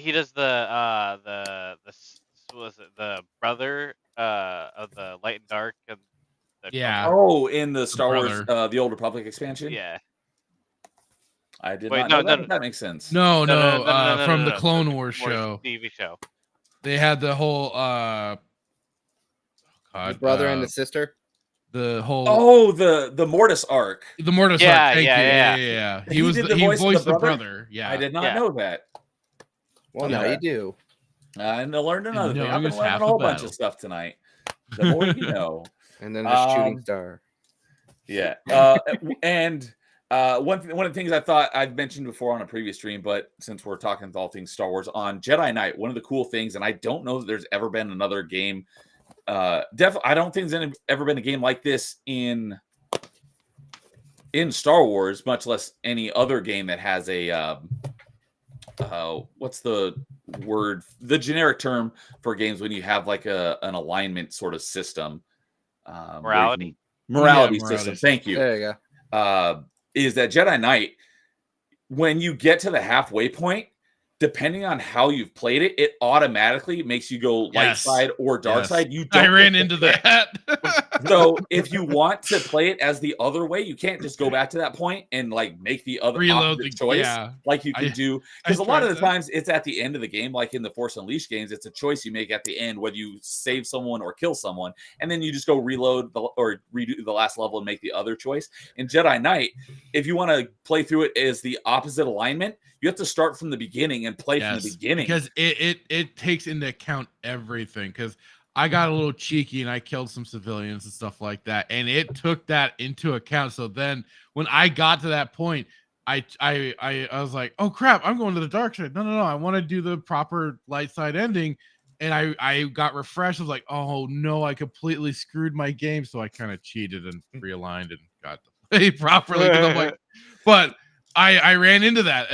That's very I was like, gosh. Because I think Jedi Academy does that to some extent as well. Where at one It's a point, choice though. it is a choice. Okay, That's more the choice where that is kind of the fun thing about Academy is like either Kyle or Luke at certain points, like when you're kind of getting into the next segments of the game, They'll comment on like we sense a lot of anger in you, Jaden. We caution you on the way you're, that sort of thing. And then it's all about when you square off with Rosh, and if you kill him, you go dark side. If you save him, you don't. So okay, it's a choice, not based on your previous actions. Which not like Jedi Knight. So that's a really cool thing, that the way that they did that. And fortunately, if you had, because you can spec into both light and dark side up to that point, but any points you had into like dark, if you spec into dark side and you ended up going light, it refunds those back to you so you can invest them into light side and vice versa. But that was one of the really cool things about Jedi Knight, is that it doesn't let you pick. It's based on your previous choices, which was pretty cool. And I don't think I've ever seen any other game ever that has a morality system do something like that. Yeah, not hardline you into that sort of thing. I mean, another game that kind of had the whole certain things will happen with the morality choices, like KOTOR 2. If you are a certain alignment when you go to Nar Shaddaa, will depend on which companion you get. Of either I've heard about that. Hanar, I forget the Hanar, the Wookiee, or I was like, Hanar, that's from Mass Effect. Yeah, I was gonna say. Hang on, it's something similar to that. I'm trying. I always forget. I've never been dark side when I go to that place because I don't like the Wookiee. Okay. Characters. So it So was close to it. it was Mira, the bounty hunter girl. Han Har is the Wookiee. Okay. Is the Han Wookiee? Har, the evil Wookiee. Yep, the evil dickhead Wookiee. Oh yeah. Cool. One of the few games where you actually saw like an evil Wookiee too. So yes, that was awesome. So. Well, you kind of did in KOTOR 1 with a little bit with the brother. Like I said, a little bit. Yeah. So, and then a couple others, as mentioned earlier, the Super Star Wars games. I'm pretty sure I rented all three of them at one point. The only one I ever owned was Super Empire Strikes Back. I don't know that I ever beat that one, but I do know for a fact I did beat Super Return of the Jedi. And I remember picking that up from from Blockbuster, because I don't remember what grade I was in. It was like 4th or 5th grade or something. And I had to go get some teeth removed. And so before we went to go to the dentist to get my teeth removed, because I had like too many teeth in my mouth, is we went to the store and rented a movie and rented a game because I was going to be out of school for a couple days. And I remember I rented Super Return of the Jedi, and I did beat it in that time frame, and I had a lot of fun doing that. But yeah, not quite on my list. And then my last honorable mention, where did it go? Oh, the Star Wars Episode 3 game. And I vaguely remember the main campaign of it, but I do remember liking it, and it's a underrated, especially when you talk about because movie-based games typically have a terrible reputation. We talked about movie-based games on Party Chat, I think on my last episode of Party Chat a few weeks ago, and this is one of the ones that got brought up because it's actually a pretty good movie-based game and is very underrated. But what I wanted to talk about earlier, but I was going to hold off till we got to this point, was with Jason's pick at the beginning. Yeah, his number 5 pick was a fighting game. The multiplayer in this game was a 2D fighter that I don't know if you ever played it, Jason, but it was a lot like what you were talking about. And you could pick your Jedi. My favorite was Sin Drallig, who is the Jedi Battle Master at the time. And that was that was Nick Gillard too, the stunt coordinator for the lightsaber fights. I don't know about that, but I don't do fighting games either. But I enjoyed playing the multiplayer in that just against bots. That was fun. He played that character. That was the actor. The actor. He played that character. Okay. But yeah, the multiplayer on that was pretty fun. Just playing against bots. I don't know if I ever actually played it against another person. But if you're looking for a 2D Star Wars fighter, I believe that's the only one that exists is the multiplayer in the Episode 3 game. As you're bringing it up, if I remember right, they did that as well for the Wii version of Force Unleashed. They had the 2D fighter. I did not know that segment. Yeah, I'm pretty sure. Version. Yeah, I played the PS3 version myself. So when we were talking about Force Unleashed, I did get 100% in Force Unleashed 1 and 2. Nice. That was one of those ones I came back. I played through it and got most of the achievements, then didn't play it again for years, and then I came back and got the completions and got those last few achievements years later. But yeah, so those are my honorable mentions. Filter, what about you? Honorable mentions, I will throw in Star Wars: The Old Republic. It's a game that I have a love-hate relationship for sure. Usually the first 3 chapters, as they put them, which is basically levels 1 through 50 for that game. A lot of the stories are fantastic, all very interesting, except for unfortunately the Republic Trooper is really lacking. Could have been better. I think it needs a rewrite, as well as the Jedi Consular. Otherwise, all the other stories are very top tier stuff. It's just sad that afterwards they really lost the uniqueness to each class, and they basically just get very sanitized into all one samey storyline, and it takes away from what they originally set up with each class's storyline being unique to it. So that was unfortunate, but I give BioWare some credit where credit's due. They did a fine enough job. I just wish they a lot of people, I remember when Galaxies was on his bed of going into NGE, people were like, man, it'd be great if BioWare did an MMO, did a new Star Wars Galaxies 2. Monkey Paw, guess what? Wasn't as great an idea as we hoped. But I mean, I just remember getting in on the early the alpha, or some of the the kind of invites and stuff like that to test the game, and I was really excited for what I got to try out and help test and everything. But it had the best marketing. Those are the greatest. Those trailers! Those trailers are amazing. Those are literally the best saber fights in all of Star Wars. And that's what also just adds to part of my disappointment with that game, because again, like I said, it had so much potential, but the way they did Revan dirty for that level 30 flashpoint just and the book was fuck that book. Oh yeah, that book is trash. Drew Karpyshyn lost his freaking mind. I don't know where he went wrong in life, but apparently he started to hate Revan, and he took it out on Revan in that book, and helped with the storyline too. Just Revan though, he did The Exile. Oh my god, that one broke me. That was sad. And I almost think it was kind of him taking a dig at Obsidian because they did such a phenomenal job with the storytelling of KOTOR 2 that people still talk about it to this day. So I don't know if Okay. he got a little jealous, but that's just me Bethesda's making. doing That's the just same me. thing now. Yeah, this is me making assumptions here. Yeah, exactly. Bethesda's doing the same thing. But like it is, love hate. There, it's a tough thing with that game. But as an honorable mention for me, Dark Forces 2 gets an honorable mention. Kyle Katarn, my boy. I like this number one spot that I'm going to be going into. It was tough to make the final decision because it was very neck and neck. But one game I played fully. Dark Forces 2, kind of like you with Dark Forces 1. I only played the demo. And I was first getting into computer gaming and stuff like that. A friend of mine brought it over, and I was like, "Oh, this is actually really freaking cool." I remember getting Jedi Knight, and my computer wasn't powerful enough, so I tried playing it, and it was unplayable, and I didn't get to play it for a long time until I had a better computer. Right? Yeah, that's when things were especially finicky. But yeah, honorable mention to Kyle. He for Dark Forces 2. It's a great game, and I've gotten to play it with like the HD mod and stuff like that. It's fantastic. It's still fun. I'm definitely gonna do that at some point. Yeah, it's great, and him and his relationship with Jan is fantastic too. It's just some of that early stuff. You don't quite get enough of it in Dark Forces 1, the game. The books is where that really helps gets fleshed out.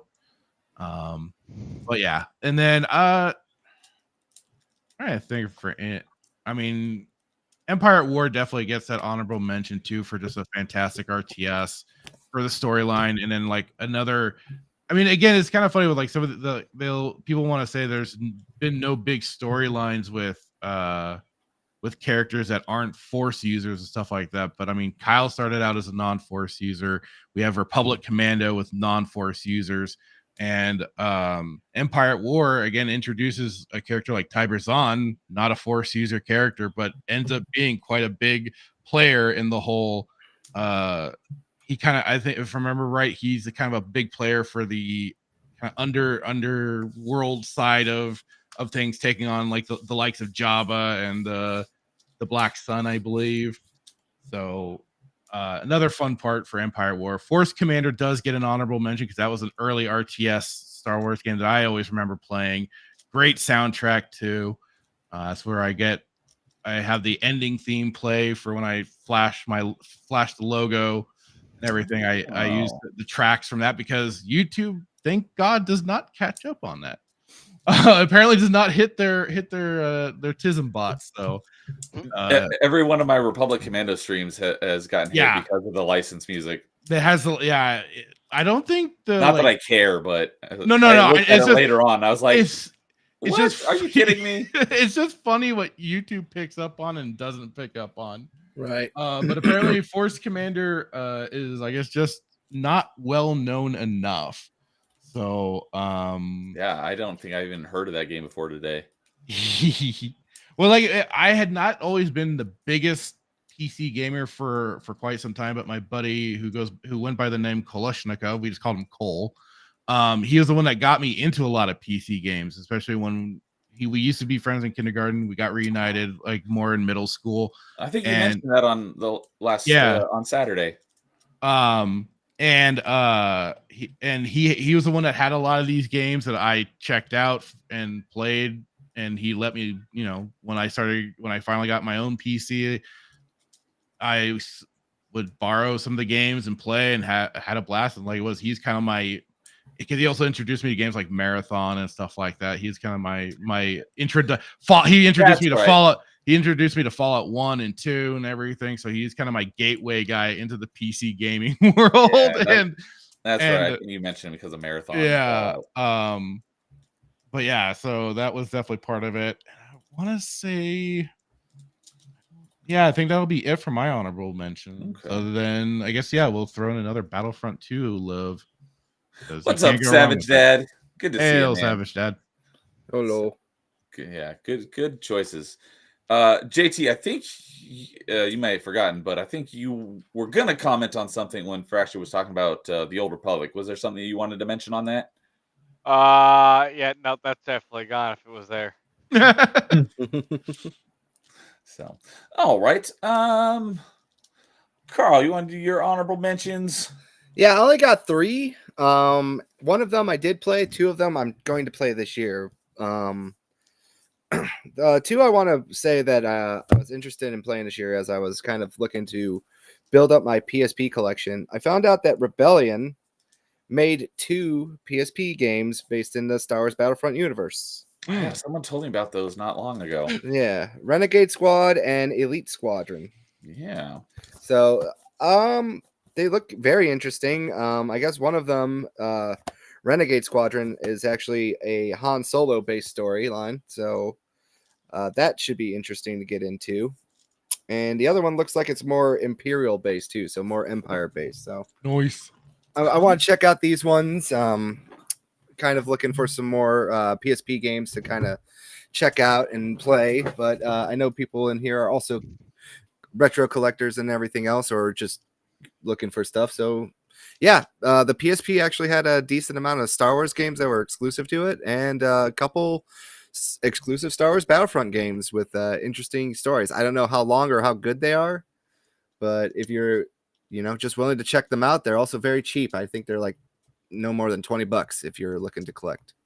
I actually, growing up, wanted the PSP because of those Battlefront games, but my parents could never afford it, so I never got the chance to ever play them. Look like you were about to say something nerdy. Yeah, just to that, it's like there's always a chance to catch up. I was just thinking of because just recently someone was telling me about it. What was it? You that was telling me about those PSP Star Wars games not long ago? I think it might have been. I could have. I don't know. I say so I feel much like it was either you or Angry Canadian. I think it was one of you two who were telling me about it recently. Well, I could ask him when I see him later. Yeah. So okay, that was 2 of your 3. 2 of my 3, and the third one is a game. Ironically enough, a lot of these come from my childhood, and a lot of these are episode 1 related too, which is kind of funny. This one is still trapped on the N64 as far as I'm aware. I don't think it ever got a PC port or anything else that was ever done with it, but it was Star Wars Episode 1 Battle for Naboo. Battle for Naboo. Yeah, that's right. I forgot about that never game. played that one, but I never always remember played it. seeing it. Yeah. That one was very interesting because it was one of the rare games where you could actually fight in the air and also fight on the ground. So they would have different segments where you would get into a little it wasn't like a full Naboo starfighter. It was like a gimped version of it. And you could fly around the map and do air missions. And then you had the chance to land inside of little, air bases. And then you would get out and you would go on, say, like a little tank mission. I think, what was it? It was like a green speeder with a cannon on the back of it. Like it was used in episode 1 very briefly when they were storming the palace at the end of the movie. But it basically had a very unique, interesting storyline where you basically played the Naboo resistance during the events of episode 1. Huh. Okay. So, like I said, very obscure kind of game, very forgotten, and like out of all the ones all the Star Wars games that I can think of from the Nintendo 64 era, even Shadows of the Empire got love even with like a re-release of the cartridge. Nothing has really been done with Battle for Naboo, and I don't know why, because the game was actually fun. So I always remember seeing that the video store. It was always like one of those ones that you're like, yeah. For some odd reason, I just remember the cover art, and it looked like it would I don't know. It's one of those weird ones that like it didn't look like it was made by the people who made Star Wars games at the time. It was one of those weird. I don't know. It was something weird about the game. I don't know if it did well sell wise or anything like that. That's why we don't see it. But yeah, I always remember seeing that, and it was just something that always felt weird about it. I don't know what it was. I'm looking at the kind of like box art for it, and it does kind of give those vibes of like a shovelware title sort of thing, where it's just like, yeah, they slapped this one together and threw it out there. It's like if you're just going off of the cover, it's like, wow, Maybe not. Yeah, I going off of like a young man's memory of this, probably like 25 years ago at this point, but it still was very fun. I can still remember a lot of those mission structures, and I think that it's worth a check if you can. Okay. Yeah. All right. And JT Epsilon, what are your honorable mentions? All right. So my honorable mentions are starting with is the Old Republic. Okay. Um,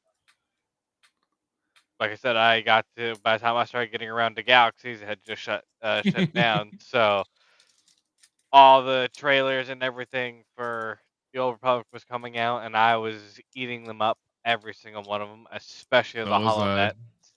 I love their like little lore videos with the Oh yeah. historian. Hmm. I'm sad that they never actually finished like all of those. Um, and even when the game released, I actually enjoyed it. I didn't have a problem with it like many others. I mean, I can definitely see and acknowledge more of the problems now and see them in hindsight. But I mean, overall, I've always enjoyed the game more than I've hated it. So, um, yes, Yeah, for I was totally on board with it too. It's just like it was just the eventuality of where things started going was definitely where I'm like, God, guys, come well, on. I It's blame so much potential. I blame most of it on EA, and I just accept that if I'm gonna play a game with EA's name on it, I'm gonna have to accept that there's things I don't like. Because I remember like some of those Cantina fan events they did, and I remember some of the Hmm. stuff they were talking about too, which was like they were gonna do more with the space combat, especially like for new Yeah, ships and stuff like that. And I was like, I'm just kind of standing here at an eventual point. I'm like, guys, where's this things you talked about you were gonna do that you never did? And oh yeah, it I'm still waiting for proper hoods, guys. I can't. I have to get separate tops just to do hood up, hood down. You said you would change that.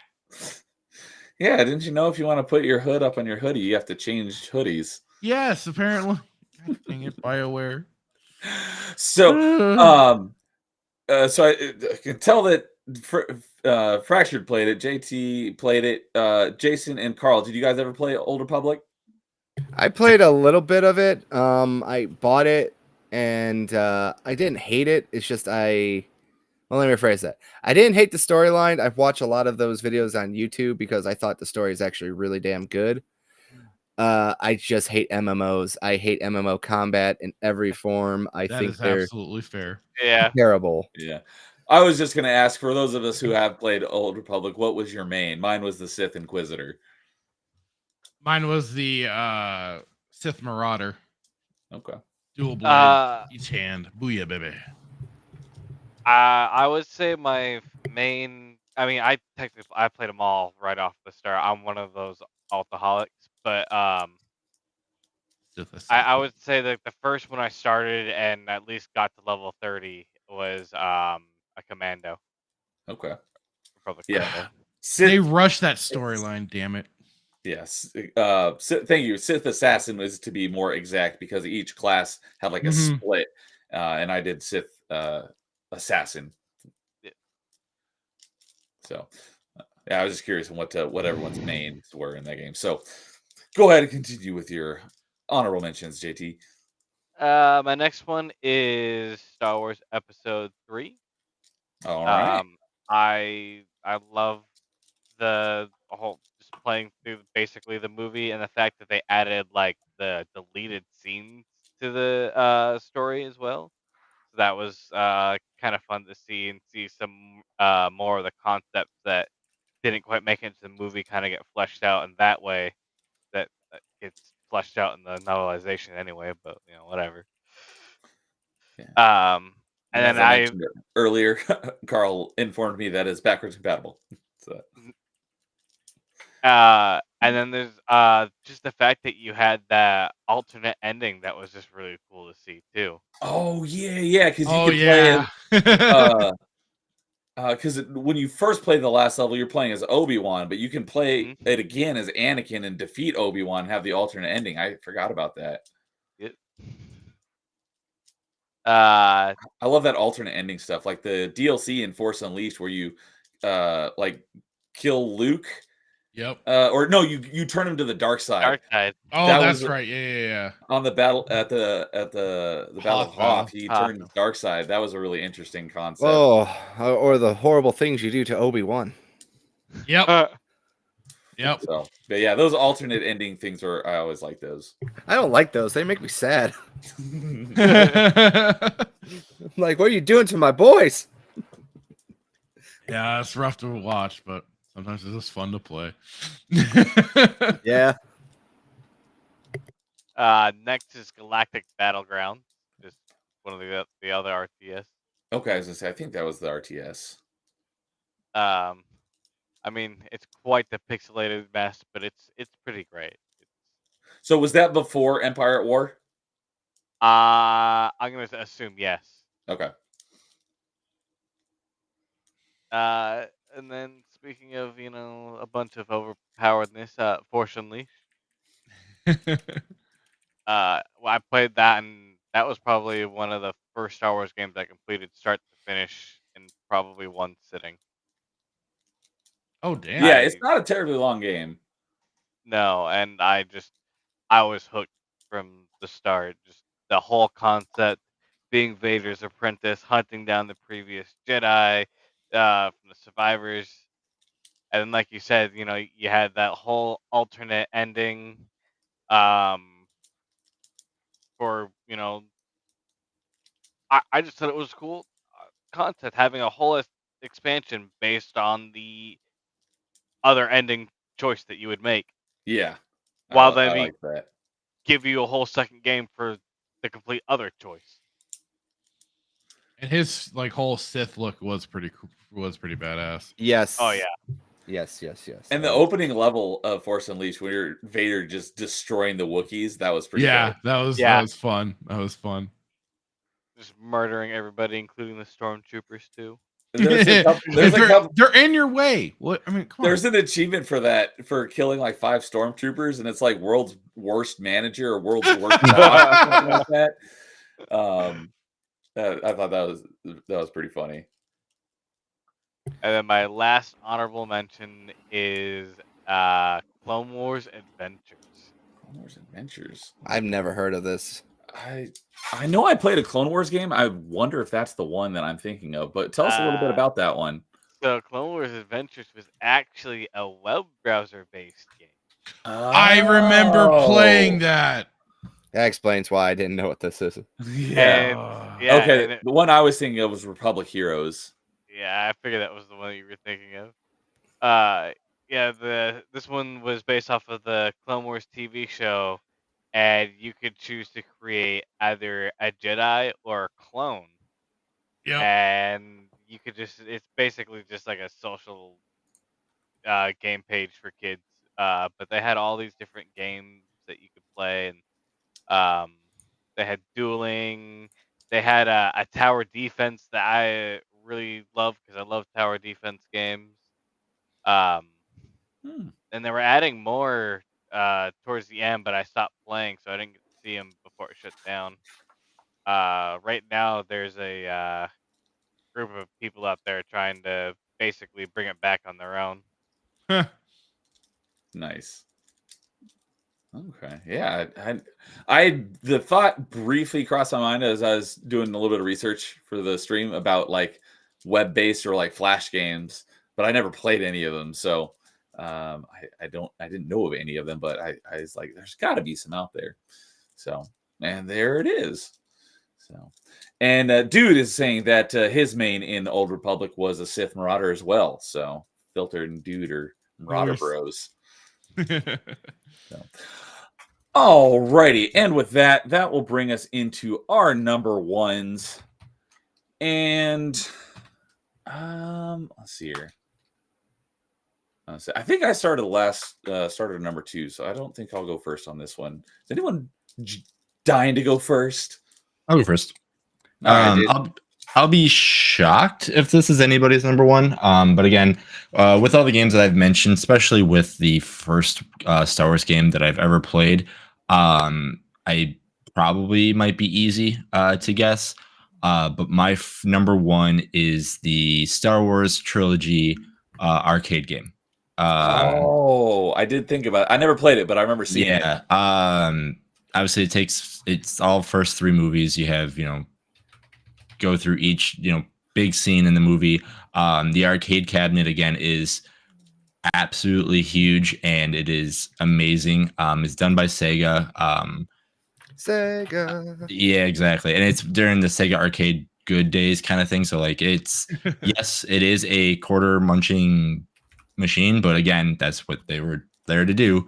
But the best thing about it is the one that I played a lot was at a local Chuck E. Cheese, and they always had the one token, so you can easily kind of complete it without having to worry about it. So, but yeah, no, that game was great. The only thing that was always a pain in the butt is to when you had to do like the lightsaber battles, is that everything was still in like First person. reverse. No, yeah, that and then reverse control. So if you wanted to block down low, you need to go push up in this way because inverted. everything's still inverted. So that was always the worst part, is like you had to remember that. But again, if you just follow what the screen was telling you instead of just using your brain, like it says up right, you just do that and it would have blocked it for you. But because you're like so used to like, oh no, I got to block down, and you use the joystick and go down and you'd get hit. So, but the game was fantastic. I don't know. The sounds were great. Everything about the machine was turned up to 11. So you knew it was around when there was, when it was in an arcade. But yeah, that was by far my favorite, just Star Wars, like besides watching a movie, but my favorite Star Wars moment is just like, oh shoot, I'm gonna go sit down and, see what I can do with, with one credit and see if I can make it at least, through Hoth or through, anything like that. And yeah, it was a lot of fun. Cool. Yeah, I remember I never really played almost any arcade games. I remember seeing that one. I'm like, I really want to play that, but I never did. But that one looked pretty cool. Yeah, I also was looking up something too. Well, when you said Sega, I got curious, and Sega also did the Pod Racer arcade machine as well. Yep. Oh, Yep. okay. Yeah, that was they both machines are awesome. Even the pod racing one too. That That's one why I liked. Yeah. That's why I liked it when somebody said the pod racing game earlier. Like the N64 one's a lot of fun because it has a little bit more. But like I said, like the Dreamcast one's a lot of fun too, just because obviously it's the arcade version at home. Yes, and it's also $6,000 on eBay to buy one. I'm about to make some bad choices in life. So okay, so the arcade version of Episode 1 Racer was the Dreamcast one? Yeah. Okay. I'm gonna have to buy that now. Oh, the Dreamcast version, not the arcade. Both. Yeah. He's like, both. Yeah, that's totally what I meant. Wink, wink. Which one do you think my wife won't murder me over? That's a better question. The Dreamcast disc version. Neither. I mean, it's $6,000 now. Just imagine the future, investment in it. Yes, exactly. It's like we can make a killing, honey. If Carl doesn't show up for a stream with an angry Canadian on Thursday, I think we know why. I'll be like, "What? It's my birthday next week. You said I could buy something." All right. Carl, you want to give us your number one? Number one is Knights of the Old Republic. I figured that would be on here. Someone's number one. I absolutely adore Knights of the Old Republic. It is one of those games that I started off a little bit of an arc of my own. I hated it, and then I learned to absolutely love it. As much as I love KOTOR 2 and what it does right, I just think BioWare just really was like, this is like their A game writing days, 100%. I really, like I said, the first game that I had experienced like a morality system was still Fable. But then I played Knights of the Old Republic, and I realized what good writing was when it came to like absolute sainthood and even absolute brutality, even to the point of like comically brutality. many times we have made different evil Revens, and we named them after dictators. Just me and my buddy, and just some of the most brutal moments in that game are like just forcing Zalbar to like just murder mission. Oh God, that's right. Just destroying Jolie Binder, forcing Bastila to basically become your like servant, constantly kicking down Karth as much as you can.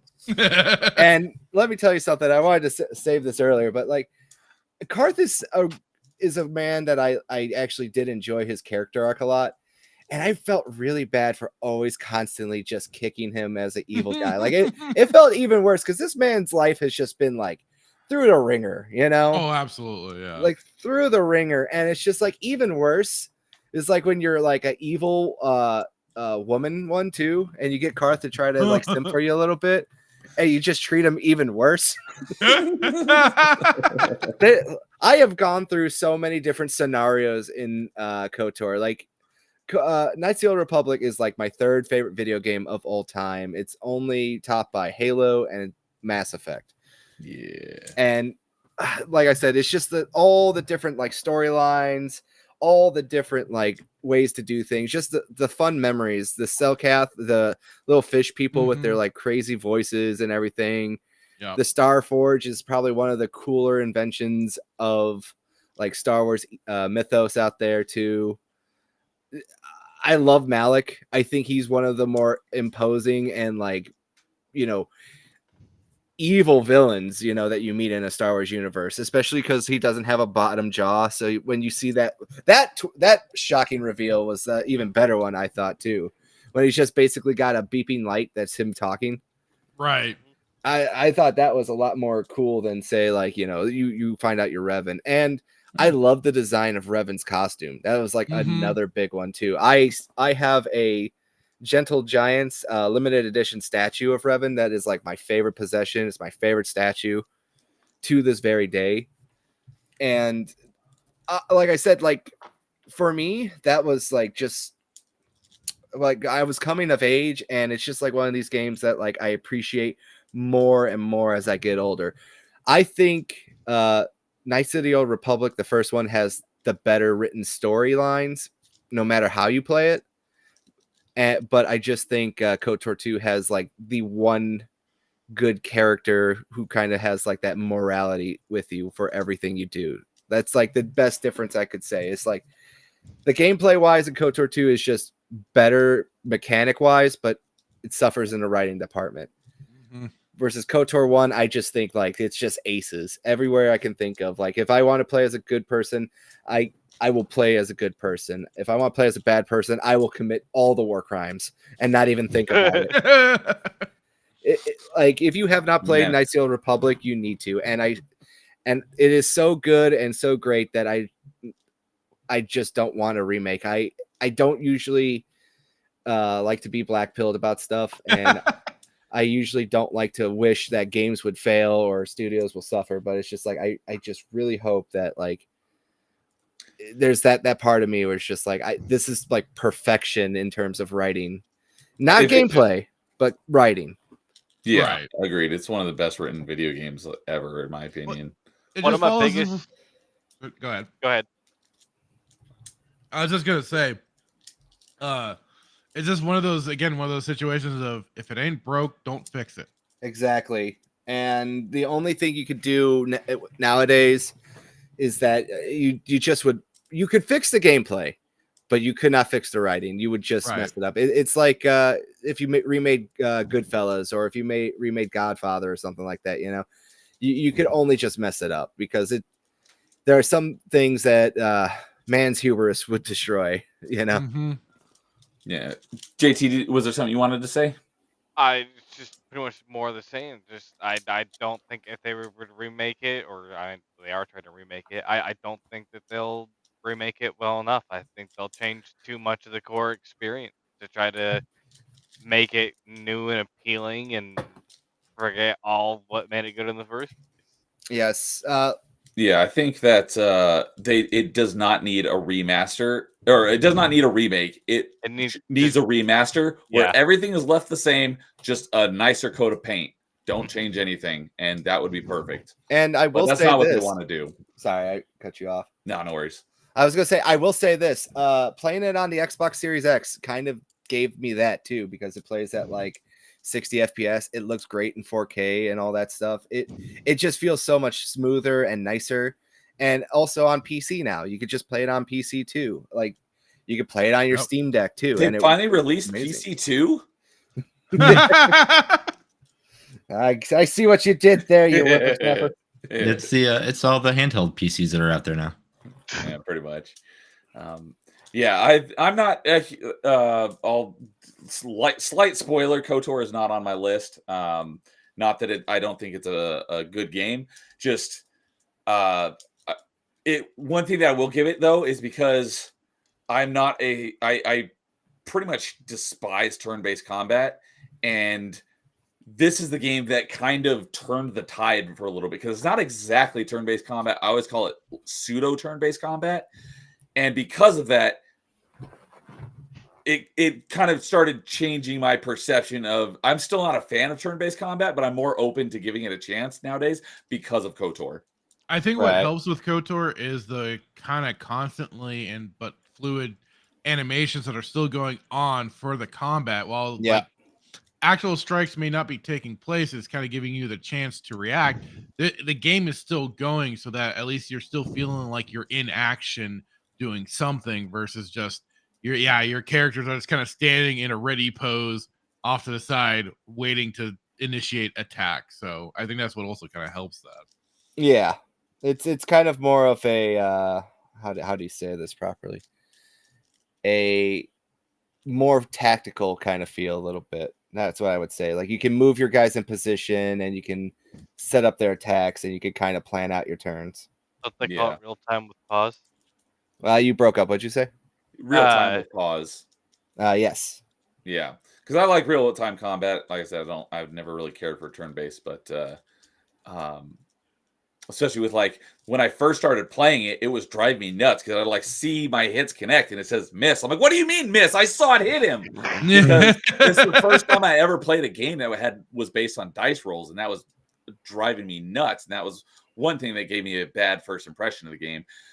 Years later down the line, I actually played some actual D&D, and that was the first time I actually played something with dice and dice rolls and stats. Then when I came back to KOTOR, I never actually played it, but I did start a character and played through a little bit of it, and it all started to click with me after playing D&D and understanding dice rolls. Gotcha. See, I didn't learn about the dice rolls thing until much later.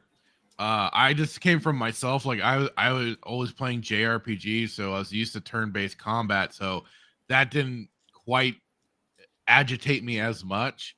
So I understand what you mean. It's like, especially when you want a little more action and stuff going on, like you say, you see things are happening, yet otherwise the game is telling you otherwise. Yeah, So, it's all based on stats and stuff. Yeah, I wasn't used to, because I don't even think I'd ever even played an RPG. That might have been the first RPG I ever played. Might have been KOTOR. yeah. So I understand I honestly believe all those dice rolls and stuff that you're talking about, it's just all lies. They just don't want to admit that they have no idea how the combat works. They just So, all right. Well, excellent pick. I figured that had to be someone's number one. easily my number one. So, JT, you want to give us your number one? Oh yeah, sure. So Knights of the Old Republic 1. I actually did struggle with this one because I like almost everything about Knights of the Old Republic 2 more, but pretty much exactly like Carl was saying, the writing is just too good in the first one that it just it overpowers pretty much all the good that the second one has over it. And for me personally as well, I just connect better with all the companions in the first game than I do the second one. I'm just way more emotionally attached. So Mm-hmm. I just a much stronger connection. Even though, like Carl, it started out with a hatred, and then came back with a love. As this was my first RPG ever, and this was one of my first games that was mine ever for console because I got it automatically when my uncle gave me his original Xbox. And, I was like, "Oh, Star Wars," and I popped it in. I had no understanding of the combat and it grasped no concepts whatsoever and kept dying on the Ender Spire over and over and over and over. So I eventually stopped playing the game. Um, After I learned how the Xbox's hard drives worked and the memory cartridges worked, because I would try to steal my stepdad's save file from his Xbox Mm. by taking his game disc and putting it in my Xbox, and it didn't work. That doesn't work like that. Yeah, because was the Xbox your first disc-based console then? Yes, it was. Okay, yeah, because up until that point, you probably were playing cartridges where it's stored on the cartridge. Mhm. Yeah, no, I had no concept of that, especially since neither me or my stepdad had any cartridges, so I didn't know that those were even a thing for quite a while. You're Um, like, I'm gonna show you, stepdad. So um, this is just a kind of a little tangent before we continue with the KOTOR stuff. Why did the Xbox have memory cards? For lulz. Okay, that's what I Yeah. figured too. Yeah, someone talked about this recently because the Xbox was the first console, I think, with like an actual like normal drive. hard drive. yeah, And it I was. think it had an 8 gig hard drive, which was huge at the time. You're never going to Mhm. fill that up unless you were ripping your music to it, which not a lot of people did, but you could do it. But if you were just using game saves, you would never fill that hard drive up. Oh no, you never would. I think we even talked about that on the Xbox episode we did. Oh, that's probably what it was when we were talking about it. That makes sense. Well, I mean, yeah, wasn't like the PS2's memories like 8 MB? Yeah, Probably Something. their those memory memory cards. cards. You could also get a SSD or something, an internal storage too. You can also do that with the PS2, right? Yeah, that's more now though. Uh, People found out more about that now. I love the PS2 too. I love that generation. Yes, you all know. Good times, good times. Sorry, JT, you can continue with your number one. I always just found it like people are like, yeah, we get memory cards for their Xbox. I'm like, why'd you waste money? Yeah. So, yeah. Anything else you want to say about KOTOR, JT?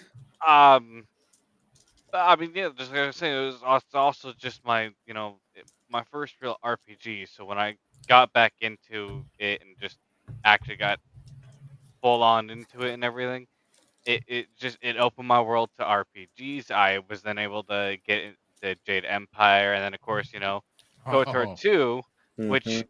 the whole reason I ended up not even putting it on my list at all is because I'm gonna technically cheat and put it as a tie with the first one, because I just consider the second one as an extension of the first one. I never played the first one and then not play the second one, and I never skip the first one and go to the second one. It's always, if I'm gonna play KOTOR, Play the 1, first. 2, and if I'm not done playing it, then I'll hop on and start playing the Old Republic MMO.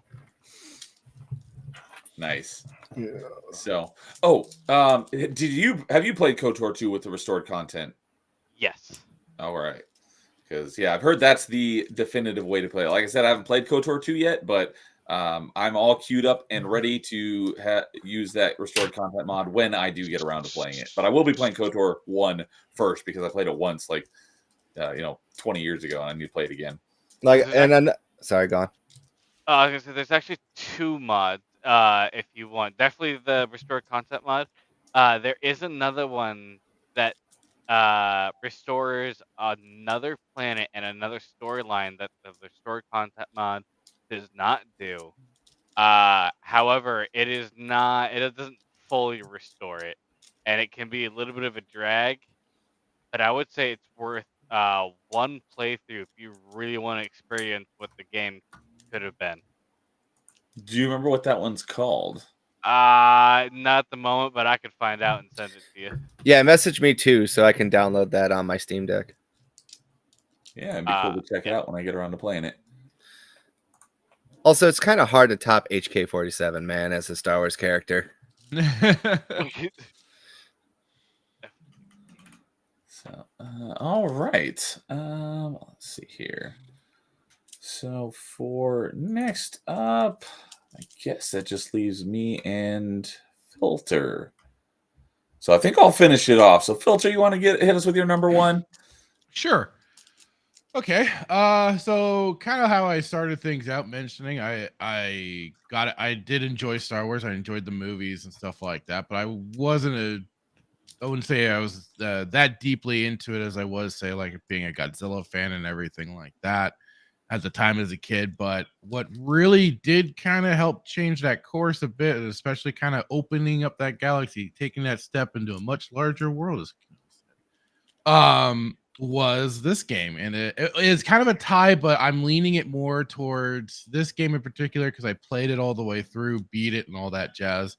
And it's Shadows of the Empire. Nah, number There you one. go. Interesting. Shadows of the Empire is a game that introduced me to the concept that yes, there are more stories in the Star Wars universe, more than just Han, Luke, and Leia as the main starring cast, and more than just Vader and Palpatine as your villains. At the time, I wasn't aware of things of like Heir to the Empire and stuff like that because I believe the books had already been out.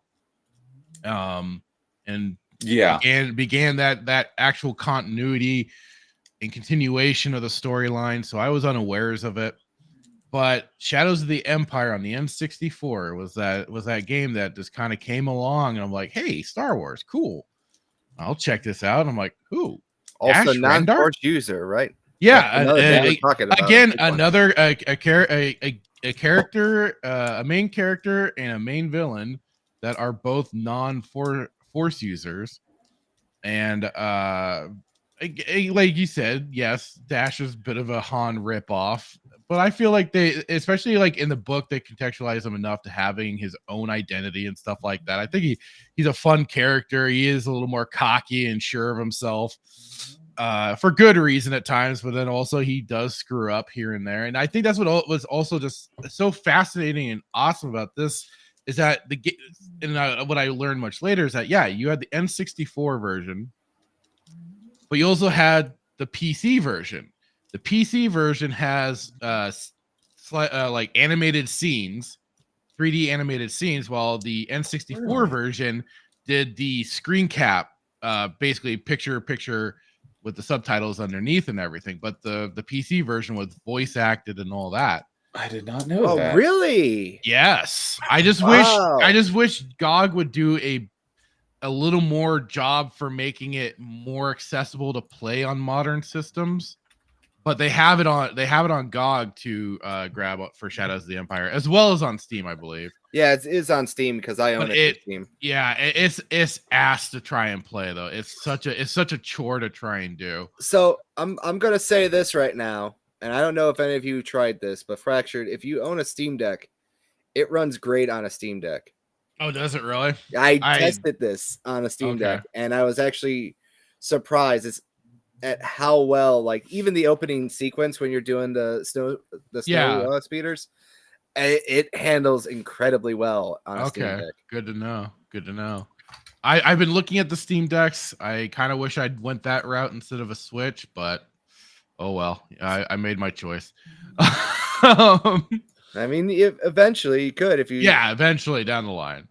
But for the Shadows of the Empire, that was like kind of the fun thing too, like the snow speeder mission at the start, especially like once you started learning. Oh, there's basically like in-game achievements, right? You had to earn you could do like special things to complete the level 100% through getting like either collecting the the rebellion symbols. That's right. When you doing, especially like if you in like the snow speeder levels, you have to like do the tow cables on all of the AT-ATs. That was tough. It could be a pain in the neck because that camera was not always the best. And even then the gameplay wise, especially when you're on foot running around as Dash, is a little stiff. a little kind of awkward with your movements because sometimes you can try and stop them from running. You're but pretty floaty. Yeah, you're very floaty, and in fact, that can either be to your detriment or to your saving grace. Because sometimes you can, if you knew how to maneuver yourself just right, you can still land on the platform or completely miss and fall to your death in a very either hilarious fashion or sad fashion, depending on which. But I mean, I think what was so cool about this too is, yeah, the whole being a big media project around it. The soundtrack is just phenomenal, especially some of like the Shizor's theme and destruction of Shizor's palace. The last level. Used to that name. It just makes me laugh. I know it's sometimes it sounds like a Pokemon. I just can't right. help it. But I mean, Joel McNeely, who did the soundtrack, did a fantastic job with it, even redoing tracks from the movies, which is now basically how I think of a lot of the tracks, a lot of the music from the Star Wars original trilogy. I always then think of Empire Strikes Back and the particular stages that they were played in.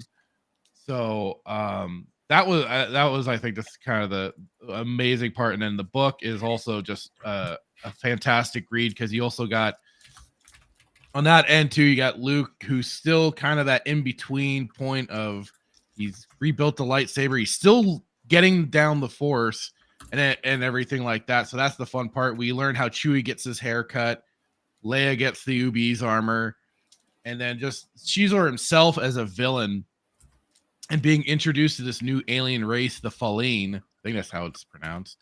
And how he is trying to basically seduce her and use the alien pheromones that he can produce to help seduce her and everything. So it adds another danger threat through him. But mainly what I always kind of got kind of a chuckle at the time is that there's a scene in the book where Vader is in his chamber and he's trying to do basically like a Force healing on himself and trying to use the dark side while doing it. And this is kind of what then leads into, of course, Return of the Jedi and everything, and where he's conflicted. But as he heals himself, he feels better. He feels good. He's basically Anakin is there again, and it's in that sense, however you want to put it. But he starts returning to the light side. But as soon as he starts doing that, everything reverses on him. And he goes right back to his original state because he's feeling he was instead of using the dark side, he had reverted back to the light for that moment. And so it's kind of an interesting moment for him. And I chuckled just because it's like, this is kind of what you get, dude. You threw it all away when you knew what your path could have been, but you chose the dark side. You fell for Palpatine's seduction. And I always kind of laughed with Palpatine too, because I always kind of made fun of the character for a long time until I got through the Plagueis book. But I always was like, he keeps predicting everything. Like, how does he just happen to know this shit? Because he's like, just as I foresaw this at the end of even the book. I'm like, you dickhead. You call it after the fact, okay? How he returned. Yeah, don't go there. I still don't even like Dark Empire. I have a lot of gripes with that storyline. He should have never come back no matter what. I don't care where, don't care when or how. Stay dead, Palpatine. But no one's ever really gone.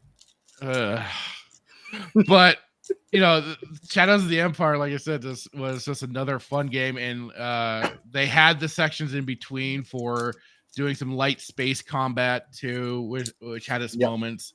The last mission could be a pisser, depending on if you're going for that higher difficulty and stuff like that. So, and yeah, that's just kind of that. Like I said, that game just got me into checking out so much more. Got more to looking into Dark Forces 2 and seeing what else was out there for the whole Star Wars universe. All right, good pick. Let's see here. No, whatever. All right, I was trying to find it, but I couldn't find it quick enough. But anyways, I will put it in the stream description after the fact. But JT Epsilon found that second mod that he's talking about with the other restored content. So I will be adding that to the stream description if anyone is interested in checking that out after the fact. Oh, nice. So thank you for shooting me that link. All right. Well, that leaves it for me for the final number 1 slot. And as a lot of my choices, well, not so far, but I mention stuff like this all the time. So if you hung out my channel, you might probably already know what my answer is. But when we decided to do top 5 Star Wars video games for this one, 1 and 2 were easy. I knew what those were immediately. It was 3, 4, and 5. I had to go and I created a list of like 10 other games. I had to narrow it down to what 3 I was going to keep, and then of those 3, what order they were going to be in. So 1 and 2 were easy. It was, for me, it was 3, 4, and 5 that were difficult. But my number 1 is, in my opinion, still the best Star Wars game, and I think hands down the best lightsaber combat game we've ever gotten, and that is Jedi Academy. I Nice. kind of like Fracture said multiple times, Jedi Outcast and Jedi Academy are basically equal. And like I said earlier, I try to do 1 game per series, so I didn't want Outcast and Academy taking up 2 slots on my list just to make it more interesting. That's just something that I like to do. So I get it. If you want to put Outcast and Academy on your list like Jake did, by all means, go for it. The thing for me that puts Academy over Outcast is the more fleshed out lightsaber combat. Yeah. Because in Jedi Outcast, you just have 1 lightsaber and you get 3 styles, which is the single in Jedi Academy. If you go with the single saber, you get all 3 of those styles. But in Academy, you can also choose to go with dual sabers or staff saber. And the way that they expanded the combat with all those different saber styles for me is what puts it at number 1. The story, I think, in Outcast is better, but I think the gameplay in Academy is hands down the best. The lightsabers operate like actual lightsabers. You cut people off, you can basically kill anyone in 1 hit, except for for accurate reasons, like in Jedi Outcast, you have the Shadow Troopers which have lightsaber resistant armor, so it makes sense on why you can't kill them in 1 hit. But by the most part, lightsabers in both these games operate like actual lightsabers. You kill them in 1 hit, and when you turn on the G_lightsaber realistic lightsaber combat 1 code, it is chef's kiss. I played on stream just because I think it was when I was doing my test stream when I was setting up this new PC when I got it running back in September. I think that was one of the first games I booted up to test streaming. So I just booted up Jedi Outcast first level, put in some codes to get the lightsaber and force powers, and just screwed around for a few minutes. And it was like, oh man, it's like going back to your comfort game, it's just like in this comfy couch, it feels so good running around and barely swinging a lightsaber and limbs are flying everywhere. So, Fallen Order and Jedi Survivor, like we were saying, are like Nerf bats. The enemies have hellfires. You don't have that in Jedi Outcast, Jedi Academy, because lightsabers operate like actual lightsabers, and it is fantastic. And you do get, because in Jedi Academy you're playing as Jaden Core, an apprentice, you actually get to spec into your force abilities the kind of the way you want, and you have more control over the story, kind of like you do in not the story, but how your character build, just like we were talking about earlier in Jedi Knight. Whereas in Jedi Outcast, you don't get to pick anything. All your force powers get unlocked at a certain point, and just by beating a certain level, certain force powers automatically level up. You don't actually pick anything. So getting to choose your force powers again was nice, kind of going back to the way Jedi Knight was. I guess the only negative thing is just Rosh being so annoying. I think that's really the only negative I could say about it. The only thing is that I played Jedi Outcast way more times because I didn't actually it's kind of like Dark Forces. I played Jedi Academy demo a good number of times, but I didn't actually own Jedi Academy for quite a few years after it came out. So I have not played it anywhere near as many times as I've played Jedi Outcast, but I think it just plays so much better. And the Fallen Order and Survivor are the closest things we've gotten to that, but they still don't hold a candle to it. Jedi Academy, I think, is the best Star Wars game, best playing Star Wars, has the best combat. Like I was saying, that's one of the main reasons why I was not a huge fan of KOTOR, because you're not really in control. You just kind of set things up and let them play out. Here, you're controlling your character, and based on your movements and when you do your I played it on PC, so and I think you have better control of your lightsaber and your force powers on PC than you do on console, because you have more buttons, especially when you have a button for each force power, whereas on the console version I think you have to cycle through your force powers to use the ones that you want. Yeah.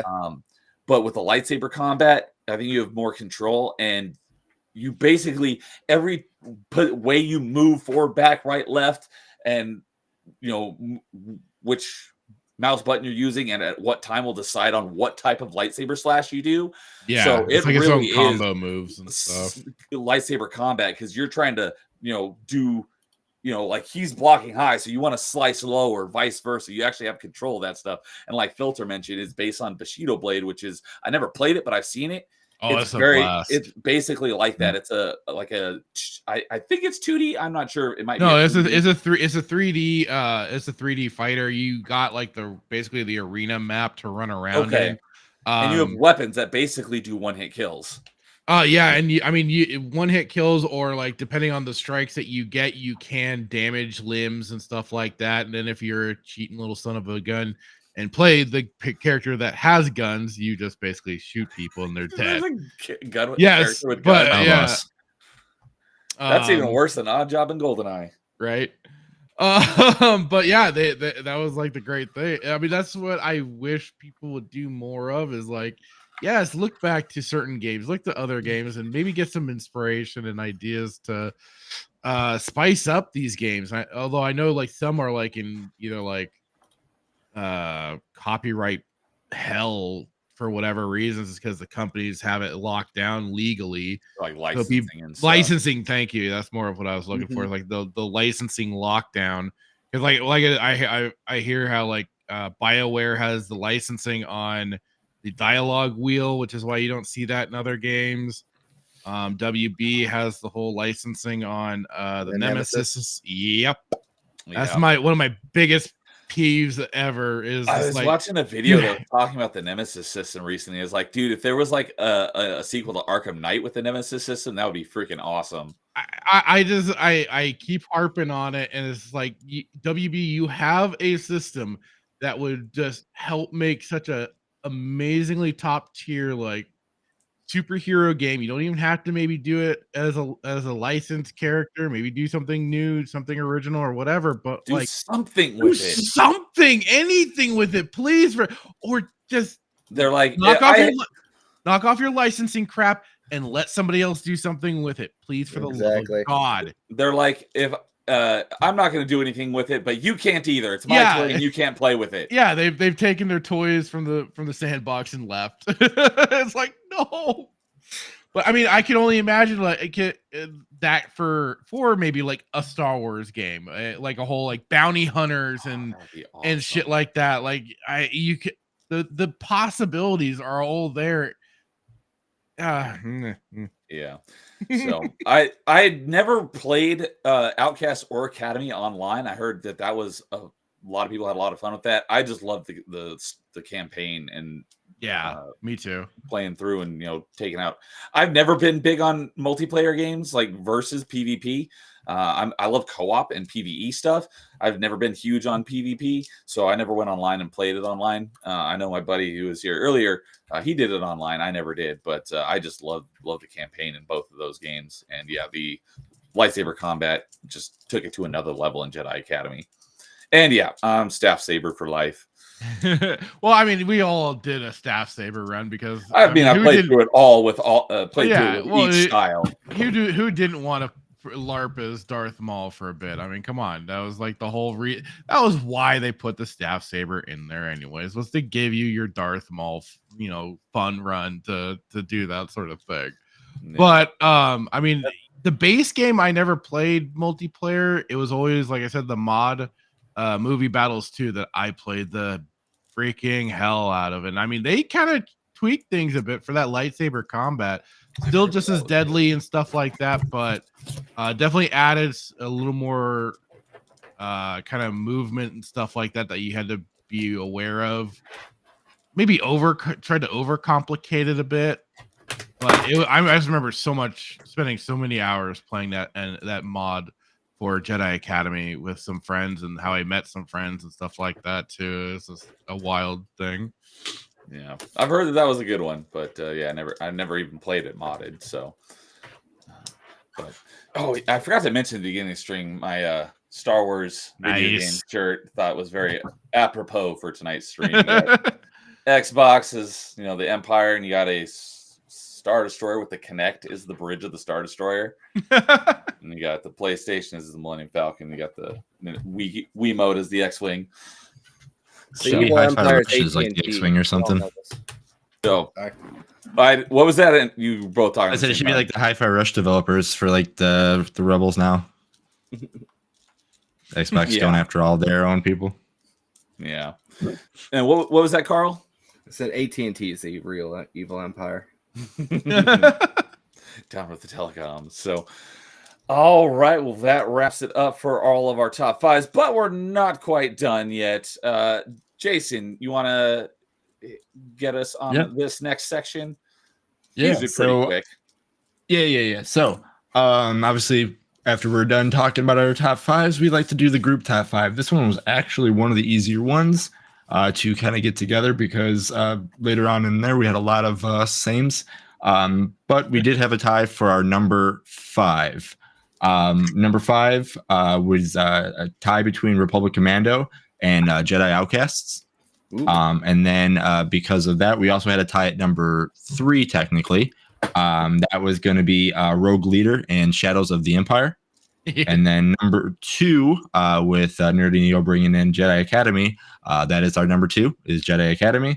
And then obviously our number one was Knights of the Old Republic. So pretty easy group. Going to be exciting to see how things can change, or even make Knights of the Republic more of a number one. I'm with sure more it will. people adding. Yeah. So when we do, like we said, the George Lucas cut for our second part, or whatever we're gonna get, it's gonna be very interesting if games do move around. But this does seem like a pretty solid five with how everybody talks about these games. So yeah, and so for anyone who doesn't know how that is each of our number five choices gets 1 point, each of our number 4 choices gets 2 points, and up until each of our number one choice gets 5 points. And so that's how that was determined. Yeah. And then also, like I said, if multiple people choose the same in general, obviously there are bonus points, because again, it's not fair if one person chooses a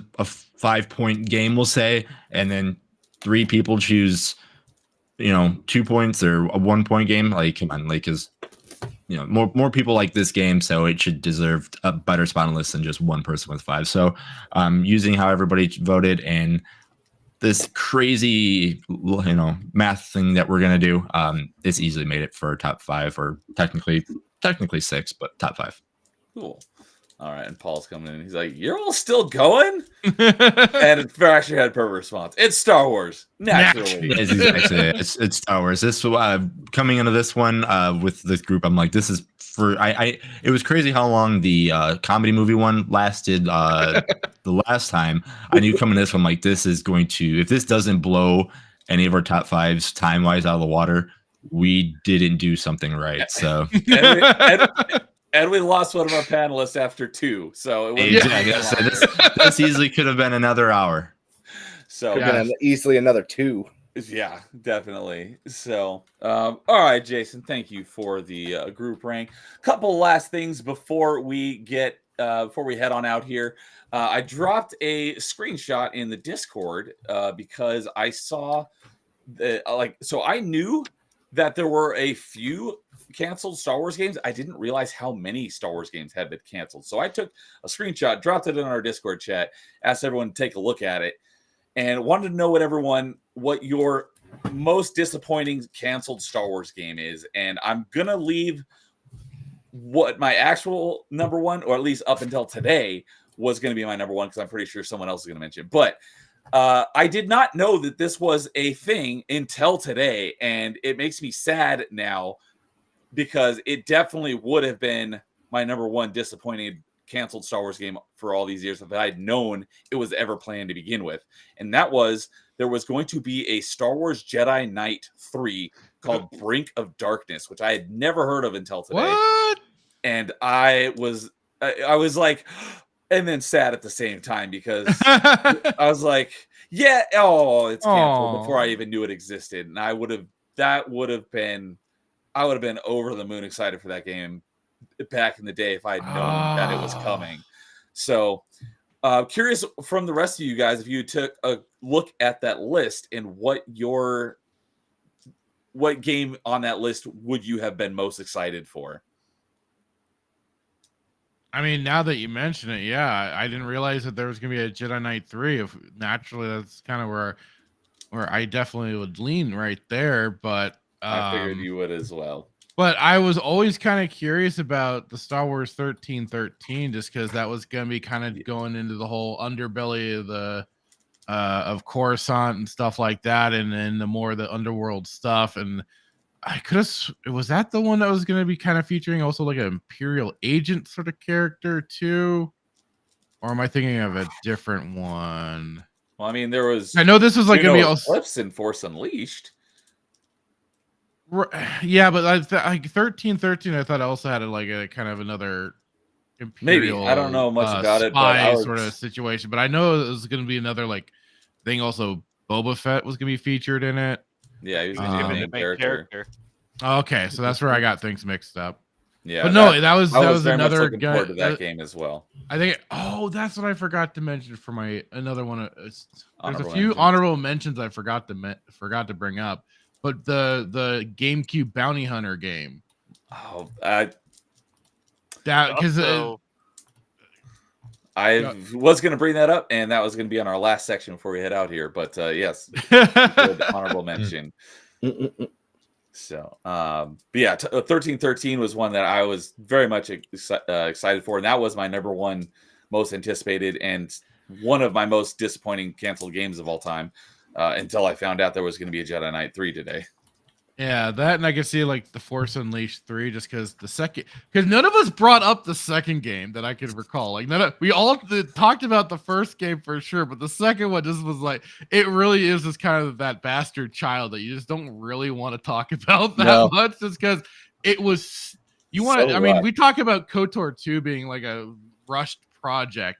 That was such a rushed game because it was so short, so trimmed down, and like I felt bad in a sense because like I kind of wanted to see where this would take the character, but at the same time I was almost like, well, maybe we've gotten enough, but still I could see a third where maybe they could have redeemed it with a third game, maybe.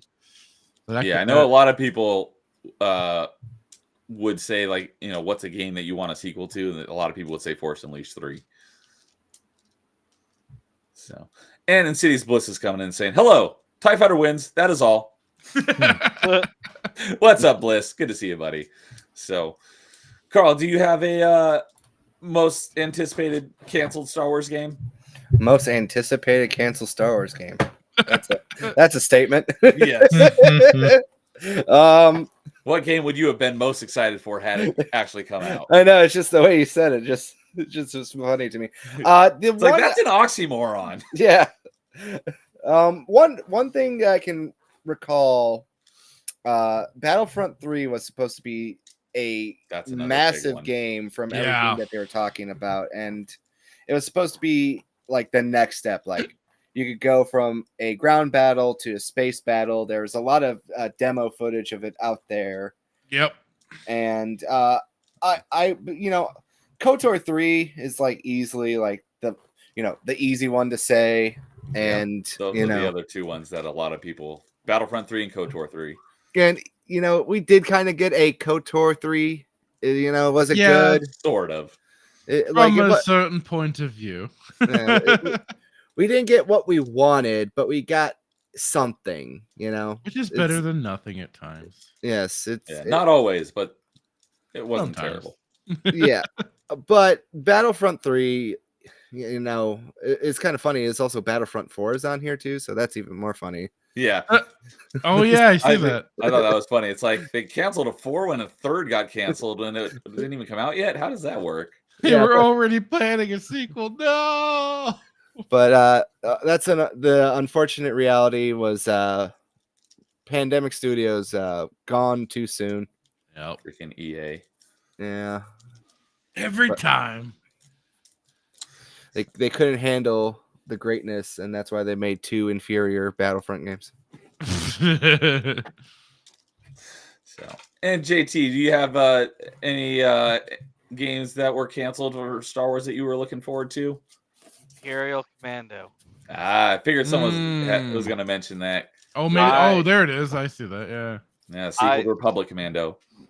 One of the biggest things I have been wanting to see is something from the point of view of the Empire, and I wanted it to be not the stereotype where they automatically defect the rebels or they're cruel. Like I wanted to see like a sympathetic side from the Empire, and I would have loved to have seen that through the Imperial Commandos, Yeah. especially since Battlefront 2 hyped that up only to deliver the stereotypical swapping. All right, and you're talking about the 2017 Battlefront 2, right? The EA Yeah, one. Yeah. no, no, the original one, I love the original one. Yeah. It's like, yeah, you're going to play from the side of the Empire for like 2 levels, then you're going to switch sides. I Biggest hate cock tease. Why EA? Why do you always have to ruin my life? So, I yeah. think they delight in it. Everything I love that you make dies. All right. And R.I.P. Jason. Westwood. Oh, yeah. Yeah. Oh, a lot of games. Gone Studios in the EA graveyard. Yes. Mine out of the list was 1313 as well. I was just looking up now. I totally forgot how much gameplay they had to show and everything too. I thought it was just more of all the concept art, but yeah, no, I just finished watching the trailer and some of the gameplay stuff. I'm like, I wonder if it stopped or if it failed just because I mean, it looked heavily kind of like a Gears of War and like a Star Wars thing with like the cover shooters and everything like that. So I don't know. Wasn't it the Disney acquisition? I was was gonna the say, I Disney believe probably it, was it that. Yeah, Yep. it was the Disney acquisition. It was the Yeah, 'cause, biggest I mean, it was mistake ever. Besides, Yeah, because I mean, it was a funny. mature game too. So I mean, it definitely looked like they were trying to go Gears of War style with Star Wars. So I mean, I thought more Uncharted, but yeah, similar. I guess feel like too. it was both. It could feel like Yeah. both. Star Wars doesn't have edge. That's the big problem now. The edge has been removed, and that's the sad part. That's a lot of these games that we talked about. That's really what made these games so special. Is there was a lot of edge to them.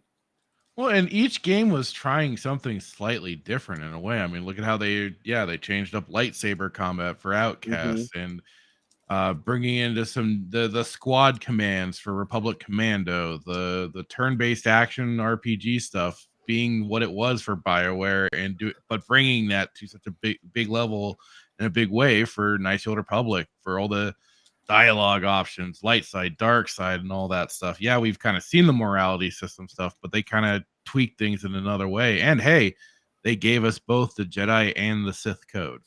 And then on top of that, too, you had an amazing racing game too. That's right. Yep. And whatever the hell that fever dream was in episode 1. Exactly. But yeah, as you were saying a moment ago, Filter, that like one of the biggest mistakes ever. 1, decanonizing the EU. Yep. 2, scrapping 1313, and 3 is giving all Star Wars to EA and not letting it be licensed like it was in the 2000s. We had all these different studios doing all these different amazing things with the IP and making all sorts of different games, and that was the it wasn't even given to them. EA bought LucasArts, if I recall correctly, because LucasArts was considered like a separate part of Lucasfilm. Oh, is and that I believe why? and then they bought, and now Oh. they're just now losing the license to it all because they've also just messed I around. thought for they only too bought long. the rights. I'm gonna Maybe it was the rights. I might be misremembering.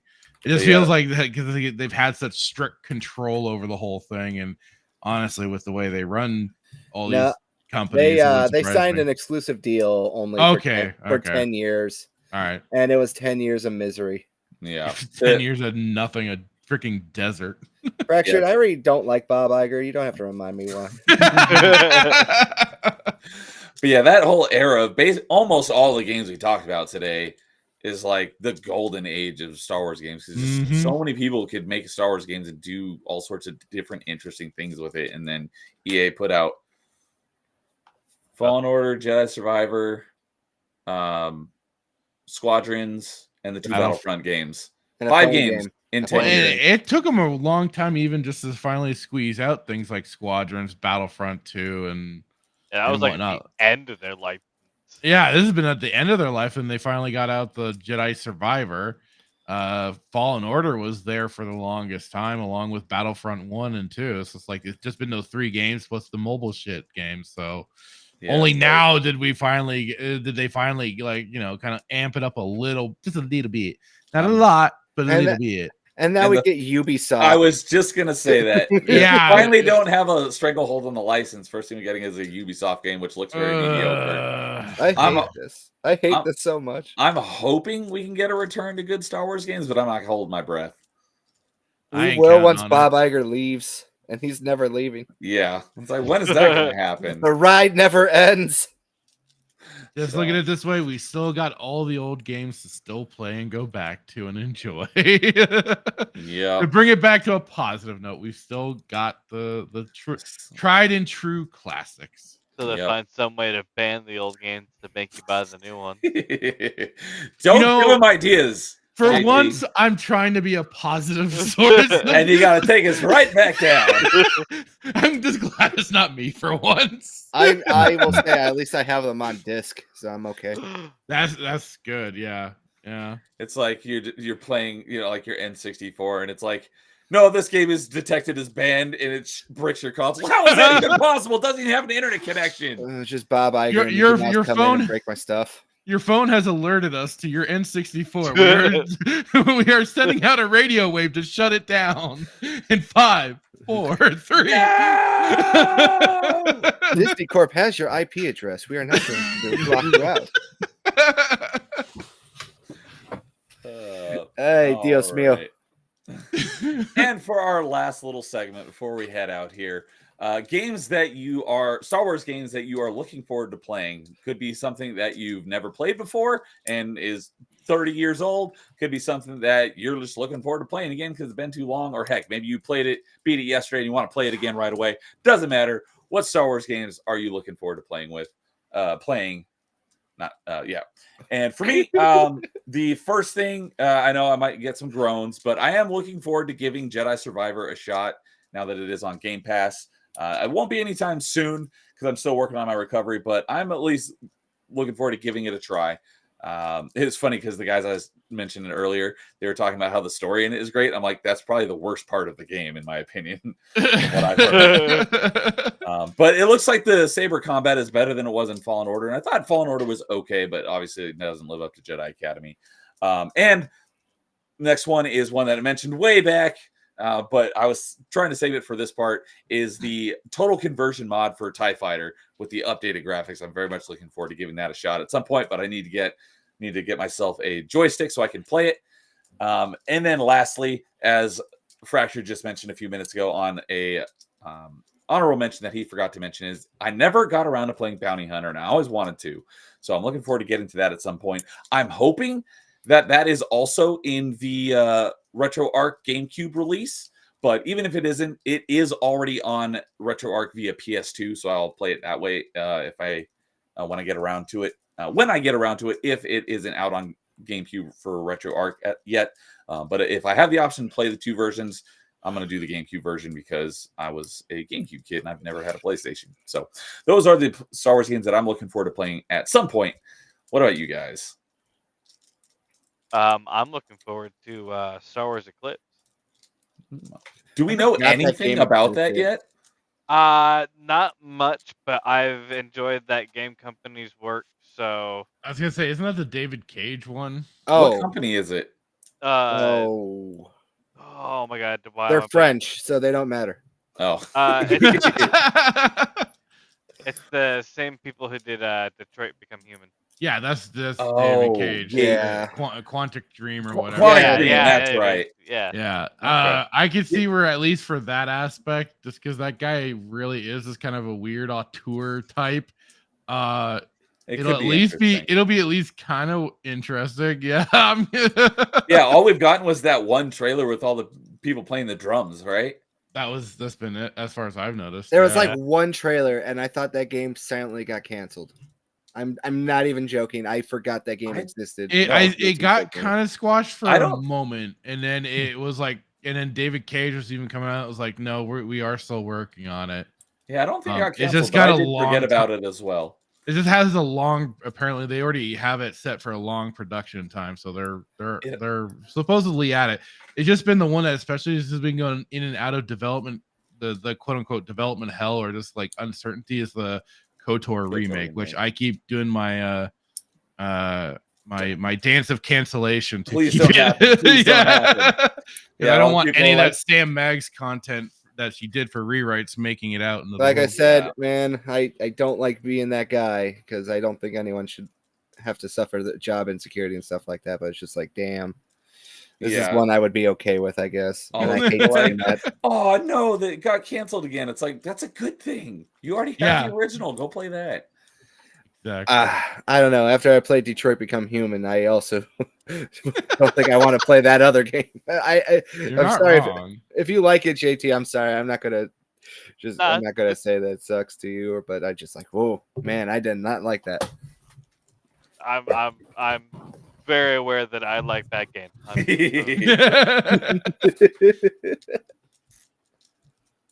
So, Carl, you got any ones that you're looking forward to? I said them earlier, both the PSP games. Oh, that's right. So I guess those are like the only ones I'm actually looking forward to because I think they'll be short, so I could probably crank them out in like a weekend of just laying in bed, not doing anything. Nice. But I also want to get back into Jedi Survivor 2 because the only thing that like really bummed me out about it was 150 gigabytes for a game. Oh yeah, I think on Xbox like 134. Yeah, I was just I wanted to like just smash my brain in. And I was like, why God, why do you torture me every day?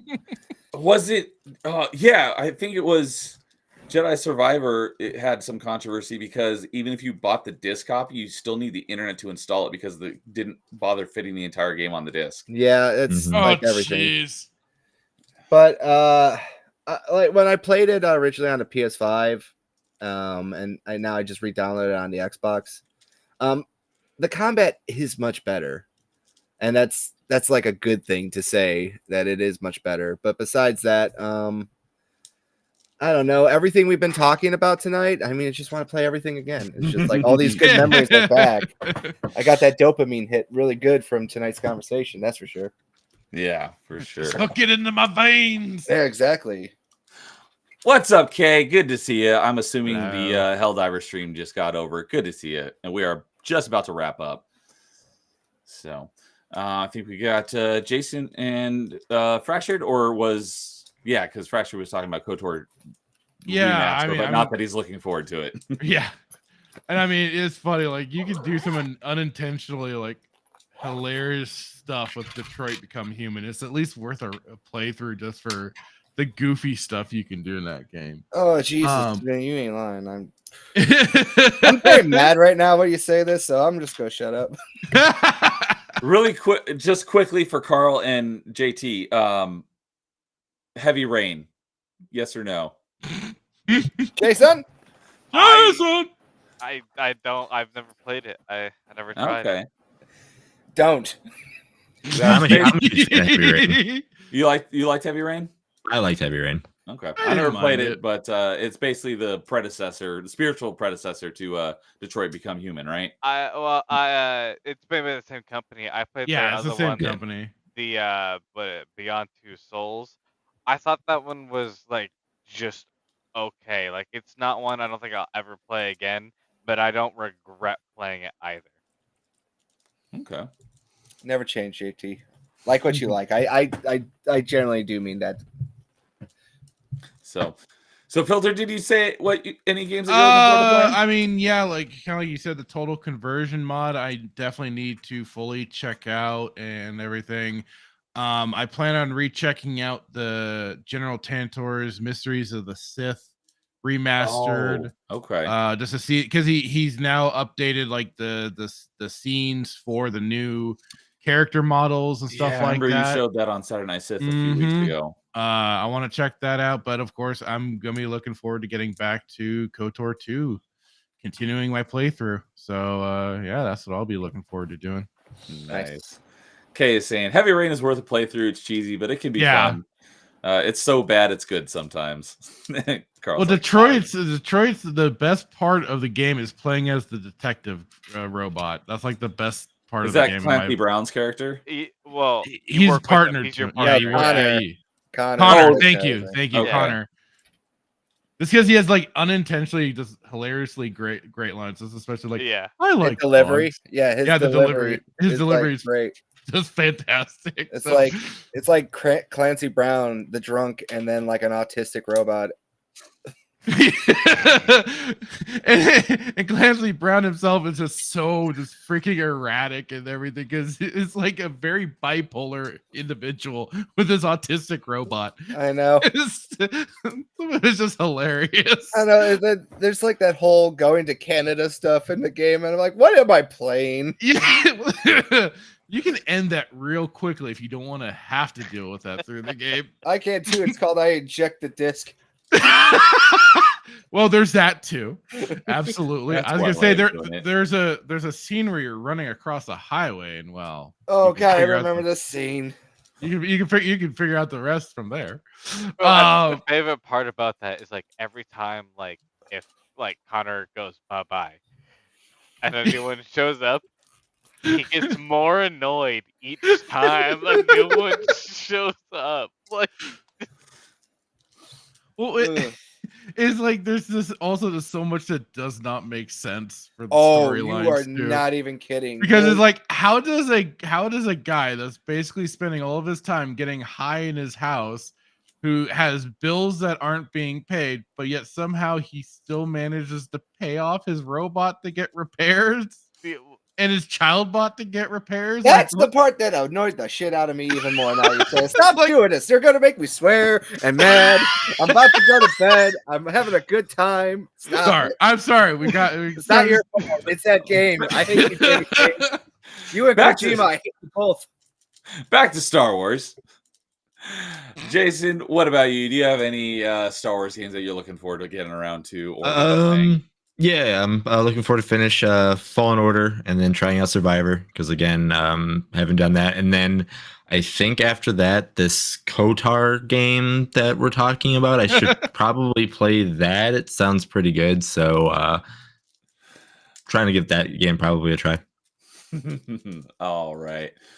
Well, with that, I think we will wrap it there. Longest one by far, unsurprisingly. So we'll go around the horn and let everyone plug their stuff. JT, do you have anything you want to plug? I know you don't really have a channel, but anything you want to mention? Not really. I mean, other than just thanks for having me on. Really enjoyed it and had a great time with everybody. Yeah, it was great having you on. you. Thanks for joining us. All the guys here, I put their Twitter or their YouTube links or whatever in the stream description. So if you want to go check them out, the links are all there. Carl, I know you got we've mentioned a couple times, a stream coming up here on Thursday. Yeah. I don't know. Maybe you got something going on tomorrow too that I don't know about, but what do you got going on? Tomorrow I'm just playing Pokemon Coliseum and trying to finish that before Thursday's show with Angry Canadian. We're doing a retrospective of the GameCube. So for everyone who likes the GameCube, you can check us out Thursday night, 7 p.m. Central, as me and Angry Canadian talk about the history about the GameCube, what we liked about it, the great bangers that system had, and just how it continues to hold up to this very day of just, being an iconic Nintendo system, which ironically was, the fourth place in that generation compared to the other ones. Yeah. Yeah, I don't know if I'll catch it live, but I will definitely watch that afterward if I don't. Yes, and then Saturday, I will also be having the second show and that is going to be with Melee Games too. Kay and James are going to be on, and we're going to do our top 5 underrated games. Hey, that's our thing. You can't Yeah, take you're our trying to thing. step in, How dare you? watch those toes. That's cool. I'll look forward to watching that as well. I probably definitely won't be able to catch that one live, but definitely looking forward to watching. And I'm sure both those streams, you'll find some way to get another dig at me about Crackdown. I will try not to. All right. So if you're not sub to Carl at RNG, go check him out. His link is in the description. He does great discussions as well. And Fractured Filter, what do you got going on? Oh God, what have I got going on? I will be trying to fire up a KOTOR 2 stream within the next couple of days or so. I'll of course be on Static 2020's channel for weekend pregame on Thursday, where we talk about Clown World and everything else going on. Last week we had an interesting conversation about Helldiver. Wait, was it last week or the week? Think last week. No, Helldivers. Oh, maybe, but I know Helldivers. They did Helldivers on Bloodbath last week. Yeah, well, I know you guys played it, and then we did have a discussion. Lethal Lightning joined us, Horror Murata joined us, and everything. Yeah, that was on pregame. Okay, that was last week. Okay. So who knows what we'll be talking about this week? Static always manages to find something. So it'll be a blast. Saturday night. Still here. Oh, is he still here? He is still here. Okay, thank you, Static. Thank you. My brain doesn't always work properly. And of course, yeah, you can find me over on my channel, The Fractured Filter, YouTube, Odyssey, Rumble, Kick, Twitch. I whore myself around. And but we'll for Saturday Night Sith that we do every Saturday well, we've been getting back into it, thankfully. But yeah, 4 p.m. Mountain Time, 3 p.m. Pacific Standard Time, and where we do talk about sometimes Star Wars related content or gaming or whatever kind of crops up in pop culture that wants to drive us up a wall. Or some very deep philosophical discussions. And then there's that too. Absolutely. We try and mix things up, you know. We bring the Jedi, we bring a bit of the Sith philosophies, we mix it all up there. But then we all, and also Static, the son of a gun, who will be having us watch Acolyte. You bastard. Oh no. Which I'm debating on whether or not I'm going to force my co-host to watch it too, Jay Hitman, for us to review on Saturday Night Sith when that comes out. But otherwise, we tend to end the Saturday Night Sith with an episode of Stargate SG-1 that we've been doing watch throughs of. We're still in season 1 presently. We last week did Enigma, which was a lot of fun. But then this week we will be doing Solitudes, which, if you are unfamiliar, is where Jack and Carter get stuck in an ice location. And yeah, it's a great episode. We get another MacGyver dig for Richard Dean Anderson on that one, which is always hilarious when they like to bring up MacGyver. But yeah, it's kind of a way of positively ending things out for a stream, because, you know, we get through enough of the negative in the early parts of the stream. Let's go for something good, something old. And, you know, I think and things like this are fantastic, you know, talking about the stuff that is still there, still great, that we can all play and enjoy and be happy.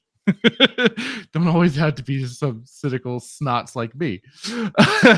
But yeah, otherwise that's all she wrote from me. And again, yeah, thank you guys for allowing me on to rant on about the Star Wars games. It's always a blast. Glad you could join us. Yeah, the happy to. Episode of Stargate that I watched last night is basically the sequel to the one you're going to be watching. I watched the one with the weather control device. Ah, yes. So, yeah, I've been watching a couple episodes a week, so I'm a little bit ahead because, like, yeah, one a week is a little too slow for me. Well, yeah, and Hitman already went way ahead, just because it was his first time ever getting into the series, so he watched ahead. I'm fine with that. I figured this is just for, you know, on the stream watch along. People could do it however else they want to, but for the stream, this is how we're doing it. I'm glad you did, because you got me into watching it again. I just watched it, you know, once. I think I got started in about season 6 or season 7 when it was, you know, airing, and I caught up and then watched the rest of the seasons as they aired, and I haven't seen it since. So I'm glid you're doing this. You got me back into watching it. So All right. And Jason, do you want to tell us? Because I think there's a little something going on next Tuesday. I think it's Tuesday. Yeah. Yeah, next Tuesday. Yeah, next Tuesday, 8 Central Time. It's super early late here, so you guys can do the math if you're Pacific and all that kind of stuff. But 6 Pacific, and that would be 6 9 Pacific, Eastern. 9, yeah, you got it. Anyway, Shovelware is going to debut, and everybody's like, Shovelware, what's that? Shovelware is the game show that I've been working on in the background. So yes, it is starts next Tuesday. It's going to be a monthly show. Hopefully, people are going to enjoy this. Hopefully, people in chat are going to like it and eventually want to be guests. And then hopefully, the winner can stay on for episodes to come because who knows? There may be prizes. There might not be. We'll see what happens when we start going on. But yes, Well, you're bribing me, Shovelware is okay. going.